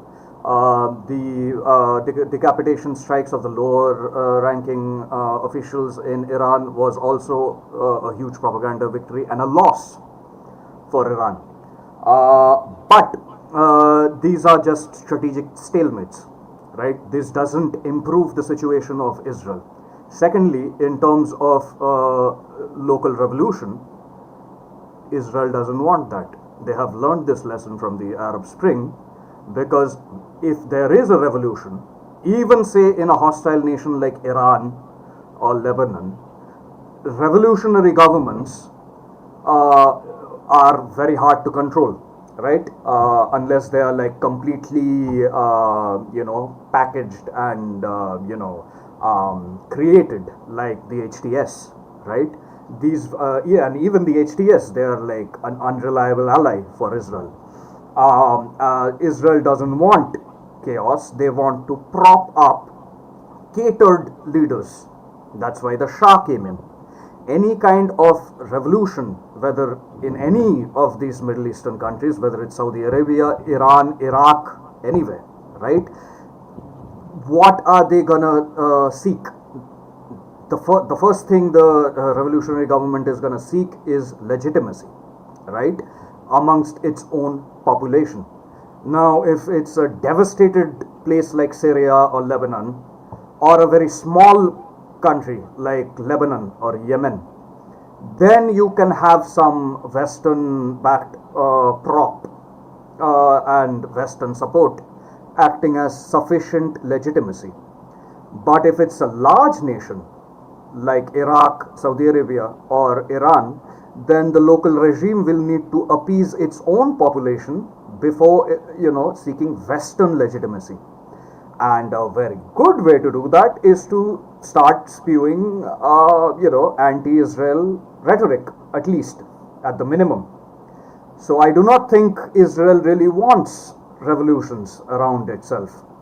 That we already saw what happened in the Arab Spring 10 years ago, and it wasn't really favorable. Like, Right, some of the but things. just one thing on that, because it's it's true, but none of those countries in the Arab Spring, barring except for Syria, posed any sort of nearly as comparable threat as the Islamic Republic. The Islamic Republic, unlike any other, they had actually quite a lot of power, right? Like, they militarily speaking were capable Egypt. I mean, they were the only ones actually able to overwhelm the air defenses of Israel, right? So, like, I think it's kind of like a different thing, because if the Islamic Republic is considered like an immutable enemy, then making a regime change there might be favorable. Because if you think about, for example, al-Sharaa in Syria compared to Assad, Assad was, reliable in a sense. The armistice had been lasting for 50 years. The Syrians, there haven't been too many issues really on like, I mean, there have been hits and strikes across the border, right? I kind of disagree. I kind of disagree because, like, disorganized terrorist organizations are much easier to deal with, even if they can periodically get the weaponry to breach Israeli airspace or whatever. They are disorganized. They are illegitimate. They do not have local support. In comparison, the Assad regime, or more importantly, the Muslim Brotherhood, government that came into Egypt, that poses a way more dangerous long-term threat to Israel, right? Okay, yeah, I say sure. In the short run, they can be, very scary. That's all. Can I just add one comment? Just one comment. Yeah, One go ahead, comment. Nika. Yeah. Actually, in the after the revolution, there was a war on Gaza, and the only leadership that could stand against Israel and stop the war is the Islamic Brotherhood in Egypt. So that's very important thing. Bojan. Well, I agree with Desi, mostly what he said, except one thing.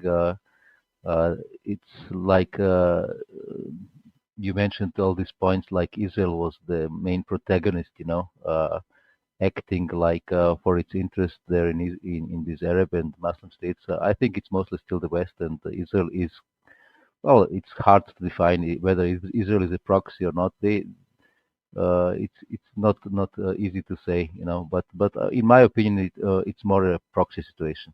Israel is acting with the help and on behalf of Western interests, of course, also on his own interests. But the main point is, I think that Israel did do quite successful, strike against Hezbollah and also against individuals in Iran.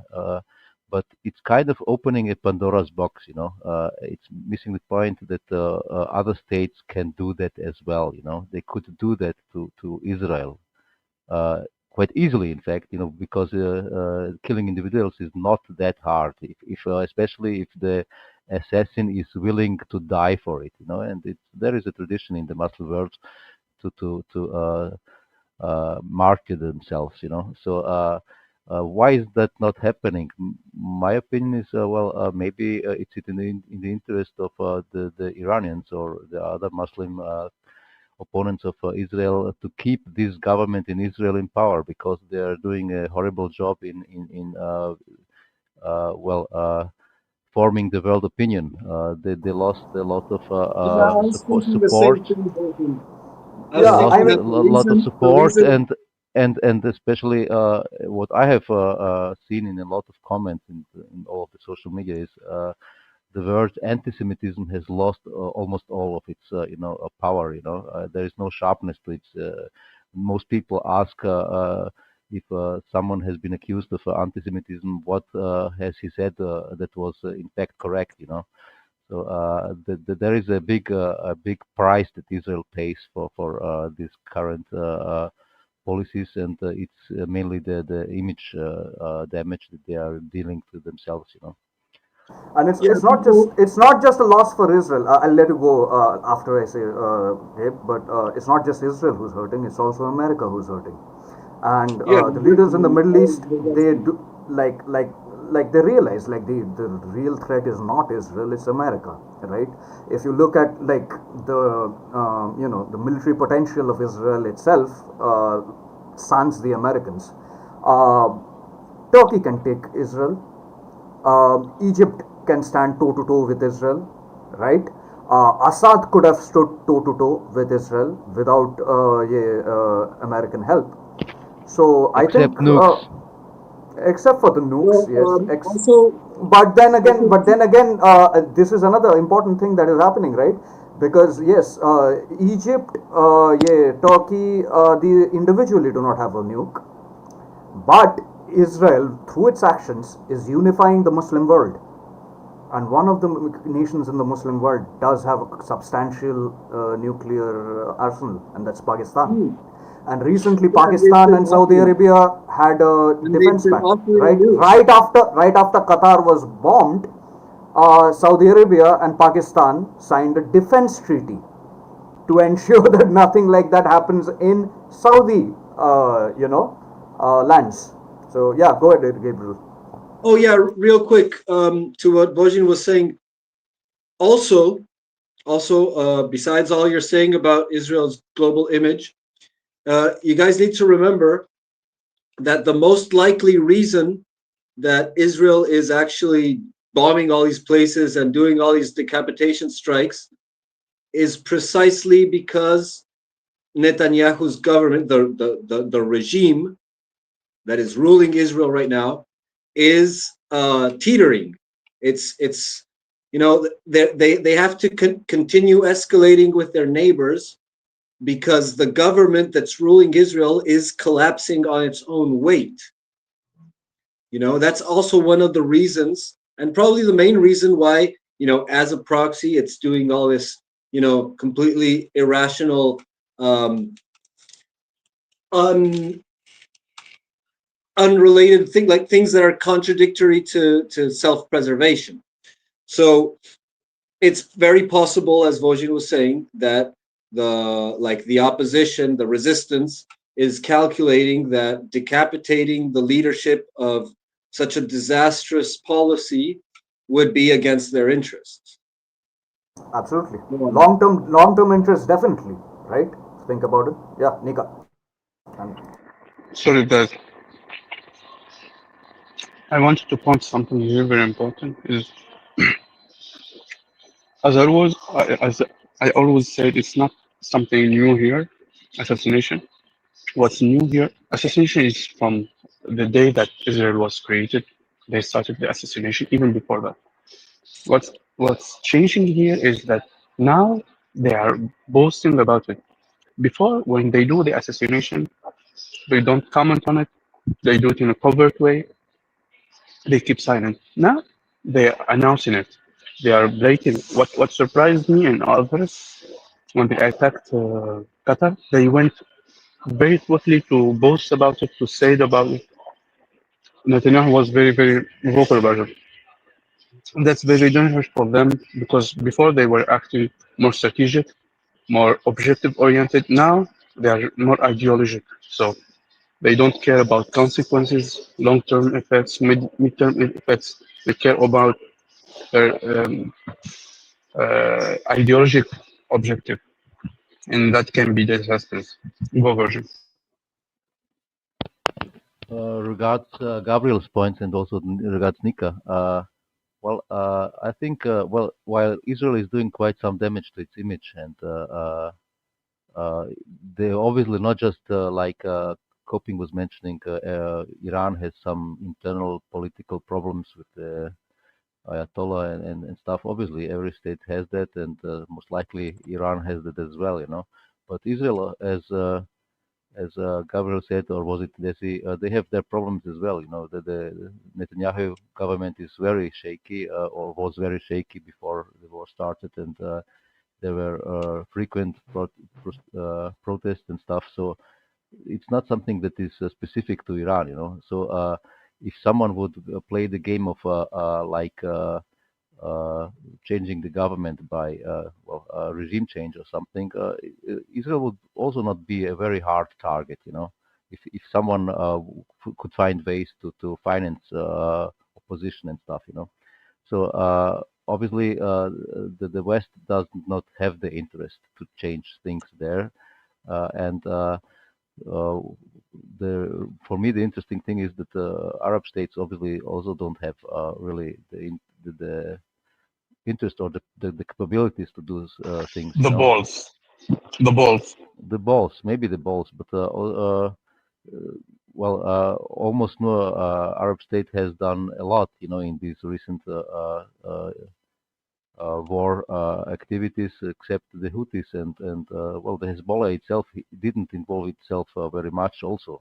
So they were just the target and not really any opponent for Israel. So it was a bit surprising. So that the Arab world seems to look away. It's not the Arab world. I'm always here differentiate between the government and the population, because always there's a big differentiation. We cannot elect people, the governments. We cannot influence governments. So there's always that differentiation. That's one thing. Secondly, don't forget one thing. Hezbollah is very misunderstood. Militarily and on the ground, they did very well. They did very, very well against the juggernaut that it's Sultanate. Don't forget, it's not an army. It's not just a militia. And they stood very well. The thing is, they had a lot of issues, internal issues.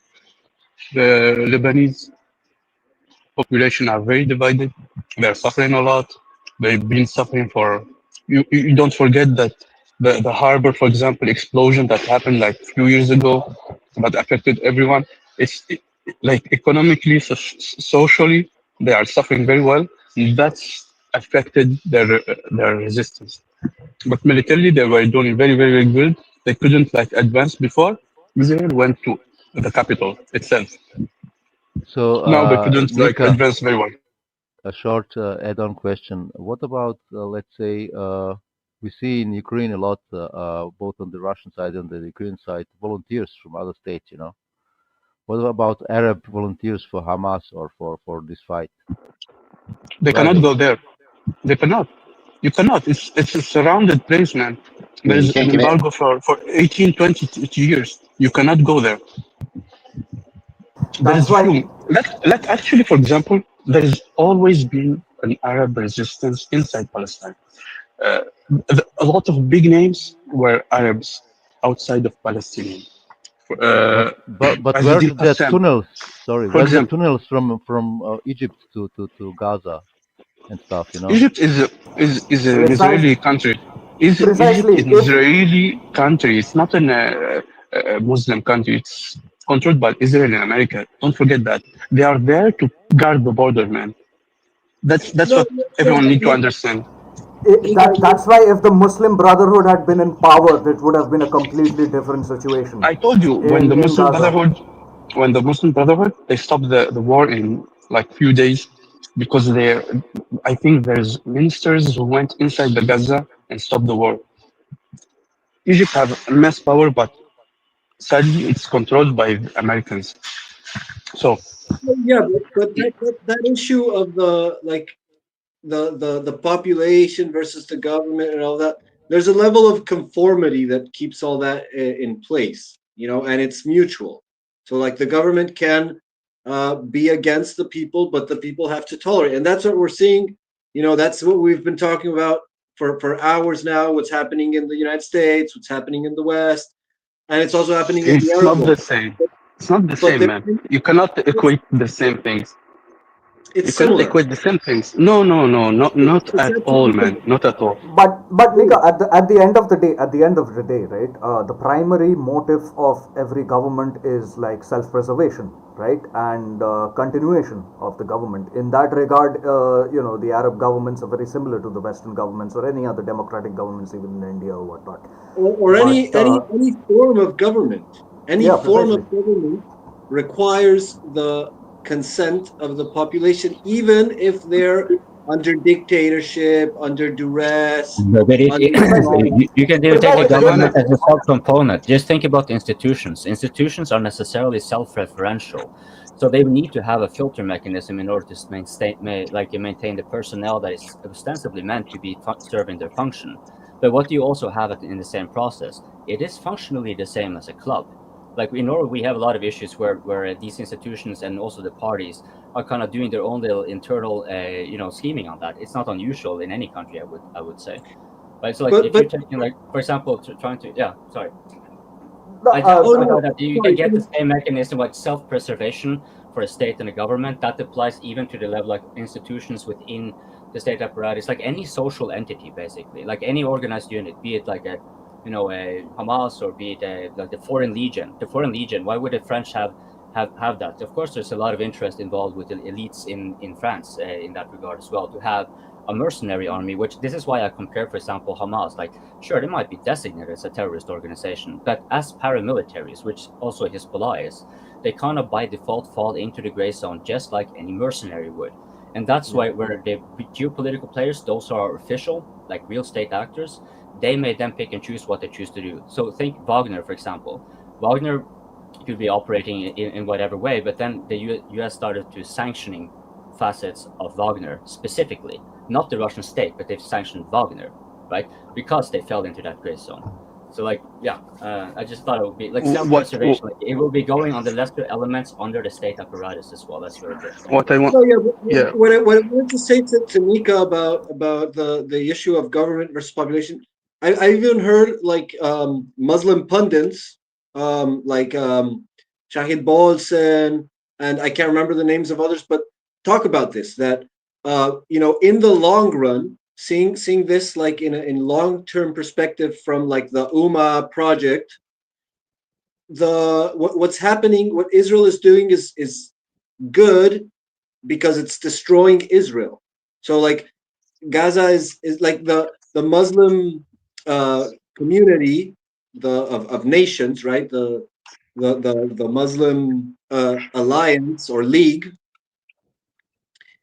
can do that calculation and say, okay, these guys, they're There's committing political suicide, and if we just wait a little bit, we're going to be able to do things more safely.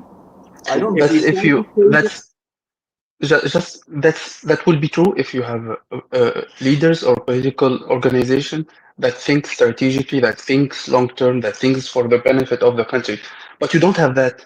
You have individual leaders and communities that only care about keeping the power, and they don't care about anything else. They can sell the people, the land, everything, just to stay the power. Egypt, for example, if you guys like do some research on the Egypt uh, debacle or the gas debacle, it's practically they gave Israel the territory so they can so they can buy gas from them. So it's zero strategic effect, zero thinking. That's the thing. No, but but Nika, If there no, is a for strategic example, thinking in that. there is no, There is a yeah, strategic but thinking there. Now, it's Gabriel, not this is the for the benefit for everyone. Gabriel, this is the strategic thinking of the governments, right? Of the Arab governments is these are the two pressures that are there, right? One pressure is they want to stay in power, keep receiving Western aid, keep maintaining the status quo. But on the other side, the problem is the people want action against Israel for Palestine, and these two forces are currently clashing in the Middle East, right? And this is what is creating the rhetoric from rhetoric without action. That's the phase we are in right now, right, in the Middle East. Now these, like the Jordanian king, the Turkish government, the Egyptian government has finally is forced to say something against the Israelis, but they still do not want to act against the Israelis. That's what we are in, and that's because of these two contradictory pressures. Just to underscore what Because Nika was saying, because Nika was saying something about like the gas deals with Egypt, and one would say like, okay, but Egypt, that's just a basket case. You would expect that. Well, okay, look at Norway. We did the same, and it wasn't to like some grand power or anything that was really powerful. It was the UK, right? Which is, I mean, okay, granted, they are like for our maritime neighbors, they are the big one around the block, right? But nonetheless, our government still through our Not even that. well, No, from the problem I know, was the I know problem historically, generally speaking. was Well, I don't want interest. to. Coping. It was No, not to UK let me though. It finish. was I to will explain. Let me finish. So, because the thing here that Norway made, even though like the UK is, because that's what Nika is pointing out, they're not that strong. Norway doesn't really have to make like a really unfavorable deal with the UK. But what did we do? We set up a massive power line where we are exporting power to the UK. And if it crosses a certain point where we are supposed to actually get the profit, it actually goes to someone in the UK, which is against our own interest. And in the process, when we are exporting the power, it's sold to the population that we are making an export that's good for our revenue. But what they're really doing is importing. They're importing higher energy prices. So sections of Norway have like a 10 to 20 times fold higher power bills and expenses. Now, how is that occurring? Clearly, there is an element of corruption here, because you cannot do this level of inefficiency just because you're like incompetent. Here, you clearly are like, this is again going back to like climate may be an actual, like climate change may actually be a thing to follow. However, it's also utilized as a massive money siphoning project. And the rationalities that we're seeing, like the one Nika was pointing out, where they're giving up a gas field to buy the gas from Israel again. Like, this is obviously like, this doesn't even fit. The idea is wrong. The idea is wrong. The thing is, they didn't even do it with Israel themselves. They do it with Cyprus. The thing is very dumb, very stupid, because they didn't do their job. They didn't do any effort to solve the issue. For the maritime borders, there's two ways, as everyone knows. It's like if you choose the median or choose anyway, it's a technical stuff. But for the second one, that can give you more territory, you need to do to hire some experts, you do some effort, and to sign the treaty. But they didn't do that. They did a bilateral treaty with Cyprus, and they asked Cyprus. They don't need for that area. They don't. They must like inform them and accept any contracts or something's done in that area. Cyprus ignored them.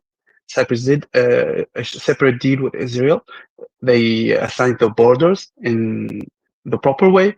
Israel had acquired and Cyprus had acquired the gas field, and now they are buying it from they selling it to Egypt with like an inflated amount of gas energy. Anyway, so it's not even with Israel. It's not even with a strong like opponent. It's just with Cyprus, which is very weak compared to Egypt. It's just the leadership did like that, and they accept it. No one can say no because it's a dictatorship. Dictatorship. If it was in a European way, there's like means. At least there's media. There is people who can talk and can pressure the government. In Arab world, there's a differentiation between the government and the Okay, but and just the on what population. you mentioned with the Cyprus, because it's very congruent, all that you're saying, in a sense, with what I'm talking about here too.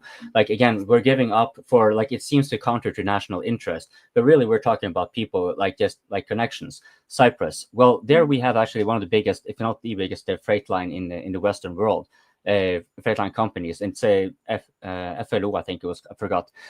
Frontline, it's a Norwegian company. Now, this company got the like triple or something in its value during the Ukraine war, because when the sanctions and all the cutting of gas was occurring, then they of course got all the LNG from the United States, and that like they got the revenue in the transport and shipping of that.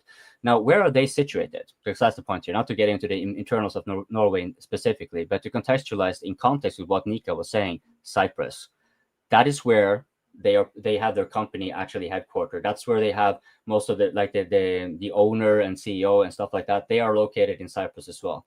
Cyprus is like a place that you have a lot of rich people. Let's put it like that. So yeah, that wouldn't be like that makes kind of sense that the Egyptians, they would like.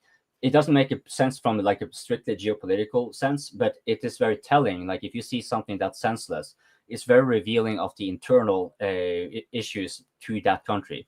Like going back to what was mentioned, everything in geopolitics is ultimately internal. And this is like in a way of looking at it where, yeah, it doesn't even need to have an external influence because you already have so many, the only interests that pertain to the people who rule that country or state, they actually just care about their own. They'll just control for themselves, really. Yeah, sorry for cutting in. Super chat. TechDub said on Rumble super chat.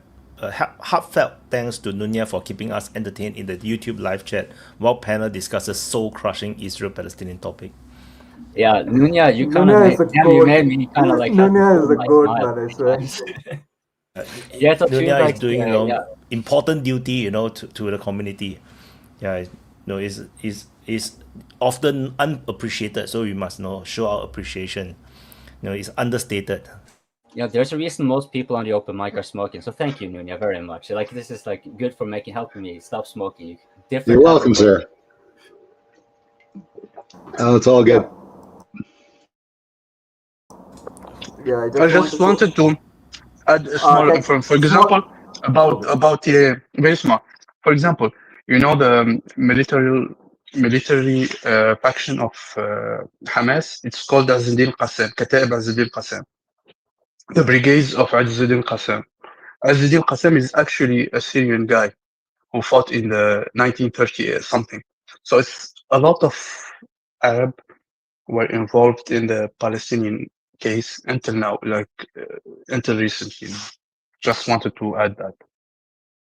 Yeah, absolutely. I mean, before when PLO was still active, the Arab League, the Arab world was still very much unified behind the Palestinian cause. It's only after Israel helped these rival organizations like Fatah and Hamas rise and fracture the Palestinian cause. That's when at least the Arab leadership abandoned the Palestinian. But the point I wanted to make, and is very short, Coping, you said that Norway did a deal with UK, and I agree, UK is not a great power anymore. But you should look at the company you did the deal with, Centrica. Do you know who owns Centrica? Vanguard and BlackRock. They are not small fish. So yeah, UK might be small fish, but not BlackRock and Vanguard.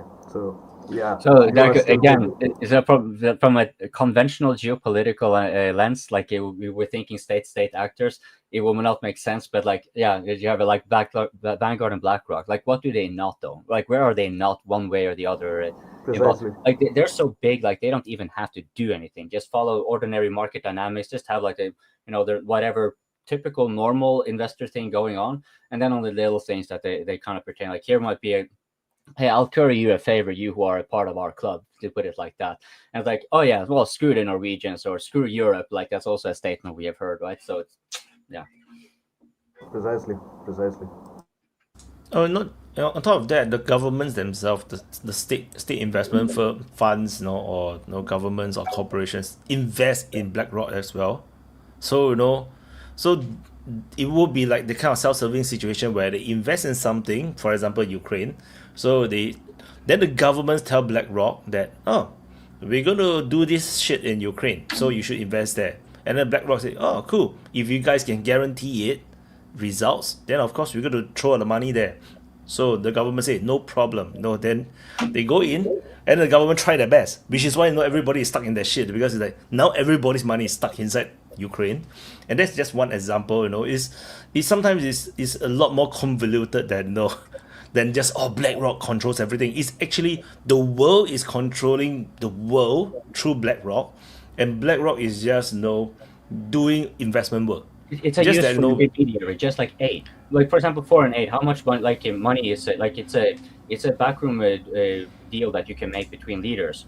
And like, why do you care if you're like, let's say, Norwegian for having giving, because we have very high per capita humanitarian aid, and it tends to be around our more conventional a geopolitical interest, like where countries have oil that our well-established oil industry can exploit and stuff like that.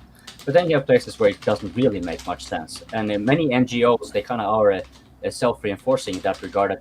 That they're paid for a problem that they stop getting paid for once the problem is solved. So there's a lot of corruption going across the world with like NGOs generally speaking, but it's kind of also by default. So when you're taking, for example, humanitarian aid going to one country, sure, you will find like there are some geopolitical interests that align. For example, big oil and gas in Norway, which necessarily is tied to high levels of government. And so those interests are peculiarly catered to. So how do you actually then lubricate politically the power, those in power of the country that happens to have the resource you want or whatever? Then you can kind of do that through humanitarian aid, because you are not responsible for their level of corruption internally. So if they choose to just take it in, right, and then just on whatever, fat cars and whatnot, that's no problem for you, right? They are happy, so they are going to let you get that deal that cost them nothing. Like I can give another, like just to give one, like another example of typical corruption that goes that isn't really that unusual, is in Ghana, where they have found lithium. Now, what did the government there do for the deal to give up their lithium resources to whatever, I think it was an American company or whatnot?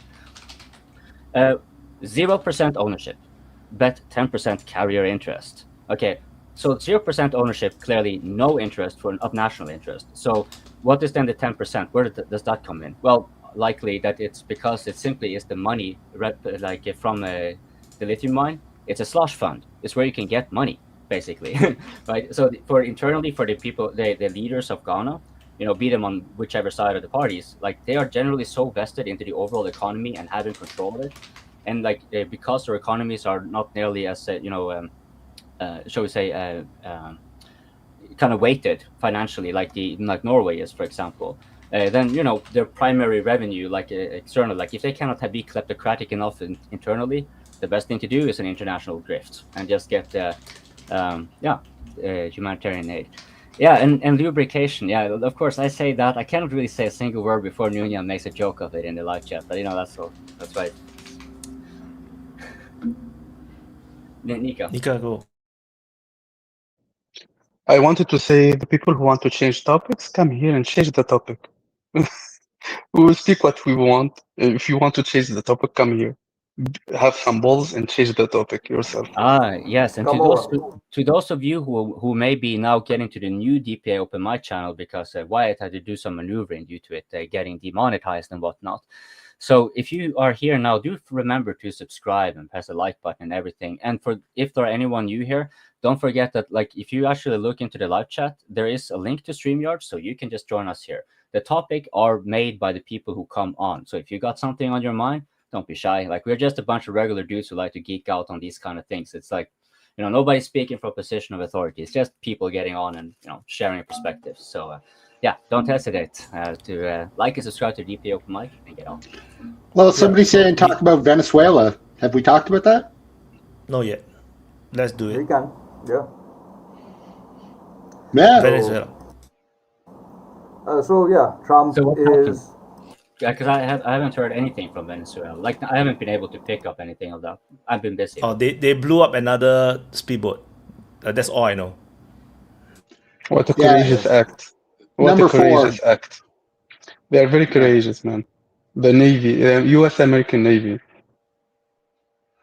Yeah, they're going off and making bot shots. Well, we don't know because they kind of blow them up and they destroy everything. And then it sinks to the bottom of the ocean and never to be seen or heard. Nobody's investigating it or anything. It's just boom. Yeah, they were drug dealers, which makes absolutely no sense. Exactly, because you don't have journalists in the waters they're filming. This is portrayed to the population because the government wants it. But what are they going to show up? What is the ostensible reason? Taking drug trade, one boat? I mean, what is that? That's like they have submarines and shit with tons of drugs coming on. Taking like a boat like that, I mean, as much flashes you want to put it, you're gonna kind of have to see the whole ocean lit on fire before I think that's gonna impress anyone. So, like, one boat. What's the? Well, yeah, what's that the seems pretty clear. It seems pretty clear that they're preparing for an invasion. With a lot of military buildup. There's a pretty significant naval force building up there in the Gulf. Yeah, and all these shots. Just real quick, I have to go in a moment. But all these shots that they're doing at boats, it's basically normalizing the idea of state of war in that area. They don't have very much casus belli, so they're building it up in the public opinion, and that's going to tell kind of to what extent that operation is going to be, because if they can get the public on side, then it's going to be a full-blown invasion. But if MAGA backlashes against, another forever war, then they might just keep it to a minimum, like grab a couple of facilities, oil facilities, stuff like that, and leave it at that. But they'll get a foothold in Venezuela. That's the most likely scenario.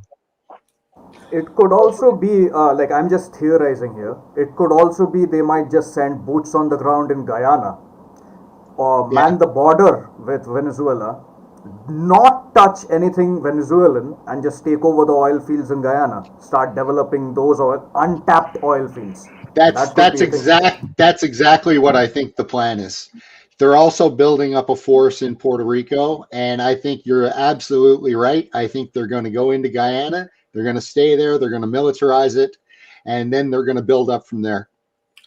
But on that, like, because that makes a lot of sense that you want to kind of desensitize and also like the enemy in a sense, but you also want to condition the population that, okay, you want to go to war. But at the same time, you're also activating, like, you're making the enemy also more aware. Like, Venezuelan government will probably be even that much more aware of what goes on in the waters. Like, they will, if you want to land troops in Guyana, now you have just made the Venezuelan government even that much more prepared. Now, that may not matter if the Venezuelan government is not capable of resisting, but then it doesn't make sense to me, it's still, like, it makes more sense, but it still doesn't make a lot of sense that the rate of escalation will be this little, just like one boat and one boat here. Like, if you're thinking like, okay, I'm going to have like a decade-long conflict with you, yeah, then sure, that makes a lot of sense. But if you're like, yeah, we're prepping having troops in Puerto Rico, whatever, we want to have troops in Guyana and whatnot, then you're probably operating on a notably shorter time frame. Like, to me, it would then make sense that you actually don't just take one boat, you take several boats and kind of get them on high alert, because like it was pointed out here, that's what was it? I'm not sure. I forgot. Anyways, like, if the MAGA movement has a backlash, right?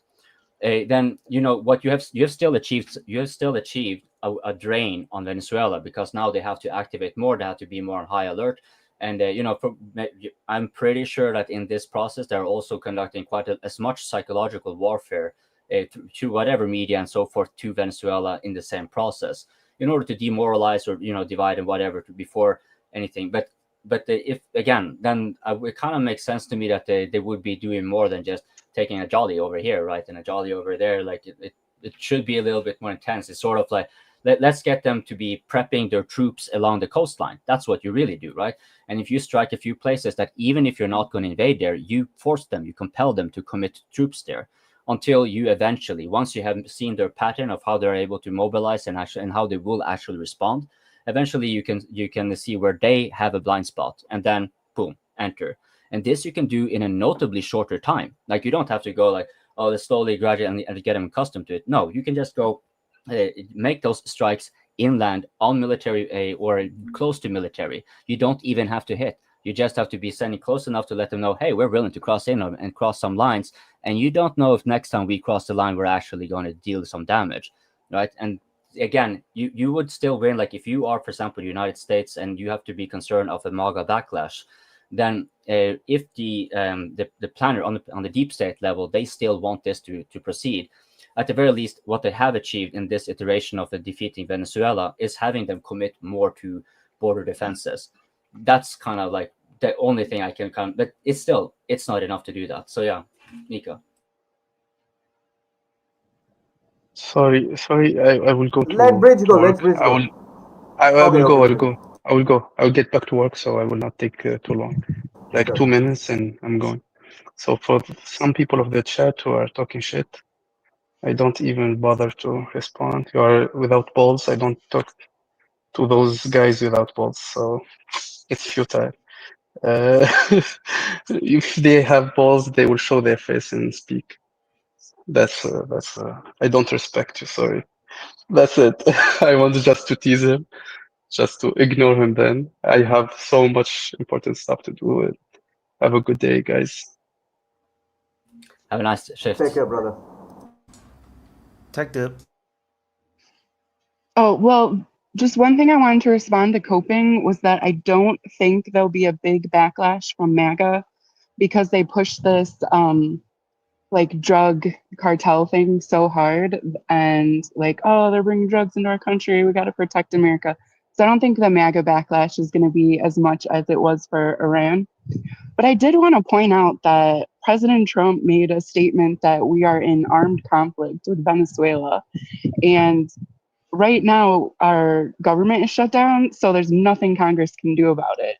They're the ones that are supposed to obviously vote for us to declare war. But I just thought that was problematic that he's saying we're in armed conflict. That's pretty strong language. And then the other thing I wanted to say was that as far as like positioning American assets closer, we really don't need to if all we're going to do is airstrikes, which seems like the way they're going to go. And yeah, we can definitely do that even from American soil. So that is not, I don't think that would be much of a consideration for that. But yeah, the whole situation is very interesting, and I'm looking forward to hearing what you guys have to say. Yeah, I yeah, completely but agree with. why would United States want to give Venezuela such a long runway to prepare for it? Like it's just not normal, right? Because the most effective military operations is always more surprise, and you do not know where the front line is. You do not know where the enemy is going to attack or go through. That would be the best time. Like you see, Ukraine war in the first 1 month is the most quickest, and then after that everything went to the stalemate. So I find it a bit weird that.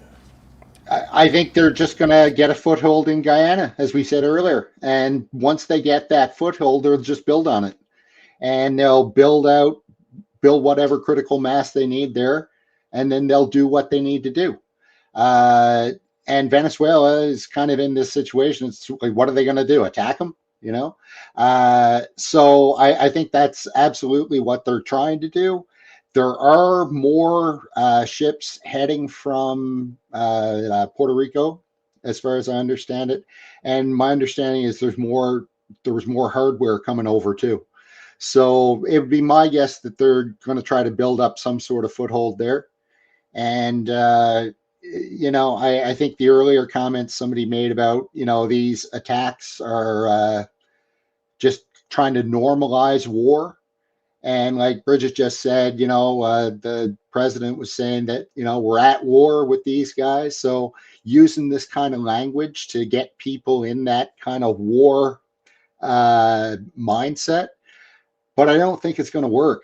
I think people are smarter than that now. And, they're not going to buy another war on drugs, been there, done it, got the t-shirt, lost the t-shirt. It's there are more pressing things at home, and I don't think people are going to really fully back, the U.S. military traipsing through South America. But I could be wrong, and not that it matters what the people think anyway, because we all know that both parties will sign up for it in any event. And, here we go. A part of this comes down to control of the resources, also comes down to U.S. needing a win, right? And needing to assert whatever fleeting dominance they have in the region, right? Because there's all sorts of things going on in the other countries in South America. They're really quickly building their ties with China, Brazil, Peru in particular, Bolivia. So, the Chinese have been making a lot of moves and making them quickly and making them successfully. So I think that this this fits a lot of prongs. You know what I mean? That they need to use their pitchfork for. So that'd be my 2 cents on the situation. Yeah, yeah, absolutely. I completely agree. And it's like one thing I want to point out, like these complete invasion and forever wars. This is a new concept, right? This is a neocon concept that was brought in after the Cold War was over. The long-term American strategy, the successful one, which Kissinger prescribed, was the base building strategy, right? And building up a base, building up a stronghold at the mouth of the Gulf as well as at the top of South America, that does seem like a good strategy for America. Now, I do not discount what Bridget said, and that's why I kind of disagreed with coping. You do not need a lot of build up in that region because American bombers and fighters can just fly over, right? You can just have a few air tankers set up in the Gulf, and you can just keep bombing Venezuela to rubble. But I don't think they're gonna bomb to rubble. Maybe they're gonna try a decapitation strike. Don't know if it'll succeed or not. Even with a decapitation strike, I don't see the left-wing government of Venezuela collapsing. Right, the right wing is extremely weak and just pathetic in Venezuela, and it was made even weaker, the internal opposition, when United States propped up like people like Guaido and these other people who have absolutely no support in Venezuela, right? And the people who can become an opposition in Venezuela against the left, they got discredited further, but they were weak to begin with.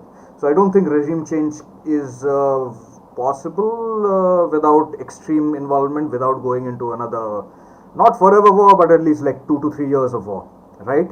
And I completely agree with Nunia. Maybe the older Republicans might support this, but the younger Republicans, the younger Democrats, the younger independents, they are not in support of forever war. They're not in support of opening up another front. And quite frankly, if they do open up another front in Venezuela, I don't think that's good, because like America is already overstretched across the world.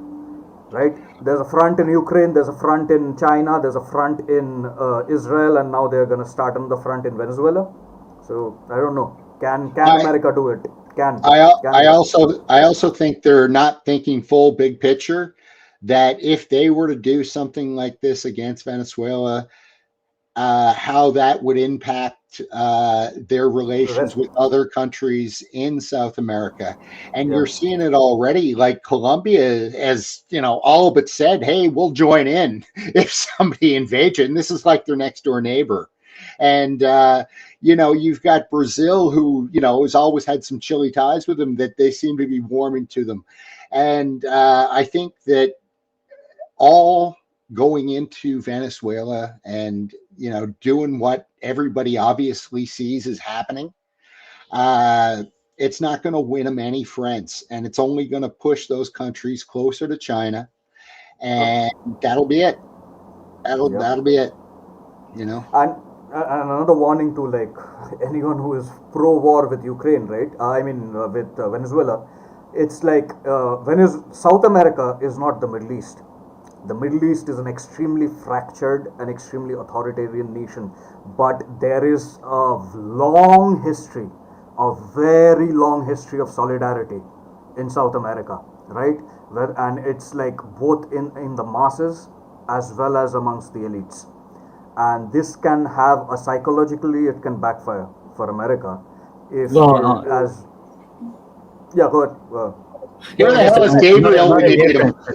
Another difference between that and that would be excellent if Gabriel could be around now.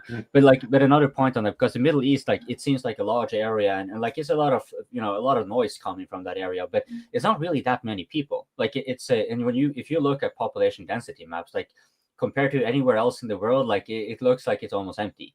Right. So yeah, there's a lot of strong tensions considering there are so few people, but there's also, most of the place is sand, right? Like there's a limit, like how much you can fight over. Latin America, on the other hand, has pretty much every type of topography you could come across.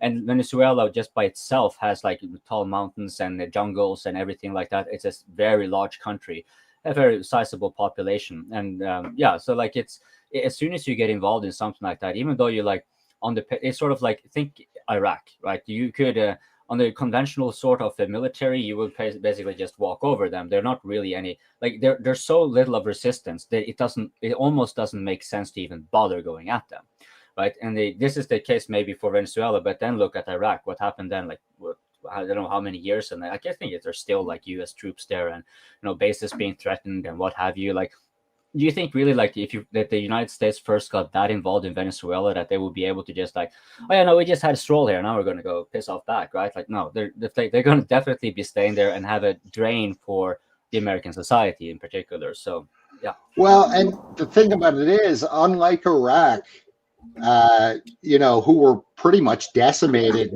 10 years prior anyway, right? They never got on their feet. And, unlike the Iraqis, the Venezuelans would fight, every single one of them, and, if ground forces came in, you would have one hell of a guerrilla war. And you'd have all sorts of mercenaries coming in from God only knows wherever else in South America.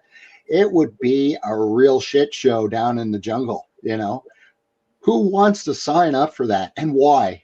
To what end? Right? If you want the oil, just make a deal for the oil. It's just they'll sell you the oil, not a problem. May I just ask a quick question here? Like, because, for example, if you take Iraq, it was an amalgamation of many different distinct identities, from the Kurds and the Shiites and the Sunnis in particular. But then, with underneath there again, you had like a lot of other entities which kind of facilitated, like it kind of amplified a bit of the sectarian violence that erupted after the state collapsed of Iraq, basically, and whatever other reason. But what about Venezuela? Like, do they have like this? Because I get the impression that they're a lot more like homogeneous. Like they're on the surface, at least, they seem to be kind of like generally culturally similar. They're not much of a religious distinction. Sure, there are this issue with like I guess you can call them far left, like some commie Marxist militia thingy or something like that. But my impression is that they're not.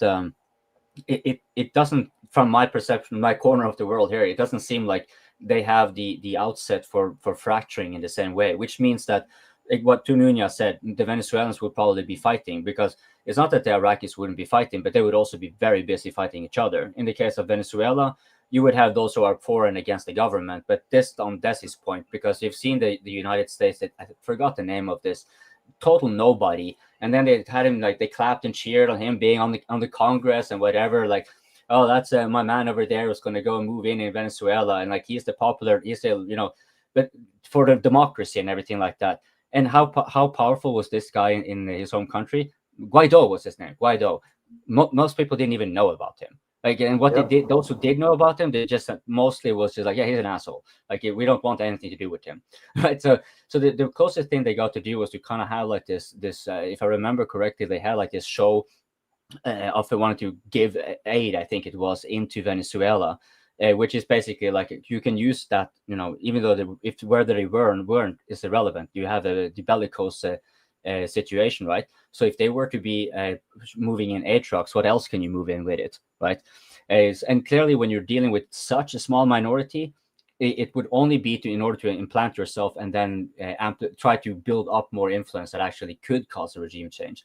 Like in other words, basically, if the United States were to be operating, it could not really go about the regime change. This has obviously failed. And if you were to operate kinetically, this is going to be a situation where you're, for a variety of reasons that have already been touched on, likely bogged down for quite a bit. Like, it's going to be a thorn on the side. So yeah, I'm sorry, I'm talking too much. Take it since you came back in. I just wanted to say about the regime change. Supposedly, our State Department is working closely with the opposition leader that's in exile. Not Guaido, it's a different guy, a new guy. So they seem to think that they'll be able to do it. Not that I think it would go smoothly, but at the same time, we had in the President Trump's first administration, it was Bolton who, I don't think really knew what he was doing, or he was more focused on other areas of the globe.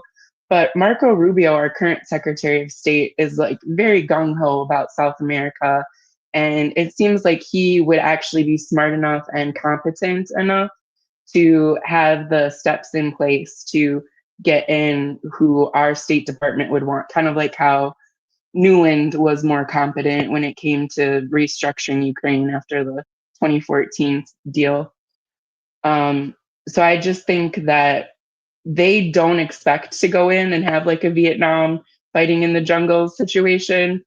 I think they are just going to try to take out the, I call it the Sunshine Cartel. I can't remember what the real name is that they claim Maduro is like the leader of. So I think that they would try to take out those, I don't know, command hubs or whatever. And then they assume that the regime would just fall without the backing of that cartel. Now, I don't know that any of that is accurate or would go smoothly or anything like that. I'm just pointing out like the people who are sort of planning this, like what It's they're, fantasy. It's yeah. fantasy. All of that is fantasy. None of that is real. It's just propaganda. I mean, But hold on, even one question on that one, because if it's Marco Rubio, for example, that dude, if I remember correctly, is quite young, and he was from Latin America somewhere or something like that. Now, could he have already so many vested interests in Latin America that he may be one of those operatives that have a more long-term vision of, because then it like whether it will be him or it will be the State Department being interested in actually, if not causing regime change, it would still be useful to have someone in there and begin the process. So like would Marco Rubio it strikes me like not unreasonable if he's one of those pushing it quite a lot. Like, sure, he may have some ideological reasons, but considering where he's from and whatever, there might be more things to it. He's a fairly wealthy dude, quite influential. You know, you don't necessarily want to push your country into a war which you can avoid, for example. But if he's like of the type that wants to take it as yeah, exactly, right? Because if you can get something from it, then of course you want a war. Like in the case of Norway, right? The Norwegian arms industry has been benefiting tremendously from this, at least monetarily. So yeah, sorry. I have a theory, but I have a request also. Why could you open up the map of Venezuela? Because then I can see what I think. If there is a full-scale invasion, what is essentially going to happen is U.S. is going to take over the coastal areas, the coastal cities, Caracas, La Plata, Barcelona, and it's just going to basically hold on to the coast and then allow its Venezuelan proxies to basically fight out in the hinterland, essentially. Because the hinterland, if you just open up the map, it's hell. It's hell. Look, just like the topographical or the yeah. But See, would it be relevant though? I mean, if you push them into the hinterland, because if I'm not mistaken, most of the cities and population and anything of importance is situated near the coast, anyways. True, but the vast majority of the country will not be under them, and the left will have a very, very easy time regrouping in the jungles.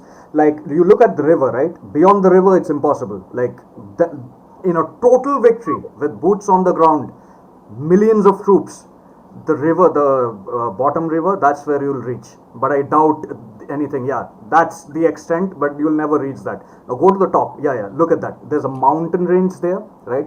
But forget the mountain range also. Just go near the cities, right? Just go near the cities, the coastal cities, right? Go to Caracas, or rather go to Barcelona, right?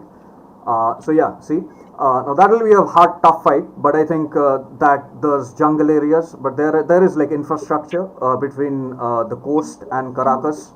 So I can see U.S. troops just landing on the port and then storming, just bomb rushing all the way to Caracas and taking over. That completely possible, right? But you see these mountains, right? It's a cauldron. This cauldron, United States will be able to take over with minimum losses, right? It is a cauldron, but they will be able to take over. But just look, zoom in, just look at the passes, right? Venezuela is structured in a way that all it's like traffic has to flow through passes essentially. So you have like natural choke points, right, for supplies, like the very one in Caracas. And the more further you go down into the hinterlands, the more difficult it will be to bring in, supplies. There are places in Venezuela which are just supplied by boats near the rivers and all. There isn't even much infrastructure to move heavy equipment. So if you want to do a complete regime change and take over Venezuela, have no doubts, this will be a nation building project. This will be a nation. You will be building roads if you want to take over Venezuela. You have to build communication lines, everything. But while I do agree with you, that doesn't seem like an easy thing to surmount. But if they're pushed into nowhere, basically into behind the river, into the jungle, and so forth, then okay, yeah, that's true too. You will have a nation. I'm not saying all the way to the river. That's like total victory, right? If you can push the leftist regime to the river, you have won. You are not going to be able to do that, because even if you go to the river, there is no roads in the river. Okay, so yeah, maybe you send border boats and stuff. So so the good strategy for America will be to navigate the river itself, to cut off Venezuela into two parts, take over the coast, and then isolate the northern half, take over that half first, and then forget about the southeastern Venezuela. But that would be hell. That's jungles and mountains and just natural choke points everywhere. It'll be hell. What would I mean? It's of course a very advantageous defensive position. Is very difficult to hunt down anything as you get closer and closer to the river. But what are the effects because, like, for example, if you can only get there by boats, then presumably there aren't all that much infrastructure and so forth. Like whatever military you have there, it's not going to be easy to resupply it. Yeah, sure, you may resupply it without getting detected by moving donkeys through the jungle and stuff like that. But that's not a particularly fast and effective. Like there's a reason they generally go by the rivers, and the rivers are easy to monitor. That's what I'm saying, right? If it's like the United States will have a very easy initial victory. There is no way Venezuela can hold on to its main coastal cities. But there is no way you can defeat an insurgency in Venezuela, a left-wing insurgency for that matter. Half of Venezuelan, minimum half of Venezuelan is like hardcore commie leftists, right? Hardcore. And these guys have like, the guy before Maduro, I forgot his name. He was like, he's beloved. He was beloved by his people. And Chavez, right? Chavez. So I think the name of the cartel is something of a mocking the Golden Path, which was his movement and not. But anyway, it's like even if you prop up a regime there, it will fall. It will fall very, very quickly. Essentially, you'll have another Afghanistan, basically. And on top of that, to comment on your homogeneity part, it's not just that Venezuela is extremely homogeneous. It's also Colombia and its neighbors, right? Colombia is absolutely homogeneously similar to Venezuela. These nations used to be the same nation once upon a time, Rio de Grande. And it's going to receive a lot of support. That's what I'm saying. You actually kind of underscore what you're saying there, like because since they don't actually, like even if they come and take over, they will not have a lot of political support to start with. So it's true, like they would have to stay there for a long time. Like look at Afghanistan, they stayed for a long time, and yeah, sure, that was one hell of a success, right? So if they were going to be operating, it's kind of also applies that the left wings that will be or the communists or whatever you want to call them that are hanging out in the jungle, they don't pose a military threat in that sense. They're more of a threat because they can easily infiltrate into the cities and from there cause the problem. So it's not even being, the jungle isn't like, it's only when the US, for example, would try to go and hunt for them, which is Vietnam War kind of basically. That's kind of what that sounds like. Precisely. So you have like in the jungles you have Vietnam, in the cities you have Iraq, or rather, who knows, it can even go like Avdiivka, or like you'll have, I mean, do we really think that Maduro won't be supplied with drones by someone or the other, China, Russia, anyone?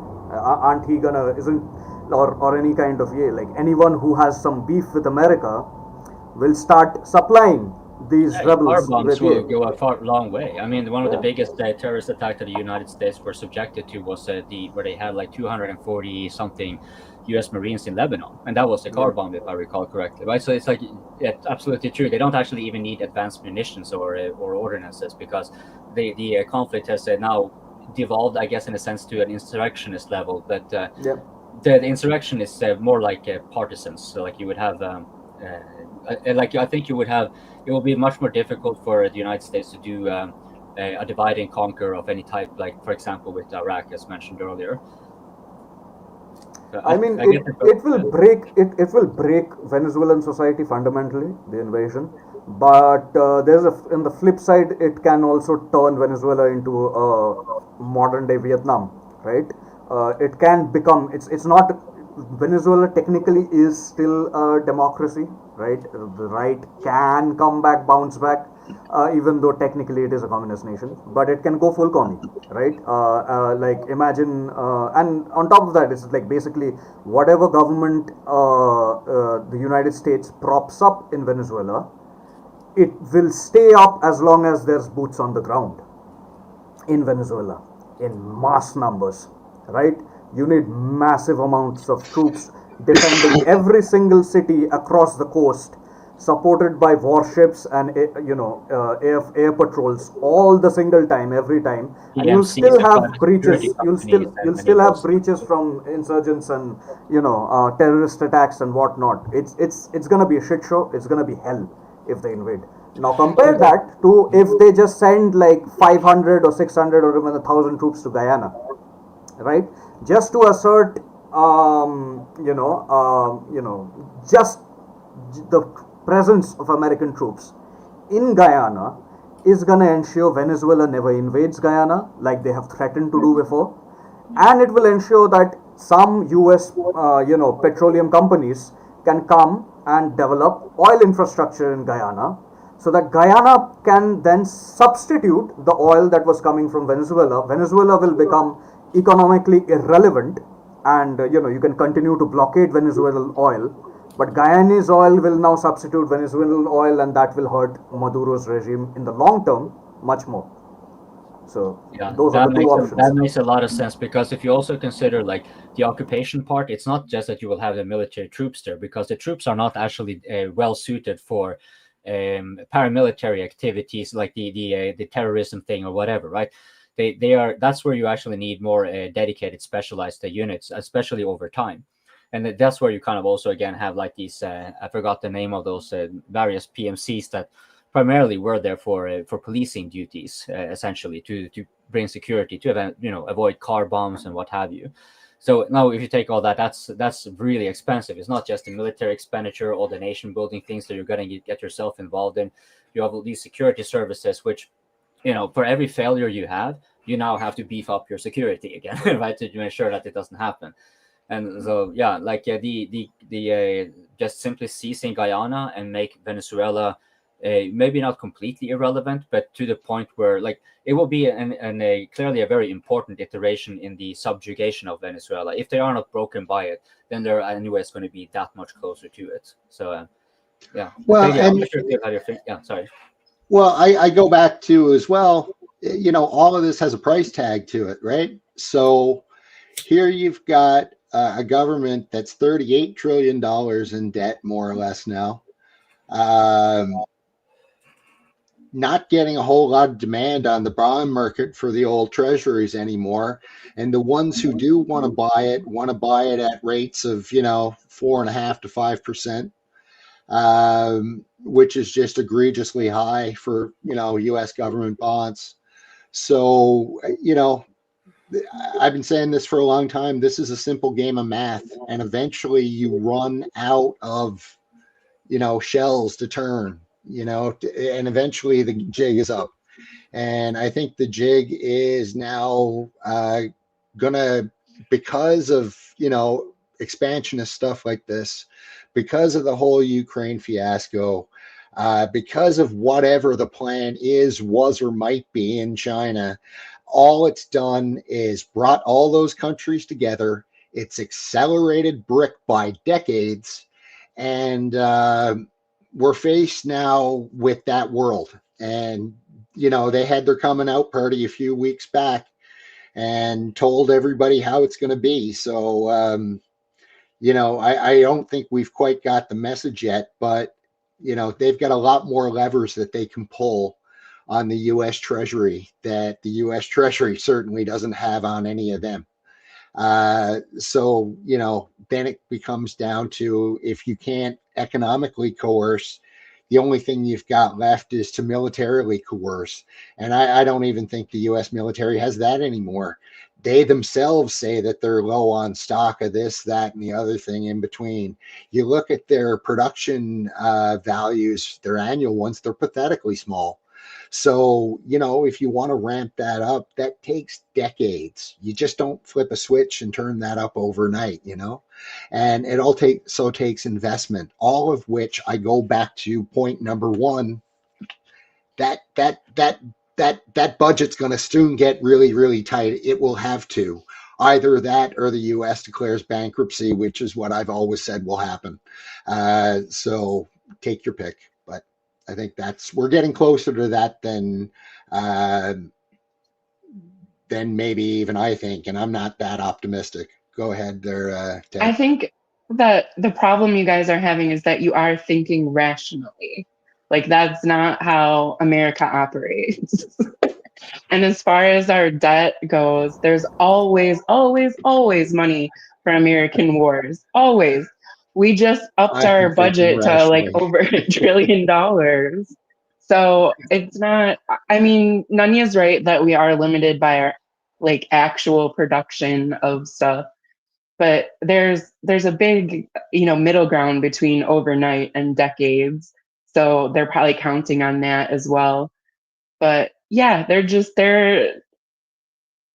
not looking at it long term or logically or in a practical sense, because if they were, they would be agreeing with everyone on the Open Mic panel. But they're still going on these news shows and talking about how great we are, how easy it would be to take out these cartels, how we can continue selling weapons for Ukraine, how we can defeat Russia in the Indo-Pacific or whatever they say. So they're not they're not in reality the way that we are. So I just wanted to point that out.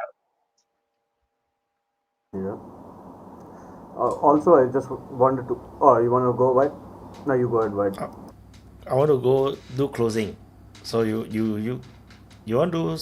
No, I just wanted to address what Jay is saying. The two Jays are basically chatting in chat, and they have a good point. Like maybe after if there is a full scale invasion, and the US is able to take over the coastal cities, maybe then send all your illegal Latinos.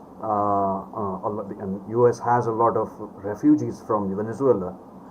Start sending them back to Venezuela to prop up your new regime, and let them do the fighting for you. That's better than sending American troops on patrols in the jungle, or stationing security but still I still think going to Guyana is better than a full-scale invasion of Venezuela. I think so. A lot of people are saying like this will be a victory for a much-needed victory for America. Facelift, it can become quite the opposite. So, finally he's there. Yes, Gabe, please come in.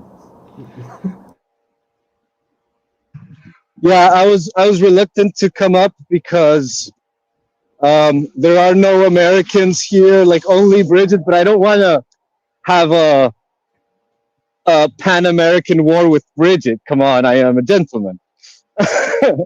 but yeah, like what you were saying, Desi was pretty spot on in the sense of like the American population, the South American population can be very divided in many senses, but it is an extremely homogeneous demography. Like we have a very integrated Latin identity, and so all our divisions are kind of secondary. We don't have this. Sorry if there's a lot of wind. We don't have this. Can you hear me? Yeah. Yeah, we can hear you. We can. Yeah, we don't have these extremely old ethnic strife, and conflict.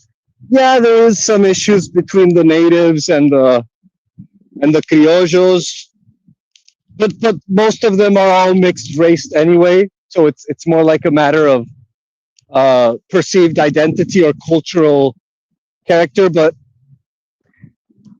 there is a very strong sensibility towards, like, especially American imperialism.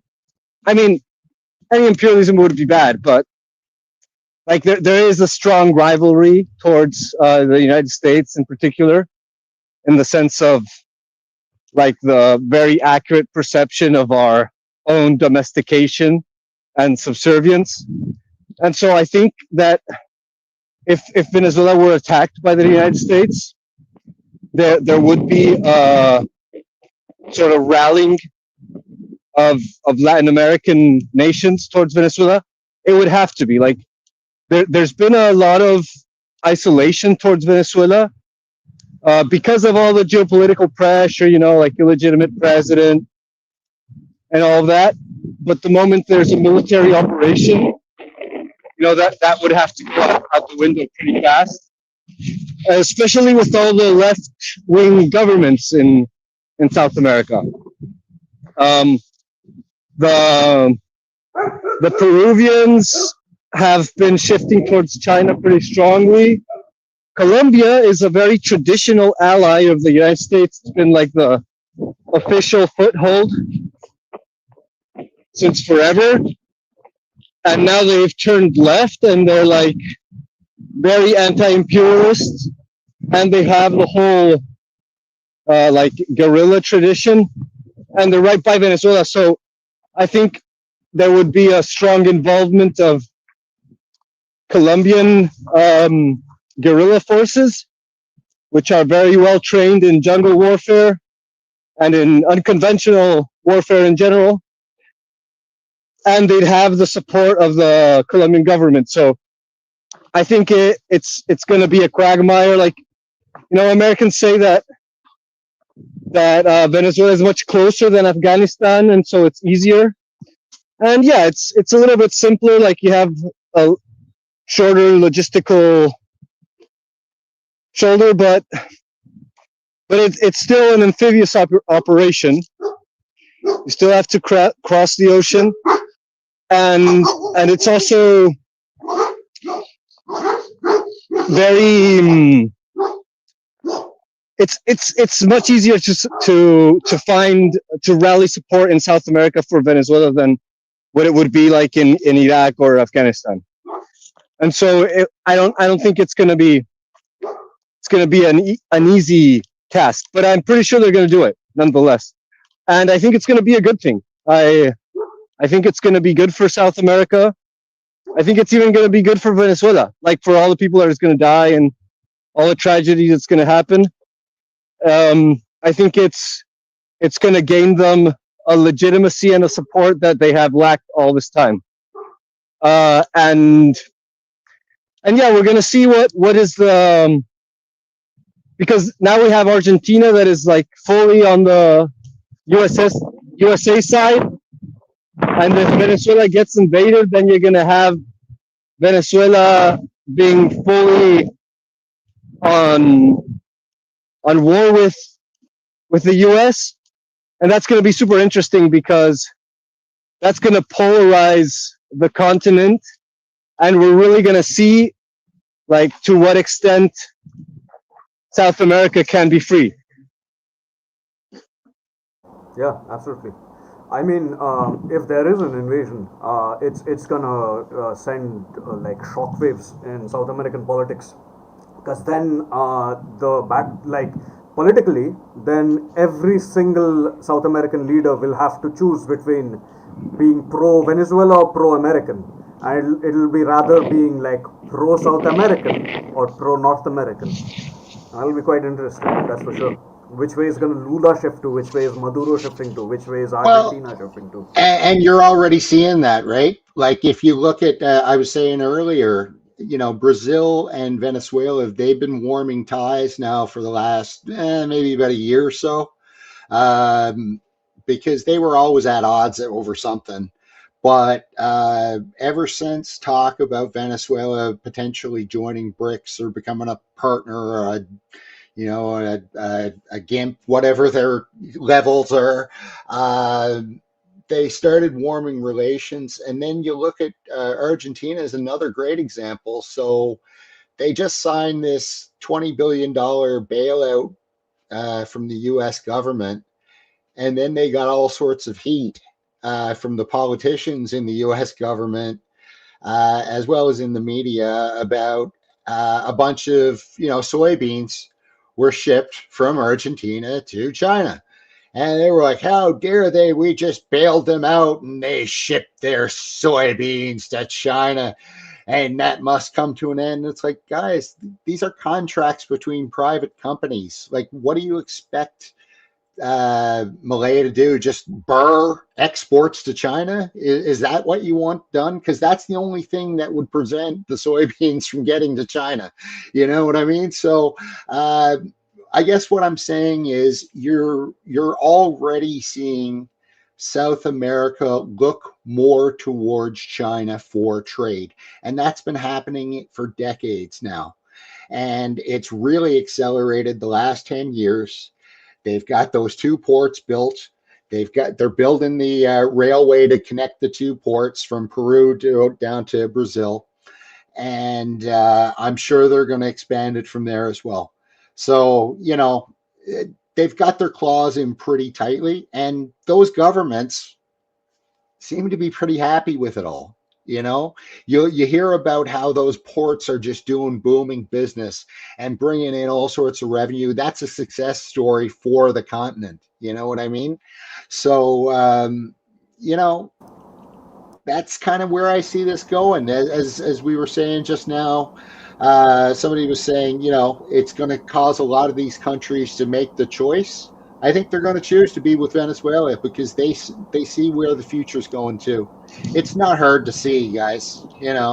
All you got to do is look around and you see everything's falling apart. It's just the way it is.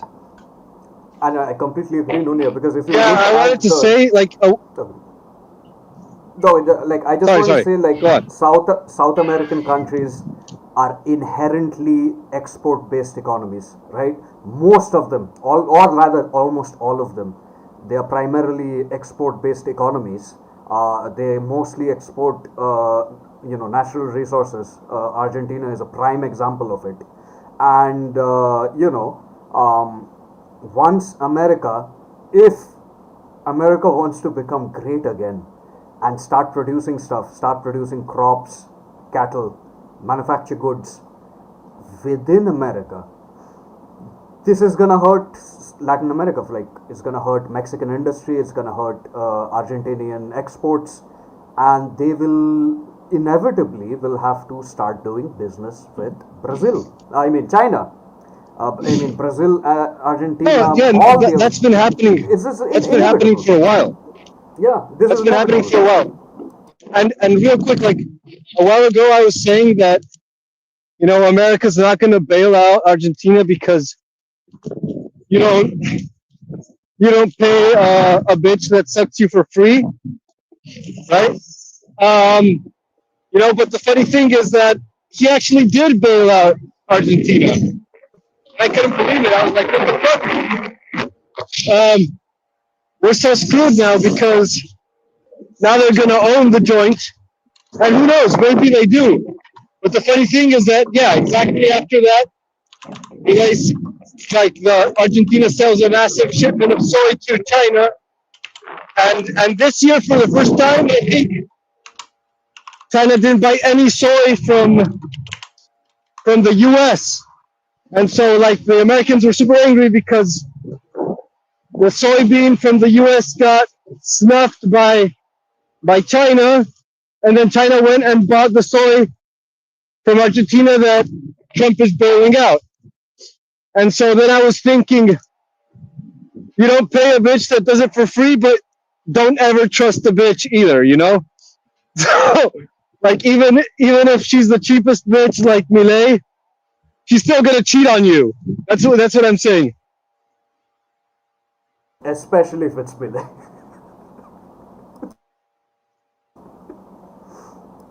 Okay, so let's do closing. Closing. So, yeah, because it's almost 6 hours, and before that, there's a super chat coming on the Rumble side. Give me a second.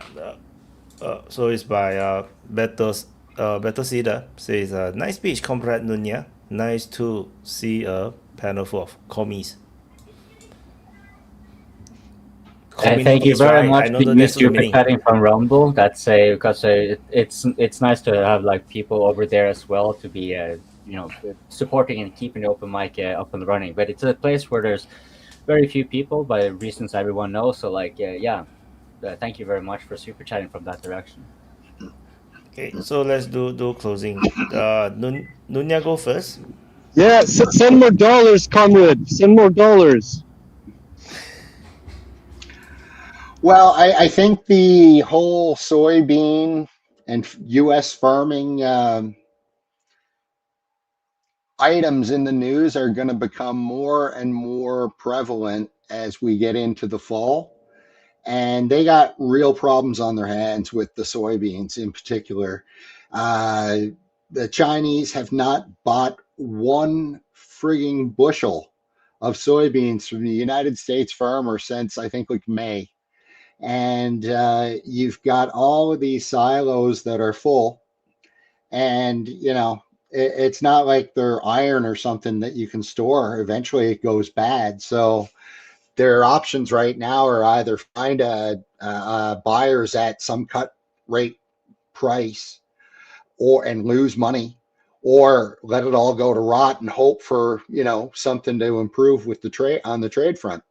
So, they got real problems there. And then in Canada, it's the same thing. So with the canola oil, Canada had a huge, it's called Canada oil, right? Canola.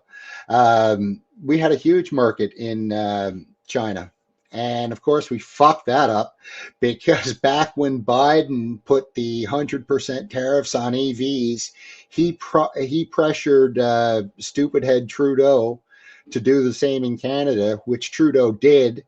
The Chinese then in turn, in retaliation, slapped our farmers on canola with 100% tariffs and have effectively killed the trade there. It's all gone to Australia now. So like soybeans, all the buyers now have gone to Brazil. Soybeans or the canola, it's all gone to Australia now. And it's never going to come back because of stupid policy. So I think we're going to hear more about this stuff. So keep your ears on the news, or I guess your ears, your eyes, whatever, on the news, because, as we get into, we're now in October. And like I said, a lot of these silos and stuff out in the West and the Midwest and the U.S. are full with nowhere to sell it. So not good. So on that happy note, good luck to the farmers. They're the hardest working bunch you'll ever meet. So hope it gets sorted. Cheers. Thank you, Nunya. Kopi in closing. Yes, thank you, Wyatt, so much for hosting the open mic on a survivable timing for me. Yeah, it was a really nice open mic. We got to cover a fair amount of topics, except Ukraine, it seems. I mean, Nunya, I gotta thank him actually, because I'm sorry for those who were on here who may think that I was, smiling or laughing at what they were saying, even when it was really unfitting. No, that was because Nunya was writing all the funny stuff in the live chat. And what Nunya is doing is kind of, I don't want to say faux pas, but it's kind of, it kind of goes to what Nika was saying. Like, he cannot respect you. Like, he cannot have any balls for you when you're sniping at someone speaking out here from the shadows of the live chat. At least come up here. You at least have been up here at the very least. But what Nunez is doing, now that's next level. Now, he should be inspirational for many of you slittering little critters in the live chat. Because what he does, he just comes on here and then he has serious conversations. You know, it's actually really contributive and really nice. But then he, like, pretty much consistently, you know, snipe ad hominems, you know. It's insults as a form of affection, okay? It's next level. You should really try it. You should try to get on the open mic and do so. Speaking of getting on the open mic, there's quite a few of you, I'm sure, that have still yet to subscribe to the new DPA Open Mic. Yeah, please hurry up and do so. And keep in mind, we kind of need to gain the momentum here really quickly. So not just that you subscribe, but especially those of you who have been watching, especially if you're watching afterwards. Kindly try to put a timestamp in the comment section so it's easier for Wyatt to kind of gauge what will be interesting, because you know, it takes time to find those things. He cannot go through all those stuff. The best thing to do, maybe I would assume, is to have the AI give an opinion on the transcription or something like that. And we all know that can be quite hit and miss. Who does, like, if let's put it like this: if you give this input for Wyatt, you're the one who causes a clip to be made here, which you can share. Okay? Again, you can take it to the next level. Even if you don't come on here, try to think a little bit about, because I'm sure you're watching this because you're enjoying it, right? Try to take that little extra effort so we have more fresh peace, because look at all these dreary faces. The only good looking one here is Tagdid, and that's only because she doesn't stick. Yeah, okay, maybe a little bit less pretty there. But you know, she kind of she understands not to stay on all the time, so you get so tired of looking at. But look at me and Desi, and you know, Wyatt would never get tired of him because he's the commander, of course. But yeah, you know, get new fresh peeps here. Like the open mic is what the people who get on here, the topics, like Nika said again, referring to Nika again, if you don't like what's being discussed here, come on and change the topic. Especially if you're new, because when you are new, you have introduction perks. By virtue of coming on here and people asking, where are you from? Voila, topic changed, if that was what you desired. So yeah, thanks again, Wyatt, and to all my fellow guests here, and to also those of you slittering critters in the live chat. That we do appreciate you for the view and the likes, and you know, and also the comments. You know, you're kind of funny as well. So yeah, let's hope the whole world doesn't go to shits like, you know, too badly. And if it does, let's hope that we have a little bit of fun, even if it's pretty horrible. So yeah, thanks for watching the DPA Open Mic. Next, let's let Vaughn go first. He seems like to be working, so no. Closing. Yeah, I just want to say thank you, Wyatt, as always, for the platform. I don't know what's going to happen with Israel and Iran and Hamas. I would imagine, though, sometime this week something will get bombed. I just don't really know what they're going to bomb to show their displeasure with the deal. It was a good conversation, as always. Even if I wasn't there, you know, to participate, you know, there are always good topics on here, and there's always people rotating in to cover everything well, like Singapore and whatever aspects of China and stuff. So with Ukraine, you know, going great for Russia. I mean, Kupiansk is, you know, we say it every week, but I mean, obviously keep an eye on Kupiansk. I mean, that's getting pretty damn hairy up there. I mean, I think they're at least at the bridge. They're a little past it now. And then you've got Seversk with approach from three sides. The Russians are in Yampol. I would expect maybe this week they might even take control of most of Yampol, maybe the whole place. And you know, that whole penetration north of Liman is probably something to keep an eye on, because they might end up bypassing Liman and coming down to the river behind it. And that way they can cut that road that runs back into Seversk.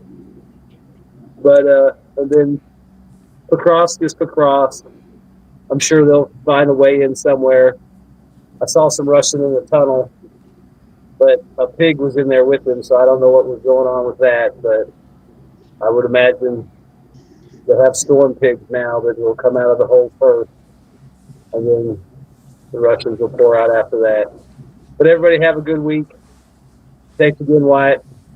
like, subscribe, and share. And please support Wyatt on Patreon or however you can. Buy him a coffee, all that stuff, because YouTube's being a tyrant. Even though I love YouTube and they're the greatest. Have a good week. Thank you, Vaughn. Yeah, Desi. Sorry, TikTok. No. I'm glad one came in and see, it's like it feels good, right? Like to come on, and you appreciate the people who come on and address. So I am completely with coping. I urge the people in chat who are always in chat. I like there are regulars in chat. Please come on more often and talk to us over here.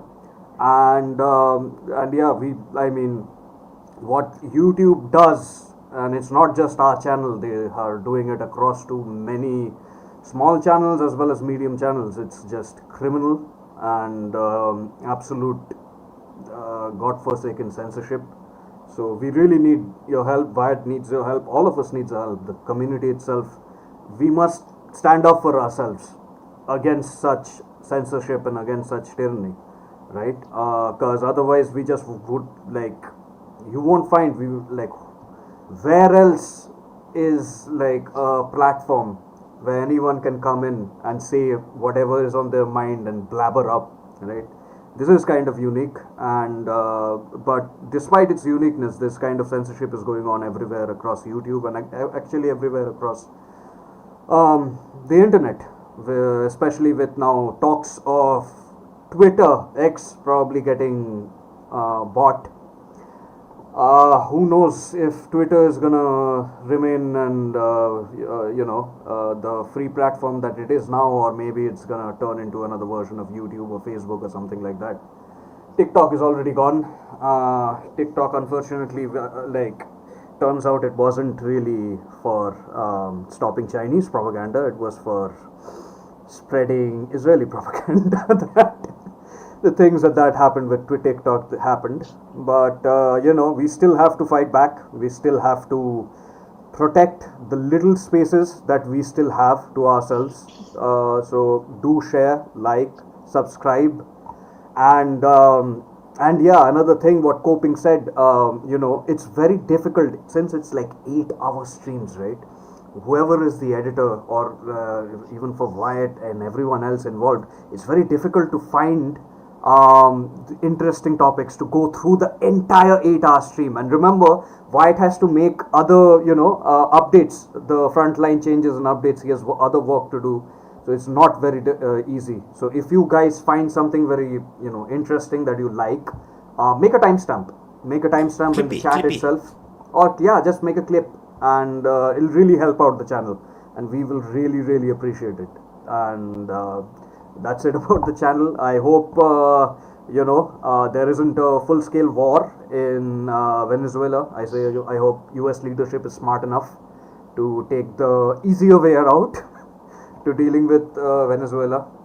The genocide continues in Israel, unfortunately, and I mean, what else can we do other than protest or send our thoughts, prayers? If one thing about the people in the chat, if you are pro-Palestinian, be aware of all these ads and stuff telling you to donate for Palestinian causes, because a lot of times these are scams, and a lot of times these are also Democrat or Zionist organization basically using your money to then spew propaganda. Be very careful, essentially, of whom you hear and where you donate. Essentially, you have to be always careful when you are on the internet. Ukraine is going as usual. Russia is winning. Vaughn already covered that, and rest of the world is slowly boiling over. But we'll be here. We'll be covering whatever happens, and hopefully it doesn't completely boil over. So anyway, that's all I'll say. I'll give it over to Bridge. Thank you, Desi.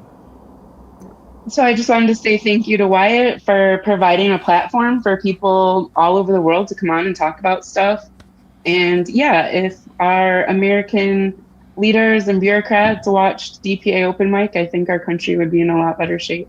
So, yep, same as everyone else. Like, subscribe, share, and vote Desi Speaker of the Year 2025. Wow, the campaigning has begun.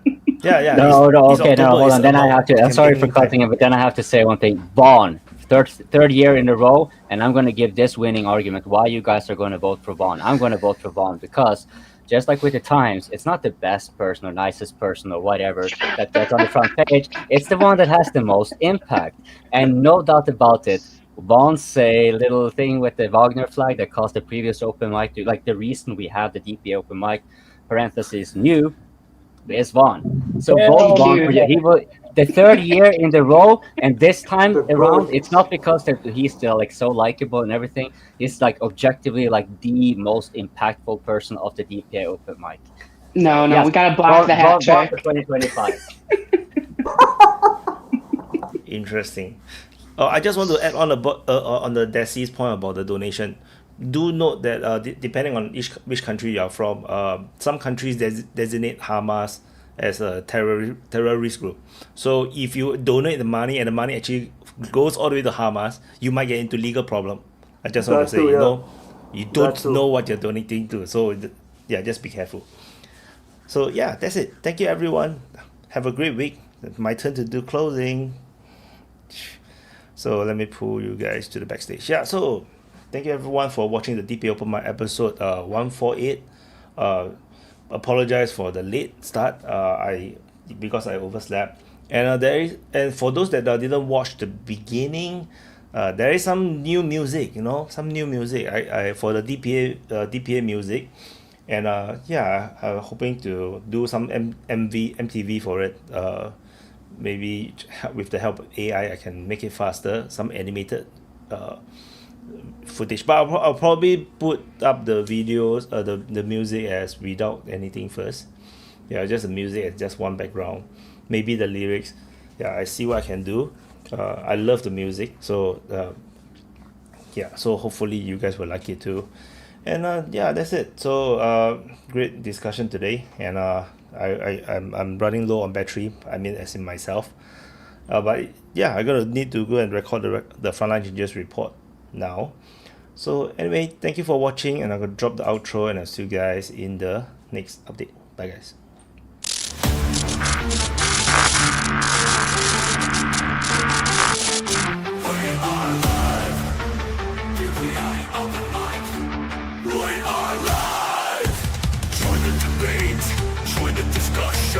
Share your voice, share your opinion. Swallow your ego, expand your mind. DPA Open Mic, free speech zone. DPA Open Mic, we are live. DPA Open Mic, we are live. Don't hold back, 'cause here we go. Let's go, let's go. We are live. Fuck your safe space. Let's go, we are live. DPA Open Mic, DPA, we are live. We are live. We are live. We're all here from far and wide, voices bright like morning tide. In this world of news and change, together we rearrange. Conversations sparking light from the dark. We'll take flight, different lands and views combined. In our words, new worlds we'll find. Rise up, speak out, together in the open mic. DPA echoes through the night, guiding the world to what is right. United not by way